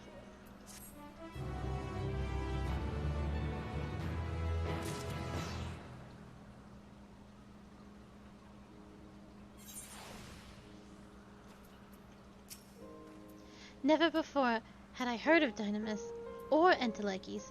I can only assume the ellipsis flower was submitted to the Bureau before I joined. Okay, well, we will do one more quest, and then we will probably have to call it. Emmett Selk appears to be deep in thought. Not that I or anyone else would be able to make use of them even if we knew, but it irks me to discover that there is an entirely different form of energy, and no one told me. That personal annoyance aside, Hermes' knowledge is undeniably impressive. Given that there are none among the 14 who specialize in the Celestial, he would be a welcome addition. Assuming he can be persuaded to join, that is. I still can't understand his hesitation. Why did you join the convocation? Oh, you wish to know why Emmett Selk was chosen for the convocation? I should be glad to share the tale. Ahem. It began when... Not another word. Lest you've forgotten, we're to learn about Hermes, not me. My misspent youth is not your concern. What now? I want to learn about the convocation. If you would accompany us, I suppose you should at least know that much. The Convocation of 14 is a governing body that determines the myriad policies. Our goal is to ensure that all is right in creation, that our star may know a brighter future.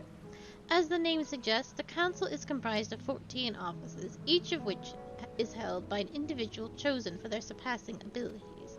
Depending on the office, one is required to either be an authority on a certain field or possess skills that would facilitate the performance of their stipulated duties. The former category includes Mitrion, specialist in aquatic life, Logrif, specialist in terrestrial life and husbandry, Hamurat, specialist in fungal and plant life, Amaleath, specialist in medicine and in healing, and Lahabrea, specialist of creation magics, who was brought forth phantom beings of the highest complexity.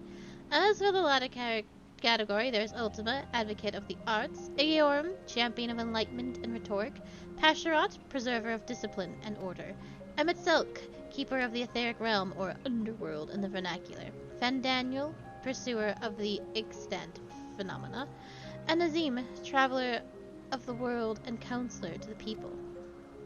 What? Should I be revealing such details to you? Don't be silly. Even children know this much, and you would do well to remember it all. I'll tell you the tale when we're away from sensitive ears. Thank you, Hippolytes.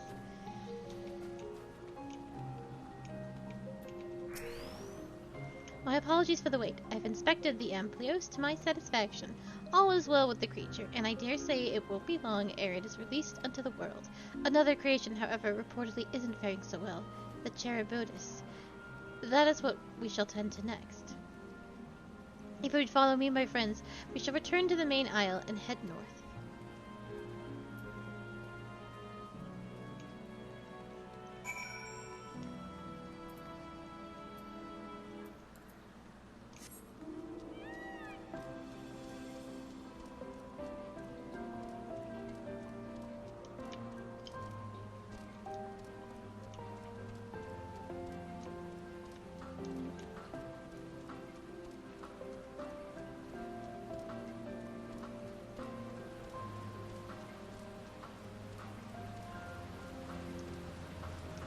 Oh, these bastards.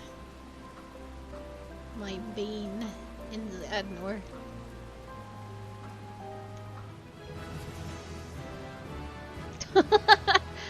I was so confused I was suddenly leveling up. I've done it. What did I learn? Nothing.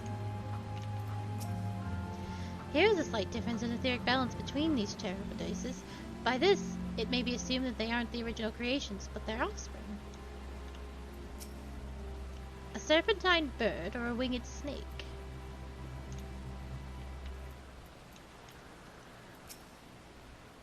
Why is this one blue and shiny?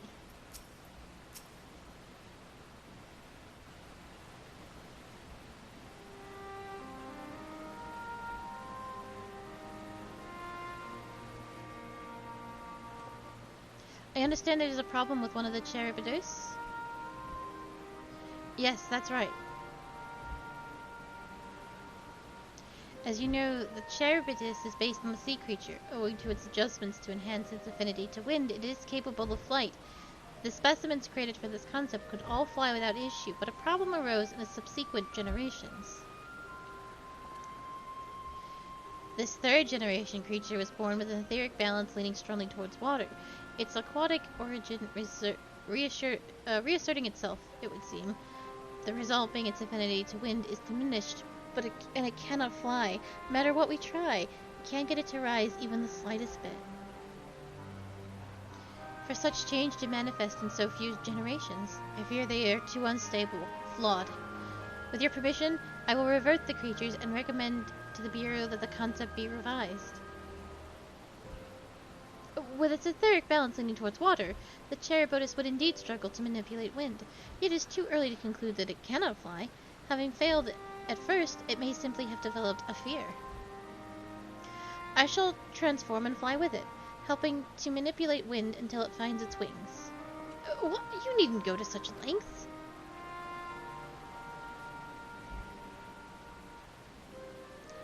You don't know? But of course you don't. Transformation is an art which one manipulates a vast quantity of aether to construct another body around oneself.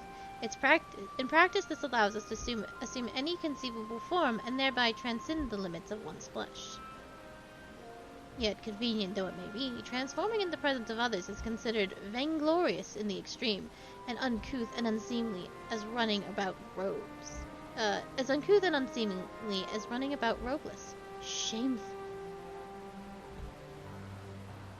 Am I to understand you make a habit of this? Nothing of the sort. It's just that when transformed, I can wield the wind and fly. It may seem excessive, but what is our shame next to the lives of these creatures? They deserve a chance, and we owe it to them to do all in our power. Be that as it may.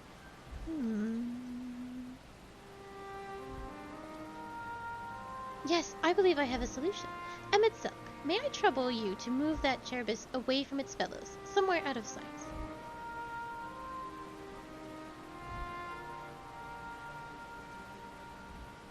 Meanwhile, I'd like the rest of you to help me prepare here. What mischief are you scheming now?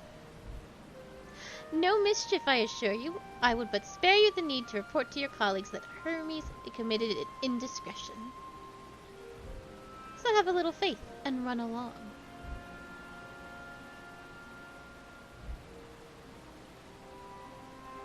I trust you don't mind.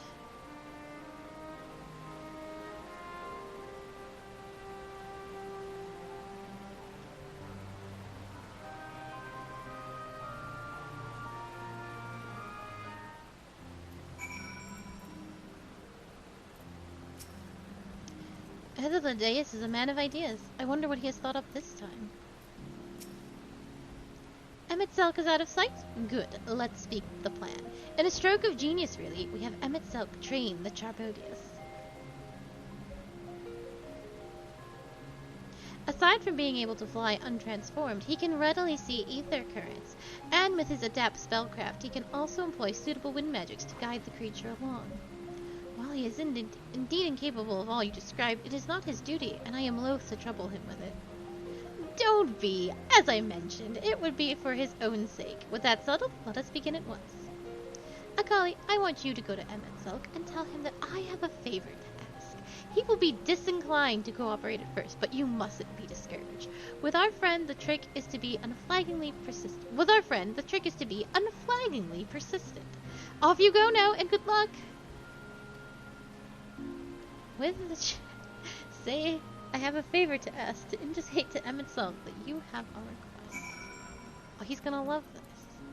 He's not gonna be pissed about it at all.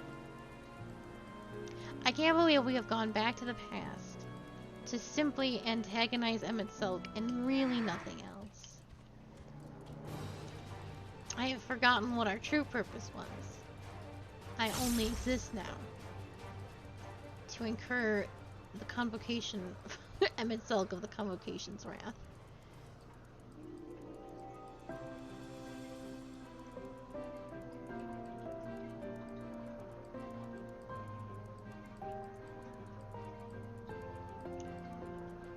Oh boy, do I have something exciting for you. Well, are the preparations for the scheme that is clearly not a scheme complete?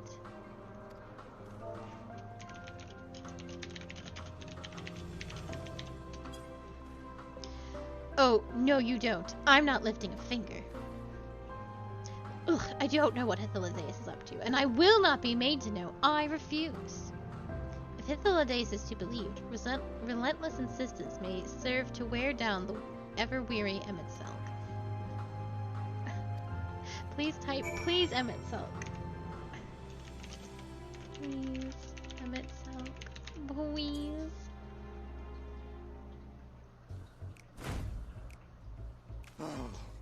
No, no, no. You are not foisting this nonsense on me. I'm given to understand you have the power to help the Charybdis, and should be quite willing to do so. And so I appeal to your better nature, most benevolent Emmett Silk. Please teach her to fly. Or else Hermes will transform. Right now. Now, there's no need to go quite that far. Altruism is its own reward, as I'm sure he would agree. Oh, would he now? And who contrived to put me in this position, pray tell? Nothing so devious. I merely suggested a possible course of action.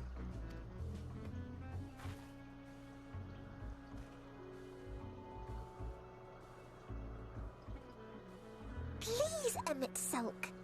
Please.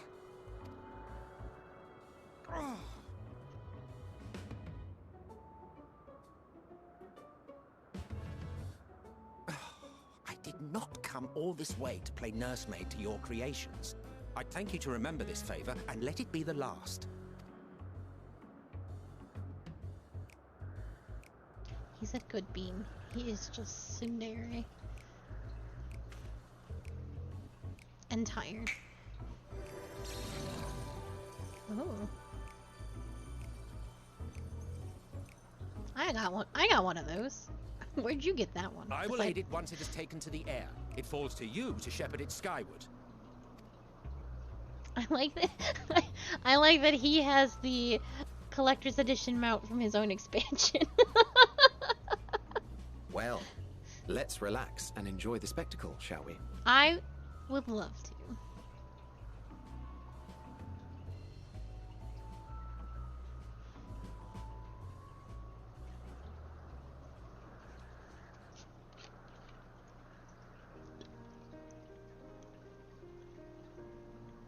You were wondering why Emmett Silk joined the convocation.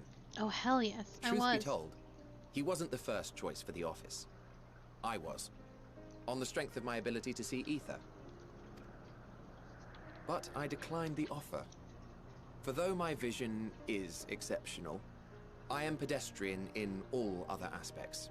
Worse even, quite abysmal when it comes to manipulating ether, for example. Couldn't transform even if I had a mind to do so. What good is the ability to perceive a problem if one cannot act to address it? Emmett Silk has no such shortcomings. He excels in vision and manipulation both, the latter to an extraordinary degree. If there is a mage more powerful, I do not know of them.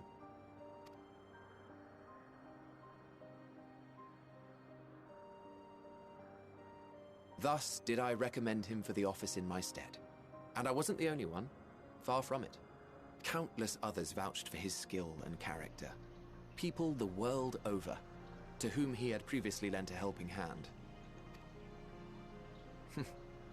Oh, how surprised he was. Claimed he hadn't done anything remarkable for anyone. Modest to a fault. He deserved every bit of acclaim he received. Yet he may well have gone unappreciated were it not for a mutual friend. A singular soul who can't help but involve herself in the business of others. Where she walks, excitement is certain to follow. Her antics irritate Emmett Selk to no end. But much of his grumbling stems from genuine concern. When our friend calls, he never fails to answer and lend his talents.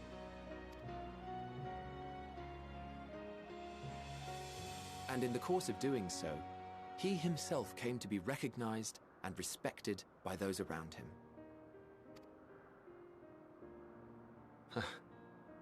They are truly remarkable individuals, and I'm proud to call them friends. To help them realize their dreams. This will be my greatest contribution to our world. And when they have fulfilled their respective purposes, so too shall I have fulfilled mine, and together we may return to the star. Look at me, spilling my innermost secrets. I can't seem to help it with you. I can only assume it is due to the color of your soul. I just don't understand how you can be so alike and yet so different. Well done, my pet. Well done! You fly.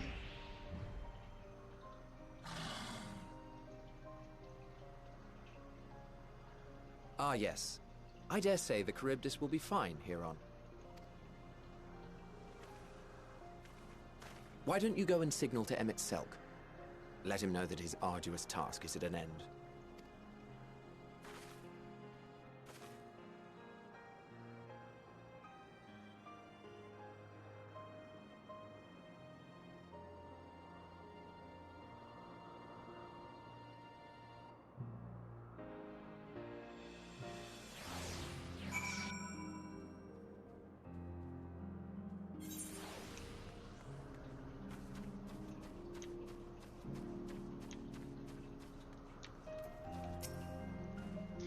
If I didn't know better, I'd say Emmett Selk is enjoying himself. Not that he'd ever deign to admit it.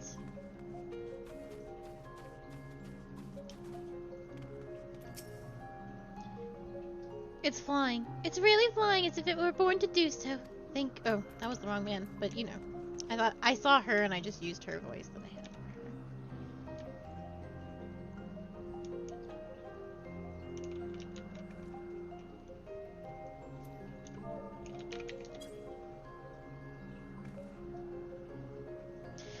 Emerging from his reverie, Emmett Selk notices you and begins to descend with the Charybdis. Charybdis.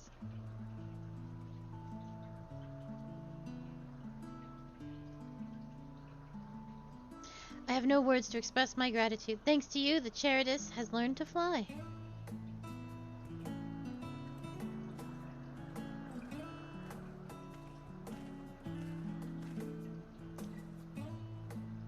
And Akali and I could relax and have a pleasant chat. I'm sure you did. The creature needed some small assistance at first, but soon it was flying more or less on its own. I doubt you will need to repeat the lesson. That was truly impressive. I witnessed it all from afar. The Charybdis flies. Indeed, with this we've proven that even a creature with skewed etheric balance is capable of flight. Though we help to achieve this, the Charybdis is a herd animal. They may well aid their struggling kin in like fashion, and when the need arises. Keeping in mind, I bid you to continue observing them. If that is what you want. But if I may say so, rather than hoping an idealistic possibility comes to pass, would it not be simpler to have the concept adjusted? That way we could guarantee the anomalies, such as this specimen, are never born in the first place. These creatures are already here. We will spare no effort in giving them a chance to survive. As you wish, Chief. As you wish.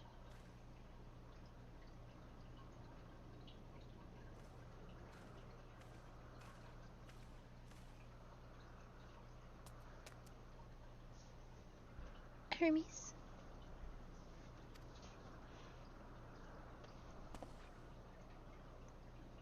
I'm fine. Don't worry. Well, that concludes all of my present tasks. Let us return to Agnorissus for now.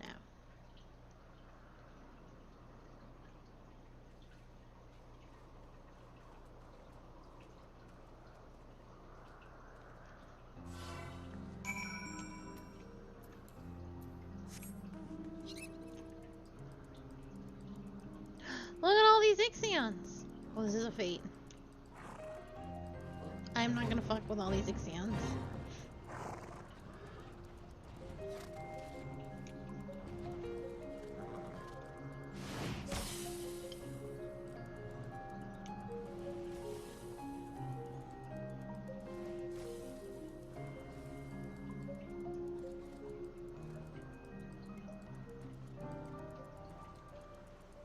They did actually, I remember, they did show off this world in, like, during FanFest and stuff, but I think we all thought it was part, they wouldn't say where it was or what it was called, but I know that we all thought that it was, like, above Charlian, like the floating isles of Nim or something. Did you all go upstairs? Or did I must have passed them. Oh yeah, I certainly did. I think I walked right past them. All the creations are happy, and that makes me happy too. Now that you've seen what I do, was it everything you were expecting? I thoroughly enjoyed myself, at the end most of all. What? Want to apologize for forcing me to help, do you? Save your breath, you didn't force me to do anything. I merely chose the most expeditious way to have done with the impediment of, done with an immediate to our business.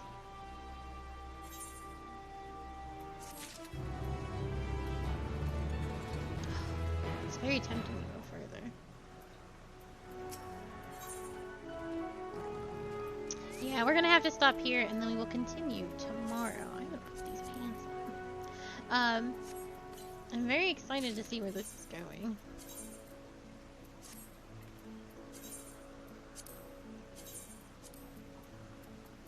But yeah, I'm gonna hang out with them and stuff. Their eyes are so very, very pretty. We've only seen the two of them. But, oh, we've seen Heidelin's eyes too. Or, Vanette's. I thought that was just because she had Heidelin juice inside of her, but they all have, like, these really crisp, bright eyes. It's hard to see because he's glaring at me. Hythlodaeus might be better. Stop looking at me. I'm trying to look at you. It's impossible. It's easier seeing the cutscene. But thank you so much for being here. I will be back tomorrow. Probably at 5 again. It just seems the better time. As long as the queues are good, I will try and get on. Well, it was 5. It was 4 for me, but 5. Yeah, it's fine.